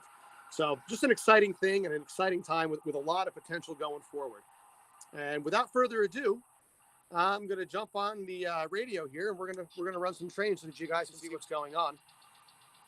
Martin, if there's a way to make this screen about half the size that it is now, and then to maximize the other screen with the locomotive or make the two of them the same size, that would be beautiful. And I'm sure whatever you come up with will work just fine. So you'll be able to see, the goal of having both screens is so that you can see the train move, but you can also see the corresponding change in the panel here that we're looking at. So the screen with the locomotive on it shows a locomotive that's going to be labeled YAON 20, which is a yard job on the Albany Division out of Onondaga Yard. And that's where we are on the screen. And it's a little red line in the top left of the screen by CP 282. And we're going to be able to move that as the remote operators move it. They're going to talk to the dispatcher, and we're going to hear the conversation to make that happen. And you'll watch him enter the interlocking and then be able to reverse out to the north runner all remotely. So all I'm doing is sitting here in the basement, setting things up. The dispatcher and the operator are both nowhere near my home, both about 30 miles away for today's session. And it's pretty remarkable to watch.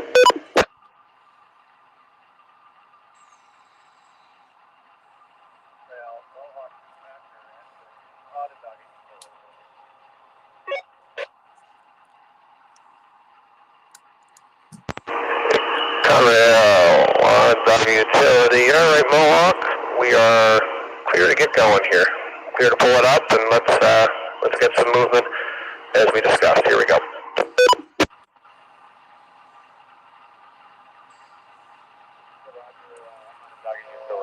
We'll get TV10 on the move here. TV294.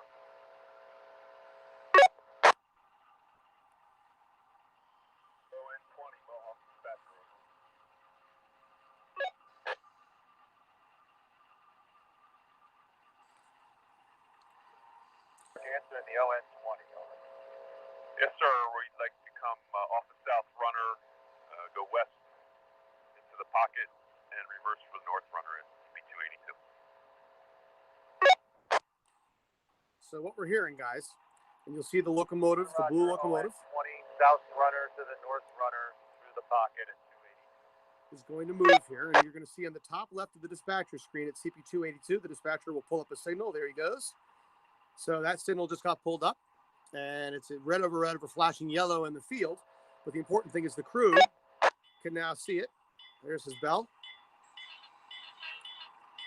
And we're watching Engineer Wisniewski move the ON14 with engine 1931 into the interlocking, and you'll watch the interlocking turn red. There it goes as he enters the interlocking. Now, if you glance back over to the dispatcher screen, the other thing we're seeing here is that he's pulled up a route for a through train.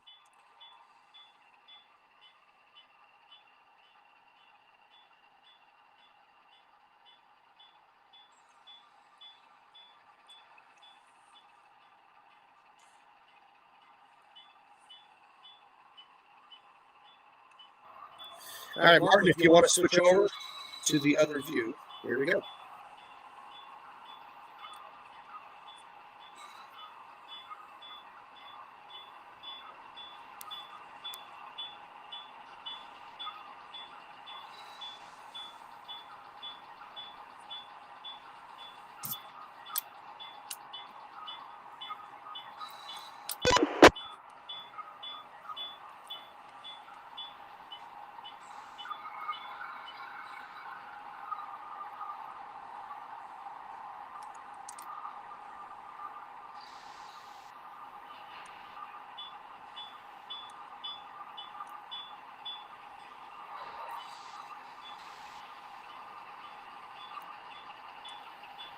So now, everybody, we're watching the local, and he's coming through the plant there at CP282 now on the north front. So the dispatcher's thrown the switch, and that locomotive here will come back into view on the other guest screen here.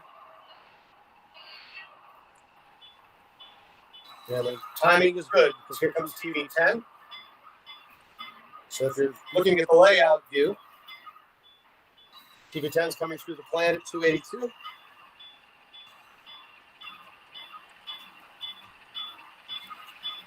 And again, as he comes through, you'll watch the track behind him go back to white.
All right. So what we've just seen is the small sample. We've got a few more trains to run here so you guys can see them come through. And, you know, the goal of the sessions is for the locals to run out and around the mainline trains as needed. So it does, you know, occasionally get very, very congested, which is a lot of fun. And it allows us to really do a lot of fun things one way or the other. And I think it's important to note again, you know, that we've got, you know, an opportunity here to really push the hobby in a new direction. So the prototype railroads, the class 1 railroads here, are very consistently running trains remotely just like this. So it's oh, and here we go. Here now, if you look at the dispatcher screen, it's CP280. We're watching our local now go through CP280 at the top of your screen. The red location is the occupied track. You see the white behind it as it leaves that block.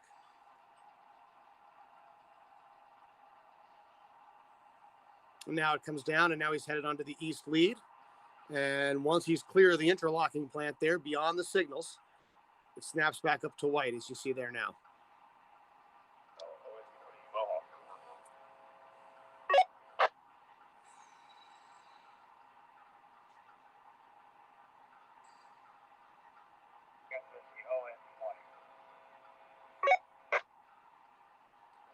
Down here on the east lead.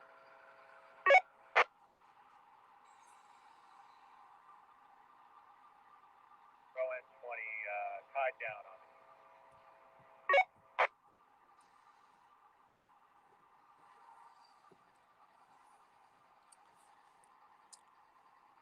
So pan around for you guys here so you can see a little bit of what's going on if you're looking at the guest screen. A little bit more of the layout to be seen here.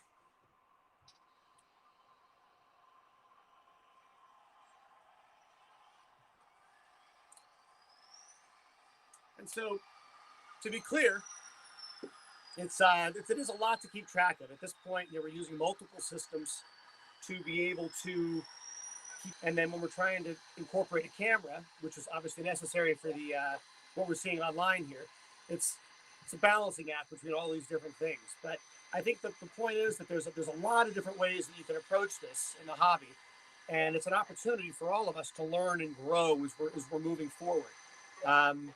Nothing stays the same for long, and this hobby, thankfully, is an amazing ability to continue to keep growing. There's so many different ways that we can keep coming together with this.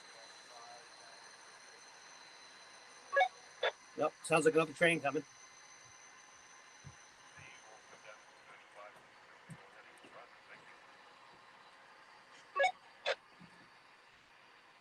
There we go. Sounds like 2 trains are coming.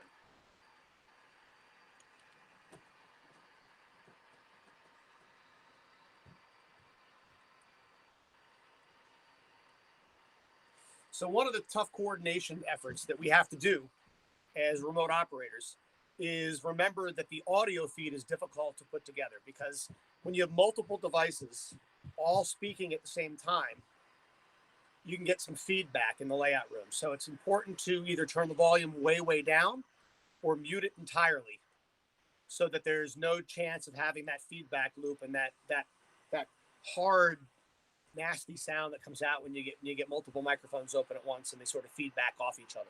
So that's one of the challenges, and that was probably the hardest thing to figure out with the Skype, was that you only need a tiny bit of volume on the Vox radio in order for it to broadcast. If you turn it up too much, you just get garbled information. And you actually heard a little garble on the radio from my end because I'm talking through it over here, and with this other feed open, it's a little shaky on how it's handling it. So there's always adjustments we can make. The key is to be open to those adjustments and to trust people in the hobby that you can rely on to sort of guide you through things when you have questions. JMRI is a wonderful resource, and the support group is really second to none. So they have a groups.io page, if I'm not mistaken, but through the JMRI page, you have a lot of opportunity to learn. I know I've seen Martin and answered lots of questions. Dave, also in Australia, has been a very big question answer on the NCE page as well. So people have opportunities to give back, and the wealth of knowledge is truly incredible. It's a wonderful time to be in the hobby, to me. So right now we're looking around and I don't see any green signals or anything. Let's go back here and take a look at our westbound bridge and see what we got.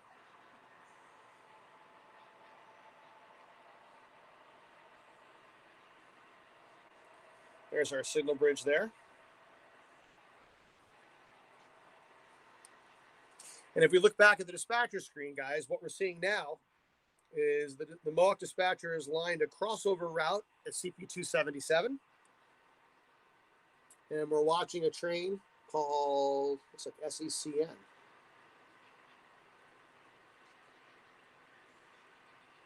I can't quite read it there.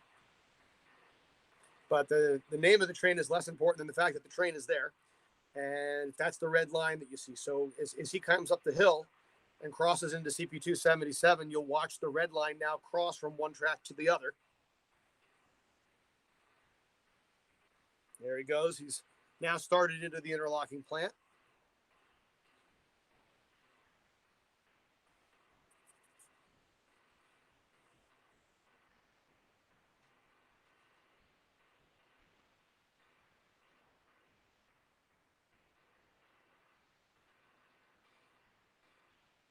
And is proceeding into the next block.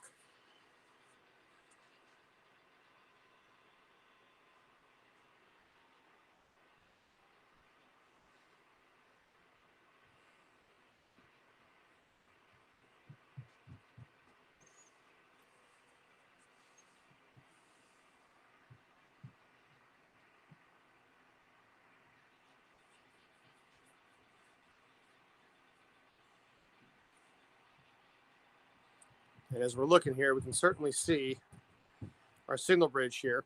And these signals here, top to bottom, you see they're all red. These are all red. Those are all red. Those are called stop signals. And it's a big no-no to pass a stop signal without permission. You need to get authority from the dispatcher to pass it verbally or by signal indication.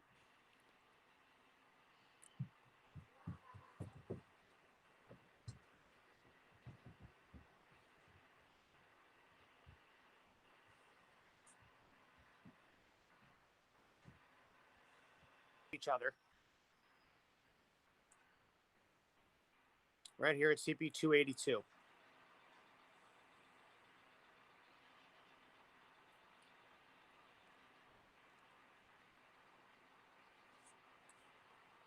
don't think I'll be able to zoom in for you on this, but at the far right-hand corner, you can see the signals at CP280, just barely little dots on the screen. You can see the bright green up top there.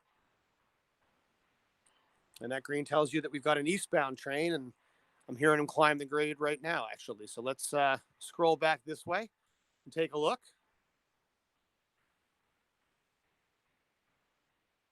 And there's our headlight.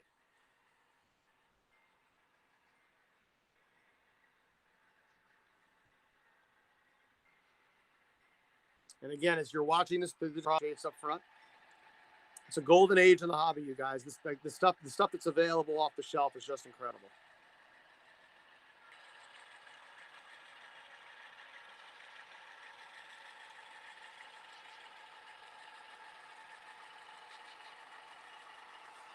It's an auto train, vehicle train. We call them the multi-level trains in the United States. These are auto rack cars, which carry finished automobiles from place to place, whether they're imported on the coast to the middle of the country or made in America and then shipped overseas. This is the way most automobiles travel in the United States now, if it's over a few hundred miles from the factory, from the dealership.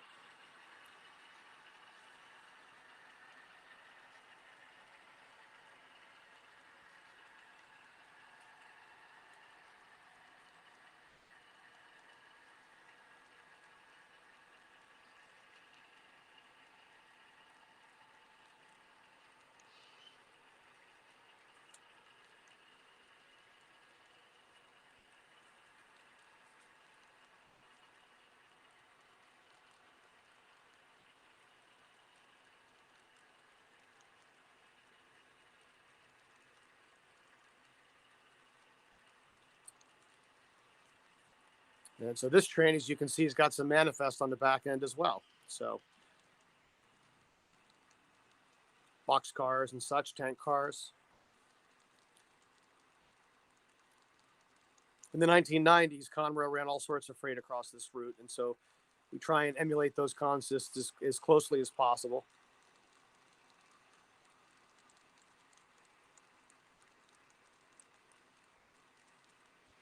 And there goes the rear end of our train with a little marker there on the last car, a little end of train device.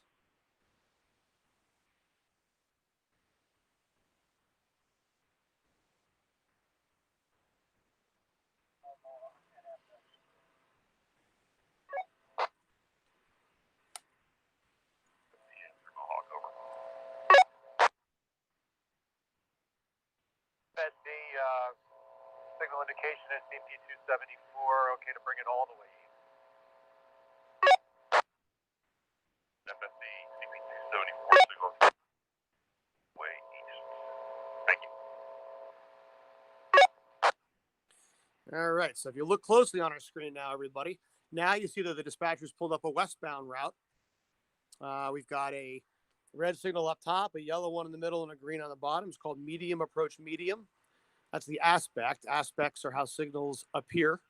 And the indication is a rule in the rule book.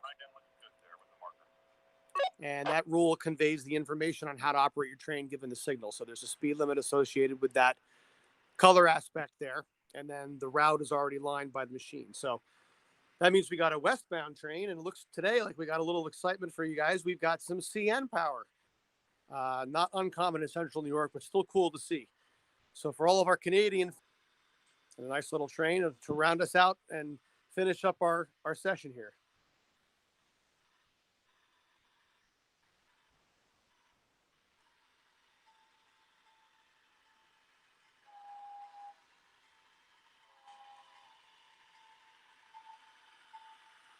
You watch the signal change, and if you look at the screen to the top left, we can see that he's going to cross over. The dispatcher screen to the top left, I should say. As he enters the interlocking, he'll take the switch there. And you'll see the engine guide to the left, going from track 1 to track 2 in a west direction on his way to Buffalo. And probably back to home rails, given the Canadian National power. Some lumber in this train. A few auto parts cars coming up here. There's one and another. And it's not a Canadian National caboose, but it is a Canadian National last car with his end of train device.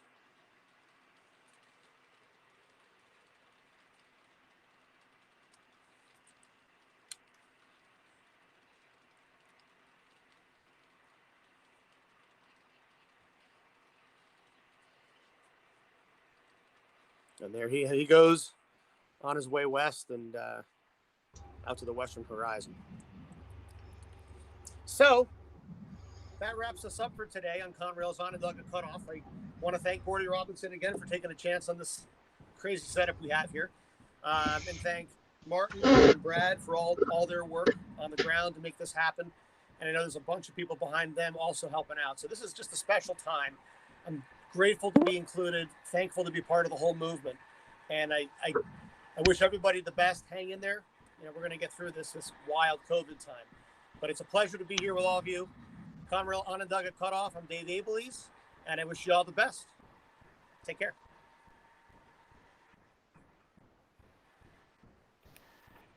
Yeah, Brad.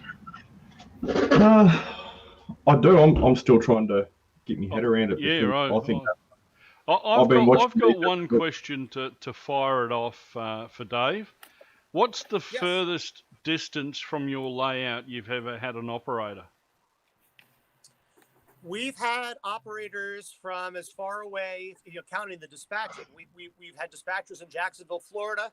So I had to measure that on a map, but it's probably close to 1,000 miles from here for the dispatching. We have done operators from as far away as Pittsburgh, Pennsylvania, which is about 400 miles from here. And I was talking with Gordy earlier, and I think it'd be a lot of fun to give it a try and see if we can do it from 11,000 miles away from a certain Australian place. Well, we've been thinking about that while you've been going through your presentation. There's a couple of people over here I know that would be itching to get at the trigger to jump in the opposition. As you can see, Brad's putting his hand up. I mean, well, splendid. I would be open to that, and the curious thing will be a little bit to check out the delay, but I do believe we can probably work around that, and it's let's give it a try. I mean, the sky's the limit, so I'm really looking forward to it. I know Speed Muller was also talking about getting involved, so we have some opportunities here, I think, to really bring things together. I think not only are you going 11,000 miles to come over and get an Australian involved, but you're actually going into the future, because we will be driving the trains the day before you. Where are you from? I'm up in Queensland, just south of Brisbane. Okay. Yep. My uncle, my dad's brother, spent his whole adult life living in Adelaide and actually became an Australian citizen. So I've been to Adelaide a couple times and traveled around the nation. It is, and I think we're going to be getting a few more sessions like this. But anyway, I'll head it back over to Brad, because I know he's been scribing some questions there out of the chat. Yeah, wonderful. Definitely. Yeah, thanks again, Dave. Always interesting. I see Andy over in the UK has a question, and I actually thought about this one too. Could you incorporate Wi-Fi cameras into the locos, and would you be able to cope with the bandwidth needed for that, along with everything else that you've got going on? The bandwidth is a big question, and that's something that we need to focus on going forward. One of the challenges in Western New Jersey, and it's ironic because we're 45 minutes from New York City, which you would think would be cutting edge technology. Well, 45 miles is a long way in the United States because it's night and day, and it's been slow to come. The high-speed internet has been slow to come to our area. So what we're dealing with is a simple cable modem.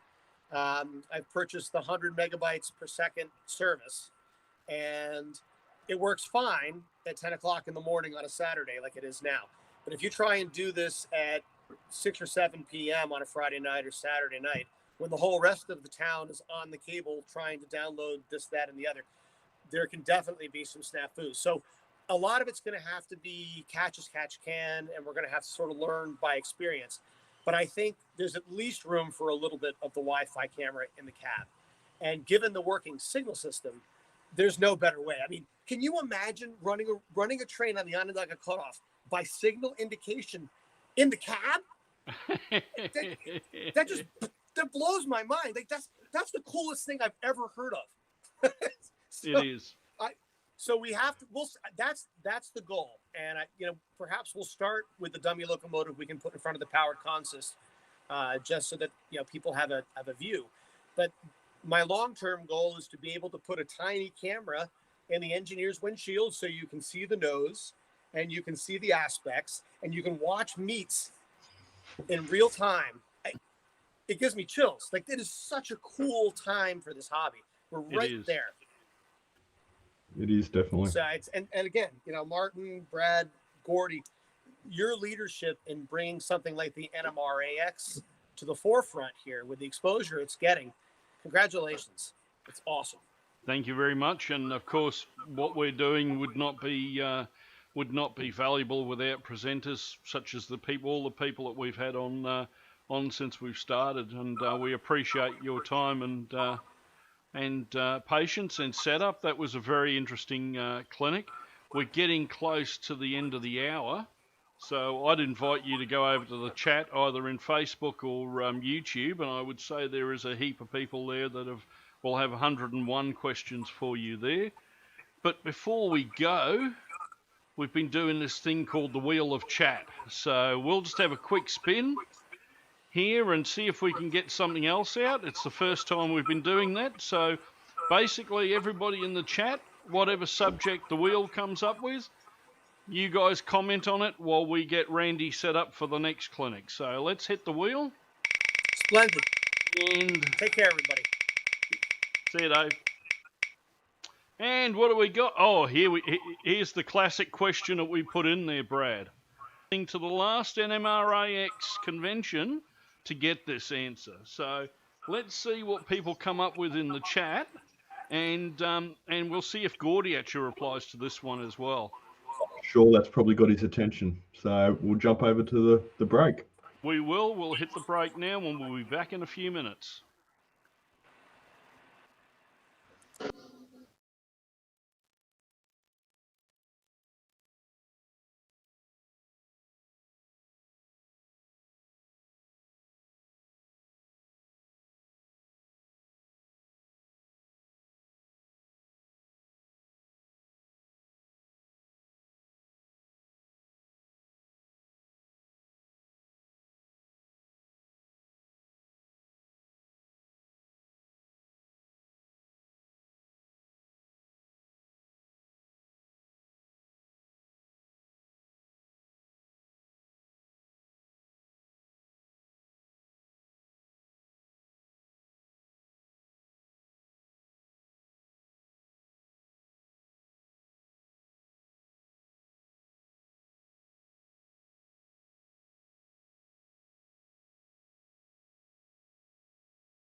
5, 4.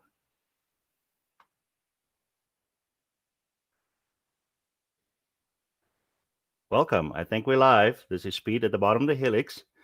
And today we have an avid prototype modeler focusing on the New Haven Railroad in Connecticut between 1946 and 1954. He's been documenting his layout for the last decade at newbritainstation.com. So you're welcome to hop over there and read everything he wrote down. He also has a decade of experience in model training, manufacturing, and is also the owners of Prototype Junction, a new company working on crowd-funded model trains. Welcome to Mr. Randy Hamill. Thanks, Speed. So how is everybody doing out there? It's been another great day of clinics, it looks like. I've been enjoying these this spring and going into the summer here. So I will get my presentation up here and get going. Let's see if I can find it. All right, so today I'm going to be talking about operations and kind of how I'm designing operations for my layout. Like everything I do, this is kind of my approach to things, and everybody's going to have their own sort of unique needs and approach to their layout, but I'm hoping this will give you guys something to think about and maybe some ideas you can use on yours. So the approaches to designing operations are kind of how I approach it. Is I don't want to reinvent the wheel. Doing this based on prototype practices. A lot of times we start with existing model railroad operations practices, and I kind of like to start with the prototype and work my way backwards. But I do learn from a lot of other model railroad operating approaches and designs that people have used on their layouts. What do you like? What do you don't like? How does that differ from the prototype? That sort of thing, so that you can kind of narrow in what the focus and approach that you like to operate on your model railroad. And certainly operating on other railroads can help with that a lot. And so you can determine what you want for your operations. To me, operations are a model too. We model all different aspects of railroads, whether it be the equipment, the scenery, structures, but the operations themselves are also a model. And so I start looking at kind of 4 different aspects of prototype operations.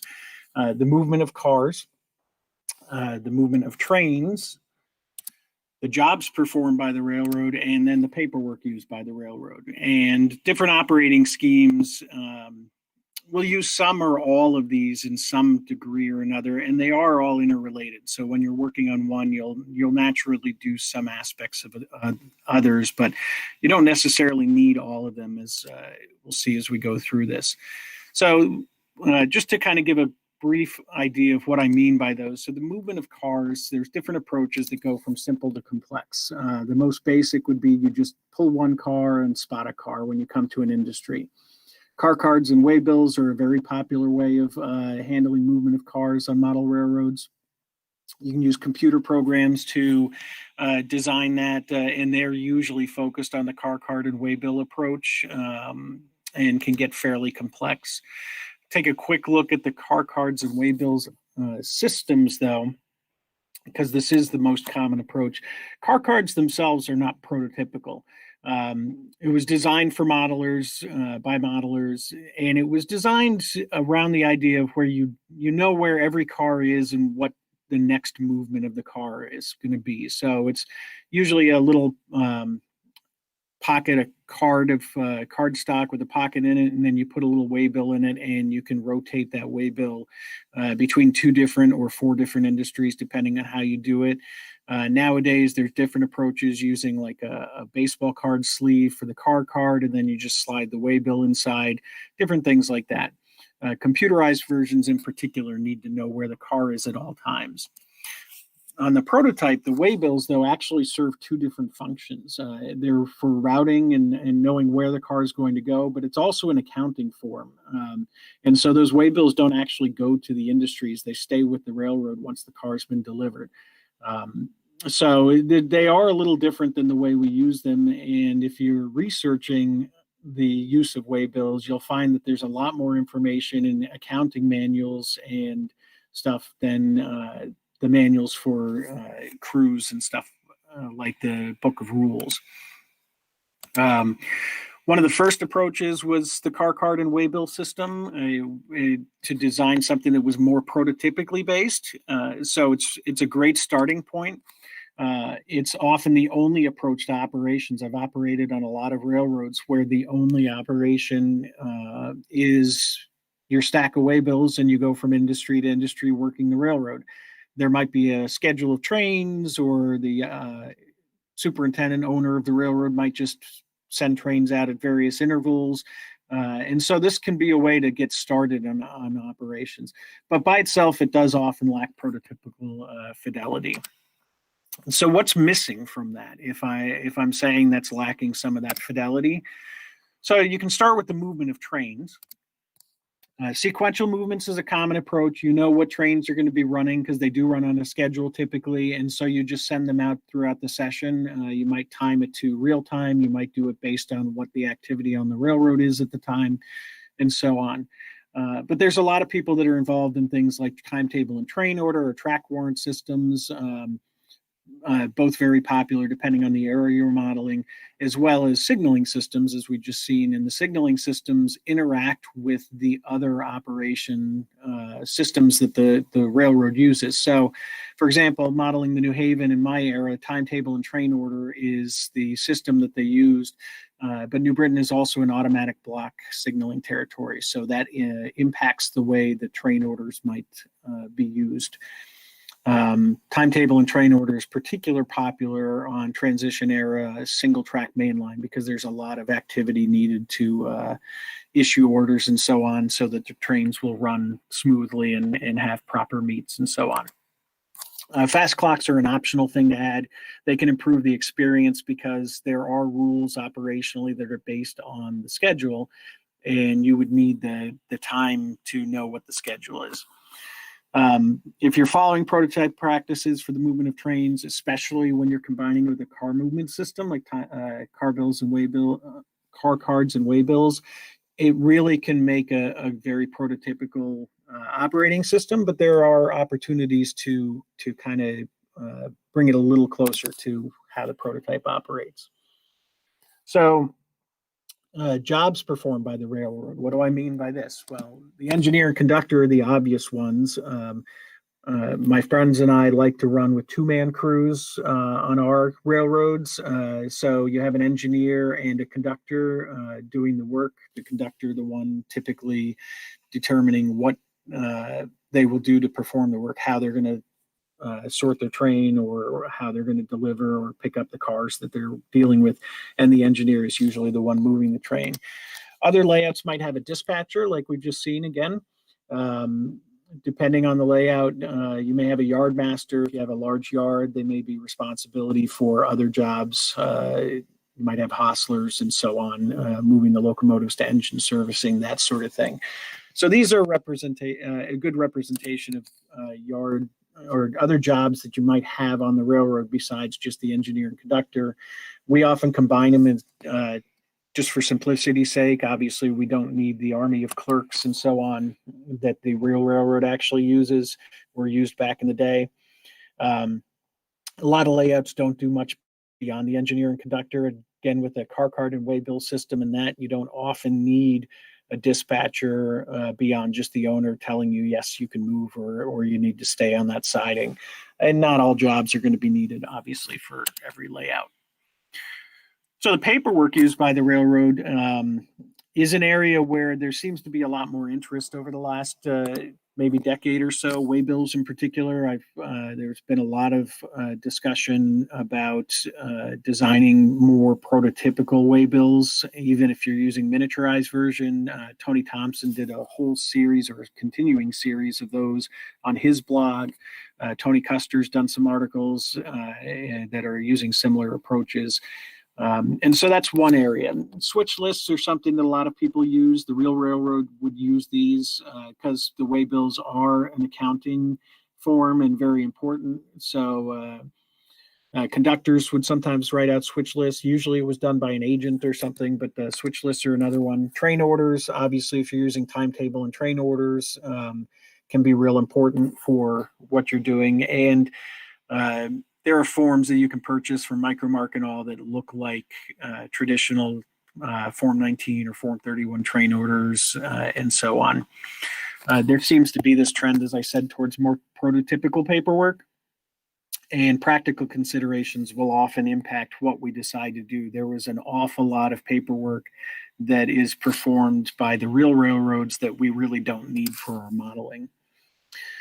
So that's kind of an overview of sort of the areas that I'm going to touch on today. And this will be kind of a high level overview of these things due to the time. And I'm working on some independent clinics. And obviously I'm always posting stuff on my blog and website about how I'm approaching this, where I can get into a lot more detail. But my goals are to really make the operators feel like they're actually working on the railroad. So the focus is a little bit different than some of the other starting points, I guess. I want to simulate all four of those aspects of prototype operations. I want to learn more about it. That's something I've been doing a lot of research on. I really enjoy it. I've got a lot of actual source material, rule books, paperwork, and so on. Part of the process is to teach others. Doing a clinic like this is a lot of fun for me, and I enjoy doing this, or roundtables, or just chatting with people and email or at shows and stuff. But I also want to teach through the operations themselves. When you're operating the layout, it really should kind of teach you something about the way the railroad is running. And I also want a flexible system, because I intend to have regular operating sessions for people from out of town as well as my friends. We have a number of train shows in the area, and I tend to run operating sessions prior to those. When I can. I want to be able to tailor it to the specific operators, their skill levels, their interest levels. They may not be interested in all of the paperwork and things like that. So it needs to be something that can be tailored to that specific situation. Because the focus is more on the experience of the operators, how not their skill set, but how they experience the operating session when they're here. It's less focused on the movement of cars and trains, because that's handled really by the job and the paperwork. If you focus on those two things, the rest of it kind of takes care of itself. So how am I approaching that? So for the movement of cars, there's no car cards. I can include all the information that might be on a car card, the car road name and number on the waybills like they were prototypically.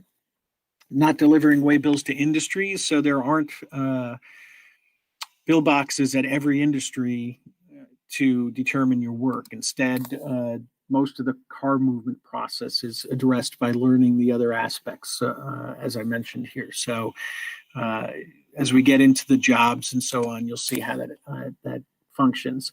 You don't need a really complex system to feel realistic.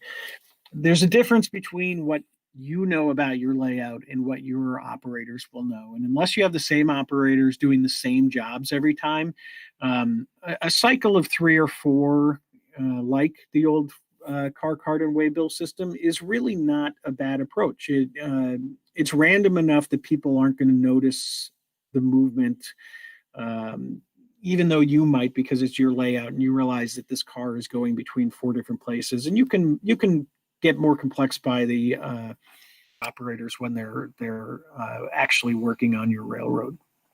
The waybills on the prototype, only loaded cars have a waybill.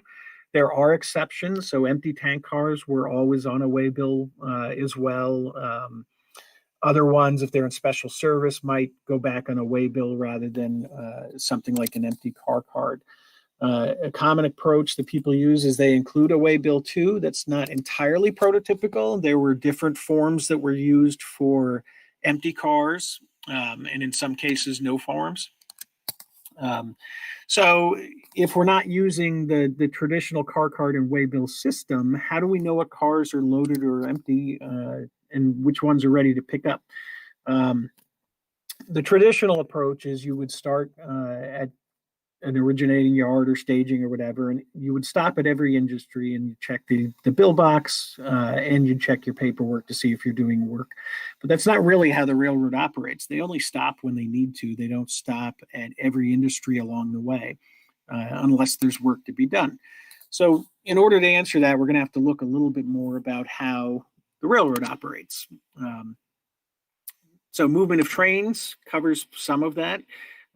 Passenger trains obviously run on a schedule. Fast clocks provide that context. So if you're not using a fast clock, there's some things that will have to come in play some other way. But a fast clock gives you a time where your crew's working other trains, whether it's switching crews in a yard or local freights, through freights, and so on. They'll know when the first class or passenger trains are coming through. Freights typically operate, well, they do operate on a set of a schedule, but they also have sort of a pattern to their schedule. So typically, because railroads are trying to get foreign cars off their road at midnight, right after midnight, they're building new trains that are going to deliver cars to their railroad. And so the morning trains typically are running from that originating interchange point to their most distant point, and they're delivering cuts of cars on the way. And a lot of those happen overnight. And then the reverse happens in the evening, where afternoon evening trains are picking up cuts of cars and taking them to the interchange yards to get them off the railroad, so they don't have to pay a per diem fee to have those cars there another day. So that pattern kind of helps design the layout operations if you know where you are in relation to the interchange yards. In New Britain, it's there's 2 locally assigned switching crews, so they actually do all the work spotting and picking up cars. Local freights don't do any work in town other than to drop off or pick up cuts of cars, just like the other through freights. The switchers also classify the outbound cars. So when you're sending outbound cars, they have to follow certain rules, and they have to be blocked following those rules. Also, there's Stanley Works is the biggest industry in town in New Britain, and they have their own switcher and crew. They have their own locomotive for their plant. Steel industries and there's a lot of industries that you might have on your railroad that might have their own switch crew and be sort of their own little railroad on their particular piece of property. Timetable and train order, like I mentioned, New Britain is in the automatic block territory. It's also a double track main line. So since they all operate on a schedule, except the local freight, there's really not much in my case to need to write out train orders, not much for timetable and train order stuff at all. So I don't really need a dispatcher. But I do need to pay attention to one rule in particular, and that's the yard limit rule. This is a rule that I think a lot of people are confused about, and it's pretty important here because the entire layout is in yard limits. So first off, yard limits are not a stop sign. I've operated on a lot of layouts where they'll have yard limit signs, and the rule on the layout is that you must stop at the yard limit sign and then wait until the yard master gives you permission to come into the yard. That's not really how the railroad operates. You need to design an inbound track on your yard, but more importantly, you need to design your schedule around maintaining that track and keeping it empty so that inbound trains have someplace to go. So that's one of the most important jobs that the yard crew has, is to move the cars out of that and then start working the cars in the yard as they classify them. So that's one big thing that's really different. The other aspect is that the actual yard limit rules apply to the main track or the main line and not the yard tracks.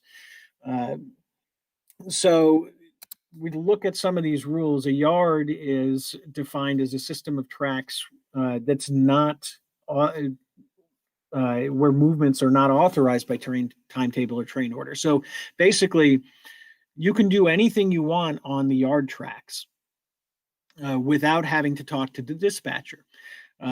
If you're a yard switching crew, obviously you need to talk to your yard master because they're the ones that are giving you your work. But otherwise, you don't need any special permission to do your movements. The yard limit rule is, or the yard rule itself is about the main line. So the main track can be used without protecting against any other train except for regularly scheduled trains. And regularly scheduled trains would be your first class trains typically. And in most railroads, that's just your passenger trains. Having said that, the railroad expects that the through freights are going to move on their schedules as well. So you really need to make sure you're not blocking them.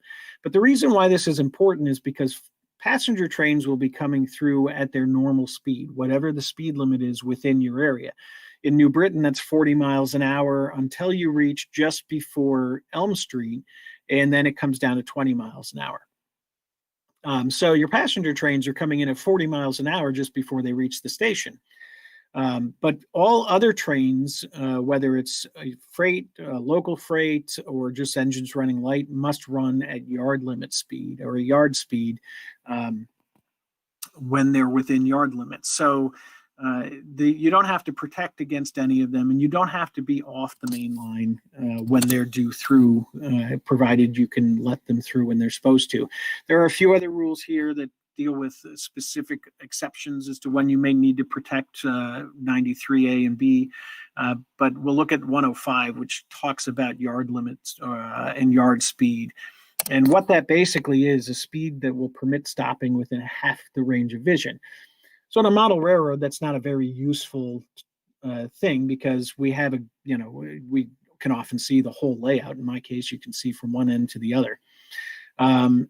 So you need to think more in terms of the momentum that you have on your locomotive and how fast you can go and still stop without hitting whatever the obstruction another train and so on is operating. Put things into context as well, which is nice.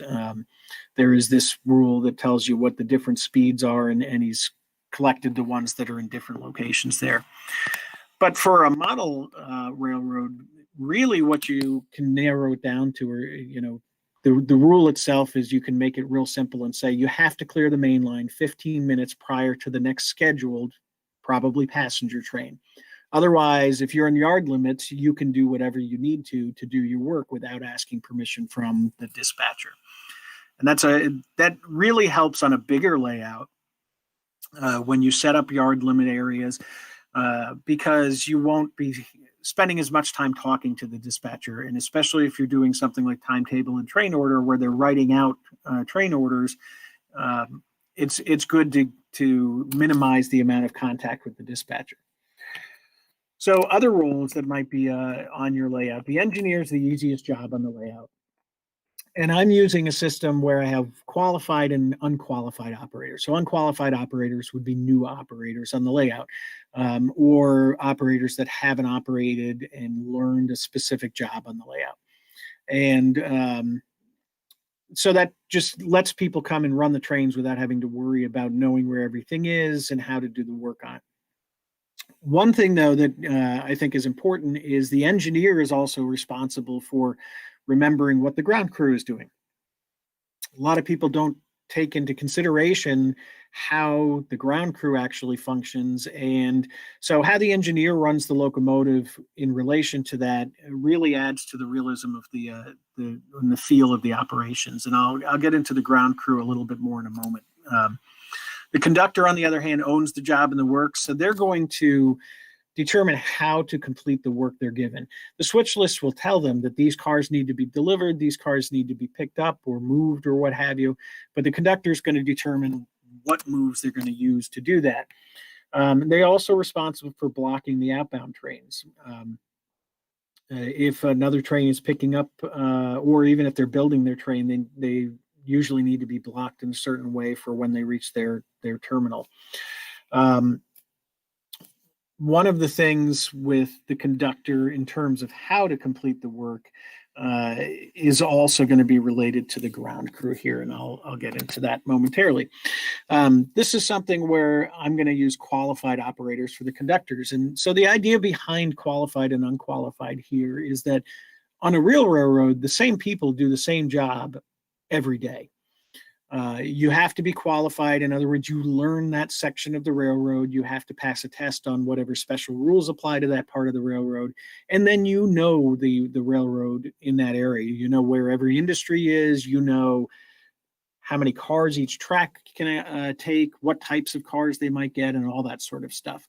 And so I want to try and replicate that on the railroad, where you have the operators themselves become qualified, and then they're the ones that are kind of teaching the new crews, the engineers, typically the unqualified operators, the layouts, so that they can then perform these jobs later on, instead of me being responsible for always being the primary source of answers.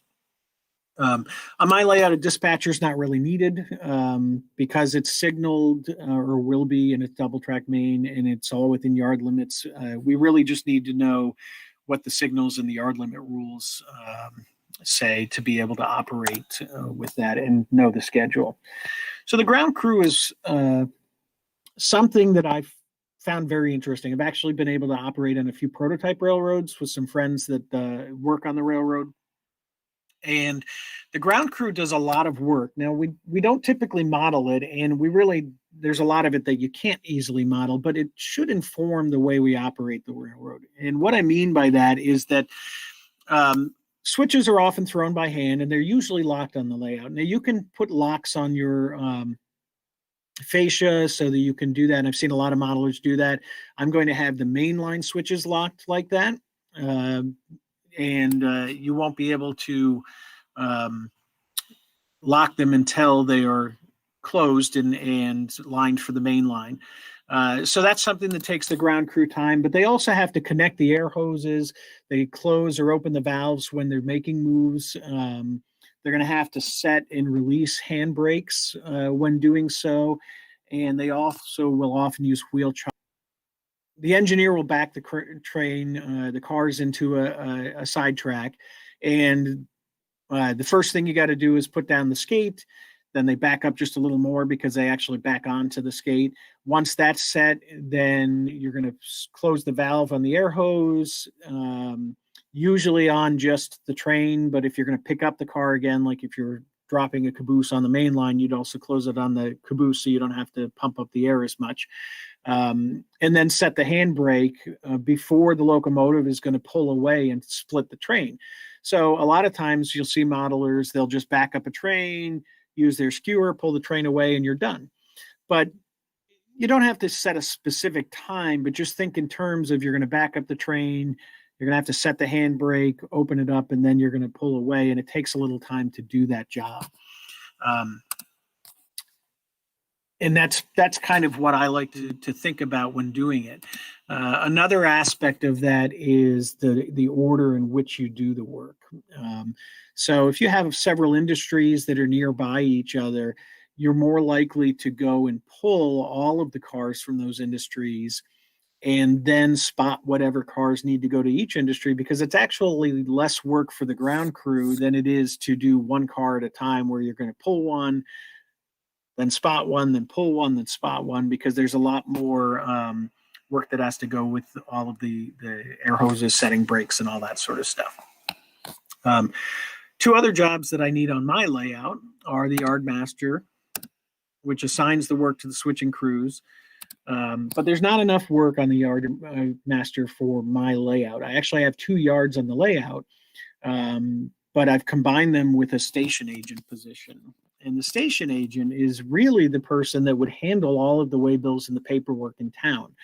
And the agent is the one that prioritizes the work for the switching crews. So industries would call the agent and say, hey, I've got 2 cars ready for pickup, or they'd request empty cars and say, okay, I'm going to need an empty car.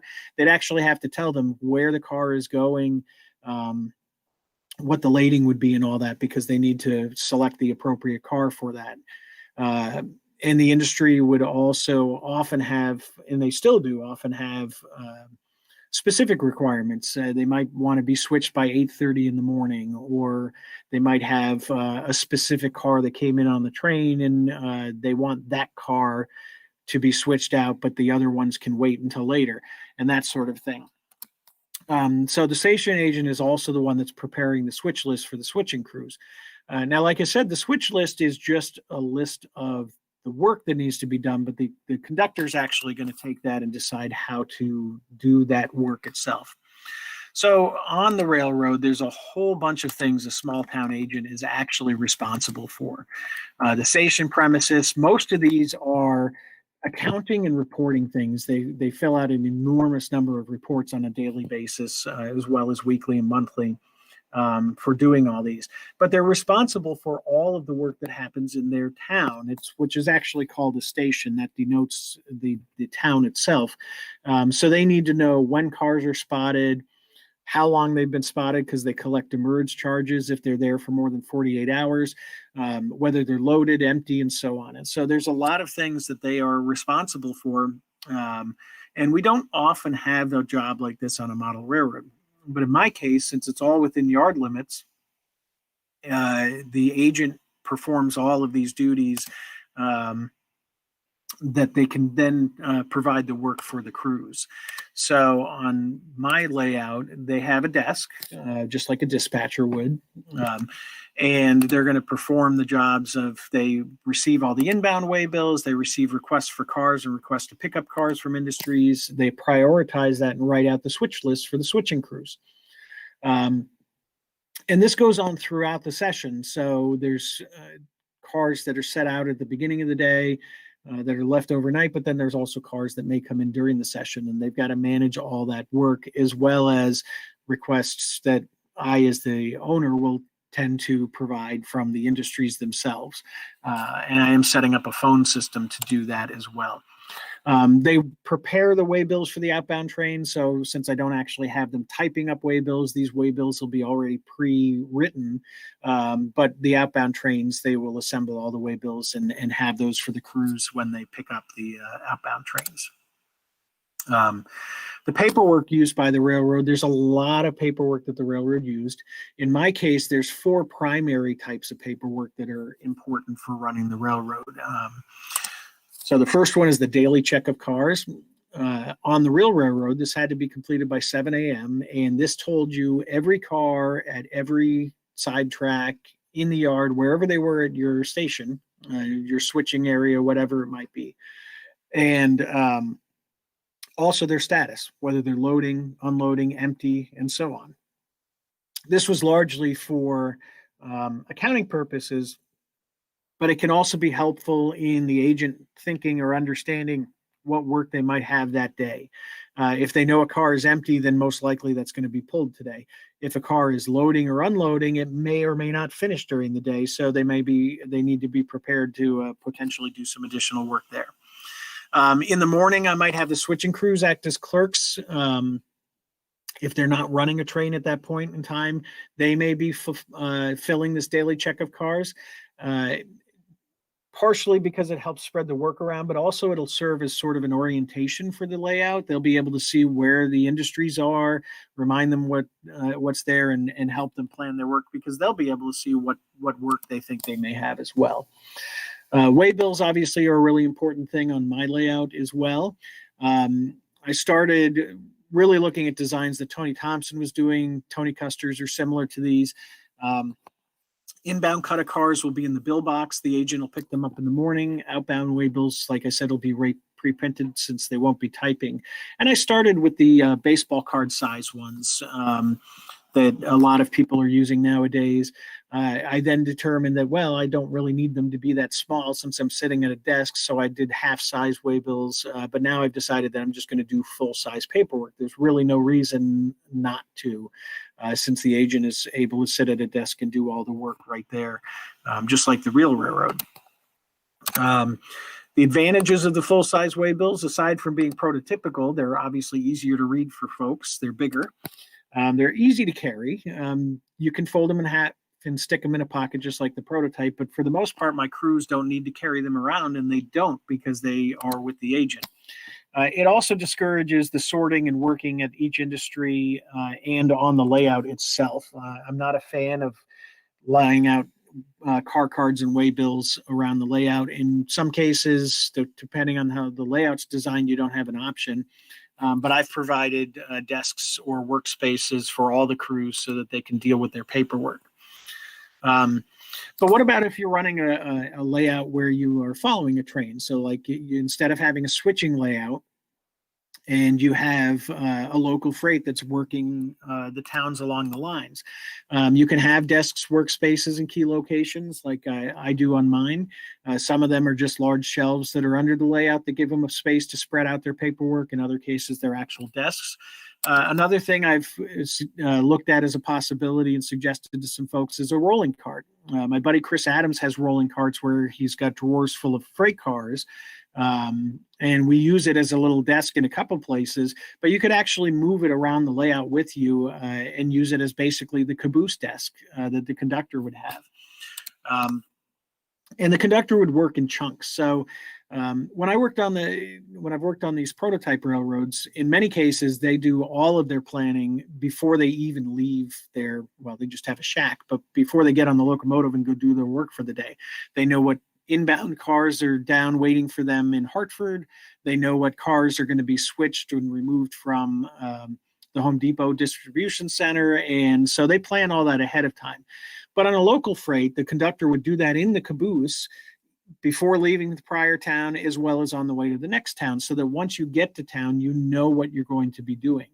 So on a model railroad, if you have a rolling cart, then while the engineer is getting the train put together and ready to come back and continue to the next town, the conductor can be moving ahead with their rolling cart and looking at the work that they have to do in the next town, getting the waybills and so on, if they wanted to do that. Otherwise, the train would come into town and pick up the waybills for work, as well as the switch list for work in that town when they get to the station. So it gives you some opportunities to do things more like the railroad does. There's some other special waybills. Here's one example. So this is a merchandise waybill. It's actually printed on cardstock. It's about half the width of a normal waybill. The way this worked is that normally LCL freight, they have to have a waybill for each shipment. So you have a car that might have 20 different shipments from two down here, and those would be often shipped ahead of the train so that the freight agent would have those before the car even arrives. And so the waybill, this merchandise waybill, would stay with the car as it moved across the country, or at least across your railroad. Well, no, they would follow it through the country.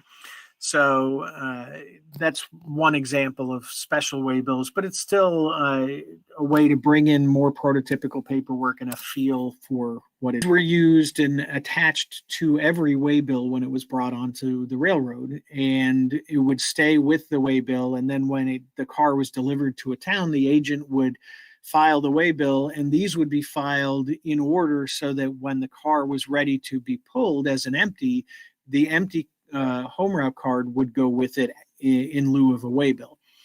But cars on the New Haven that were bound for direct connections, so the Erie at Maybrook or L&E at Maybrook, O&W, or Pennsylvania at Greenville, for example, did not use a home route card or a waybill. Those empty cars did not have any paperwork with them. They just moved with the train. So that adds some interesting work for the agent. And then, like I said, the through trains, when they pick up, they'll get a stack of waybills, but they're not going to do any work with it other than just to take the waybills. If the car is loaded, then they just throw out the home route card because it now has a new waybill and this card is no longer needed. So the switch lists on mine are switching requests. So these were used in switching districts or yards and so on, as opposed to a bigger switch list that would have been used by a road freight or a local freight. So the information from the daily check of cars and the waybills, as well as calls throughout the day, is what the agent will use for determining what needs to be switched. And because there's two local crews, they will split up the work between the crews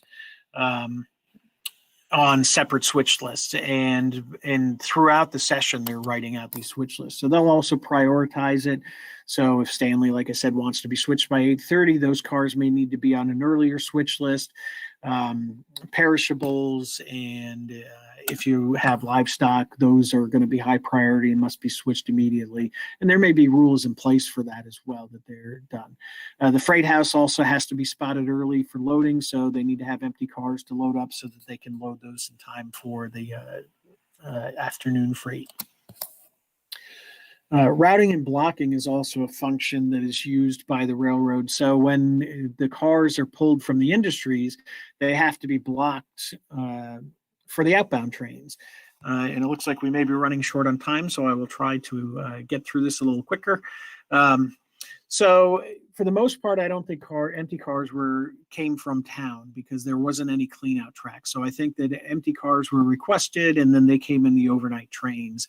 But the outbound trains had to be blocked based on the rules in this map that the AAR provided. And this is an example from the arranged freight service books from the New Haven, and it tells you specifically the blocking coming out of New Britain. There's a block for the Speedwich. This is all for train YN1. A block for the Speedwich, then for Philadelphia transfer, Enola, New London, and Central Vermont, and then the last block is basically everything else going through Cedar Hill. So when the cars are pulled, the agent needs to designate which blocks those go in so that the crews can do that as they're doing it. So the switching crews also need to know what the blocking is and stuff, but there's no specific order within those blocks. It just has to be in those large blocks for the outbound trains. Again, what about a non-switching layout? The local originates with waybills and a wheel report. The wheel report is basically a list of cars in their train. They might have a switch list as well. If they have cars to be spotted on the way, they'll stop at those, but they typically don't stop at industries where they don't have things to drop. And then when they get to their station, the agent will provide them waybills and a switch list of any other work that needs to be done in that town. They do the work and so on and continue. If there's a town without an agent, they would have received that prior to reaching that town. Model railroading or modern railroading takes this a step further, where there's a centralized office. You typically don't have agents in every town anymore, obviously, and the work is assigned by email or radio and or phone, and so the crews will know that ahead of time, more so than they did in my era. In my era, you didn't know what work was going to be in a given town until you reached that town. Computer programs are typically designed around the movement of cars. They're designed to randomize the traffic. That's one of the big features. But I want to be able to run the railroad between sessions, and I also want to produce prototypical paperwork. Not all of them do that. Most of them don't take into account the AAR car routing rules, and most of them do not provide a proper mix of freight cars. So and by that, I mean the rarity of the cars. So, for example, in my era, it's going to be about 60% steel box cars to 40 or 30% single sheath and a few double sheath cars and so on. And so a computer program typically won't do that. So I'm doing a mix of a computer program or just a spreadsheet, actually, that randomly determines the car movements. And then I select the appropriate cars so I can take into account the car service rules and a proper mix of cars. I pull existing waybills that I've already printed from a file cabinet and empty car cards as well, and put those around town, for the cars in town. And then I build the inbound trains based on those waybills. The spreadsheet doesn't know or care what is where, so I can run trains whenever I want without having to worry about maintaining the record or telling the computer where they are. So kind of a quick summary of how this approaches mine. It seems kind of complex, and we've had to go through it pretty quickly, but the process on mine is pretty simple.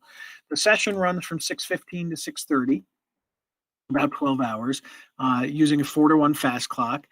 The 2 agent positions are staggered, and the 2 switching crews are staggered. So in the morning, there's crews available to run the through trains, and then in the afternoon, there's different crews available to run the through trains.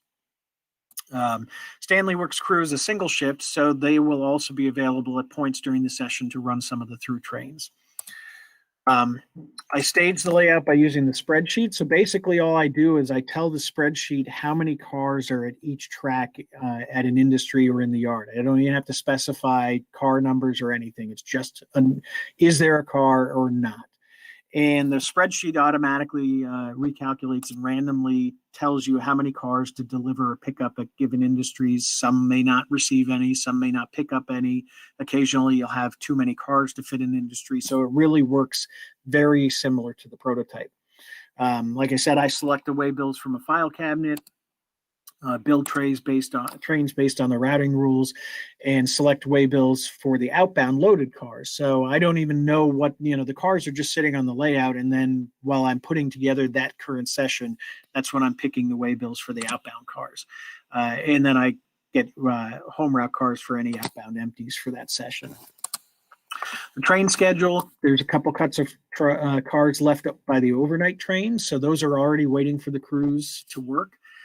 Depending on the year, there might be 0 to 2 freights dropping off cars during the morning and then in the evening picking up cars. And then the crews are building cuts of cars that are left for the overnight trains. So it's a very simple process. Passenger traffic is mostly commuter, so it's almost all eastbound in the morning, which is convenient because the crews doing the work are going to use track 5, which is the westbound, or track 1, which is the westbound main, if they need to do runarounds. So that makes it very simple for them. The agent organizes the waybills, the empty car cards, and industry requests, and so on, and prioritizes the work. They write out the switch list, and then they classify those outbound cars for those blocks. The switching crews work from the switch lists. They don't handle waybills at all for the most part. And they pull the cars from the industry. So typically in the morning, what they're doing is they're just going out and pulling cars to make space for the cars they're delivering. And there's a few tracks that are designated for just shoving cars. They're just parked there for the until they're going to classify them later in the afternoon. They then deliver the car from industry, and then after they've pulled the cars, they block the outbound cars for those afternoon and evening trains. The Stanley crew interchanges with the New Haven twice a session and more if there's more traffic. They obviously do all the work in Stanley Works. The cars themselves have loading and unloading times. So they'll know the work they need to do, but they need to wait until certain times during the day before they can move some of those cars. They'll also request empties and service from the agent. So that provides more work for the agent during the session. And the through trains themselves operate on a schedule. They're fully staged ahead of time, including the return consists, so the power and the cabooses just move to the other ones if it's a freight. They're handled by the off-duty crews. So if you're an agent that's not on duty yet, or a switching crew, or the Stanley crew, and you've finished your shift, then you're running the through trains. And they just give or take the waybills to the agent or from the agent directly. So they come on to the layout, give them the waybills, and then go on. There's not any work that they need to do from that otherwise. They just keep the waybills there for the rest of the through freight. So that's the basics. And hopefully we have a little time for answering questions here and go from there. Can you hear me now? I can hear you now. Well, Edward wants to know, where can one find information about operations from the 1870s? Primary sources are going to be your rule books and so on. One of the interesting things I found when researching this is that even in modern railroading, the rules have not changed very often. I may have some earlier rule books. eBay is my primary source for finding these things other than train shows, but sometimes libraries have information and paperwork as well, and obviously other collectors and stuff. You're welcome to contact me. I've got a number of freight agent rule books, station agent books, as well as there are some really good resources online. And actually, if you are modeling pre-1922, hathitrust.org, as well as Google Books, have tons of books that are scanned. And since those are in the public domain, you're probably going to have an easier time finding things than I will, because once you get past 1922, they're still copywritten, and you often can't find the full books online. And Andy wants to know, can you not put the car service rules into any computer system? You can, and you can even do some variation on it. So there's reports that you can find that show that prior to World War II, for example, car service rules were followed some 80% plus of the time, whereas following World War II, that was much, much less, some cases 20 to 40%. So it depends on how much you want to get into the nitty gritty when you're designing a program. I'm not a programmer, so I'm not going to design a program. They were also followed differently. So, for example, the railroads spotting cars at freight houses had a much higher level of following the rules than an industry that might just empty a car and decide to load it and send it out. So it depends on how much you want to get into that factor. But yes, that is something that could be programmed into a program. Sure. And learn about all this new crazy paperwork. And does your crew help you during the session with moving paperwork or changing paperwork? Yep. My prep work is usually an hour or two. It doesn't take that long to do the initial setup, but I'm usually not doing it very quickly either. And I often do it over the course of several nights or whatever. I'll just come down and I'll be, doing stuff on the railroad and getting it ready. I do send out a lot of information ahead of time, so people have information ahead of time, and they can take. We usually get started maybe an hour before a session. We can get into it, but because the shifts are staggered, I can spend a lot of time with people if they need it ahead of time, while other people who've run the railroad can get to work on it. Even new people that have operated in the agent position, it's been fairly self-explanatory once you get through the basics. And obviously I can help with it as well. But that's why I have this concept eventually of having qualified operators. So those will be the ones that will essentially bid on jobs and say, hey, I want to be the agent this time, and I'll probably follow some sort of seniority system to manage that as well. So it doesn't take as much as it seems. It really is one of those things that takes far longer to explain it than to show somebody and actually do it. And then last question, what do you do during a session?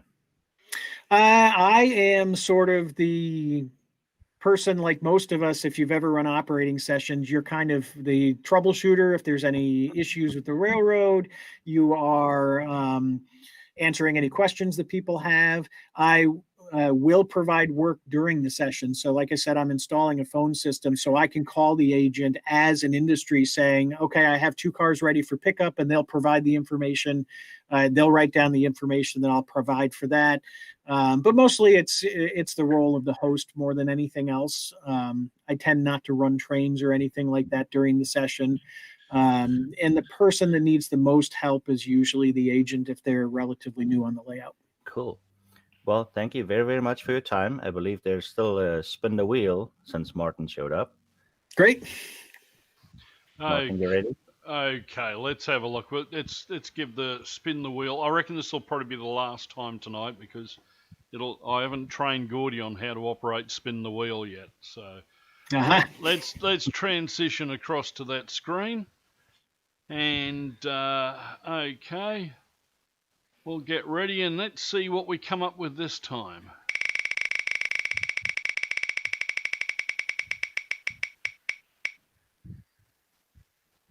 Is N-scale lost in the hobby? So I think that should generate some interest in the chat. Anyhow, thanks a million, Randy, for your presentation. Yeah, thank you guys for having us and making this possible. Thank you. We're going to have to do the old Facebook restart now because we're getting up to 6 hours, 27 minutes we've been streaming. So Facebook gets a little bit touchy when you go over 7 hours. So we're going to have to stop the stream now, and then we'll be back in about 2 or 3 minutes with Gordy Robinson running the controls from an island in the middle of the Atlantic Ocean, and Speed at the bottom of the hill.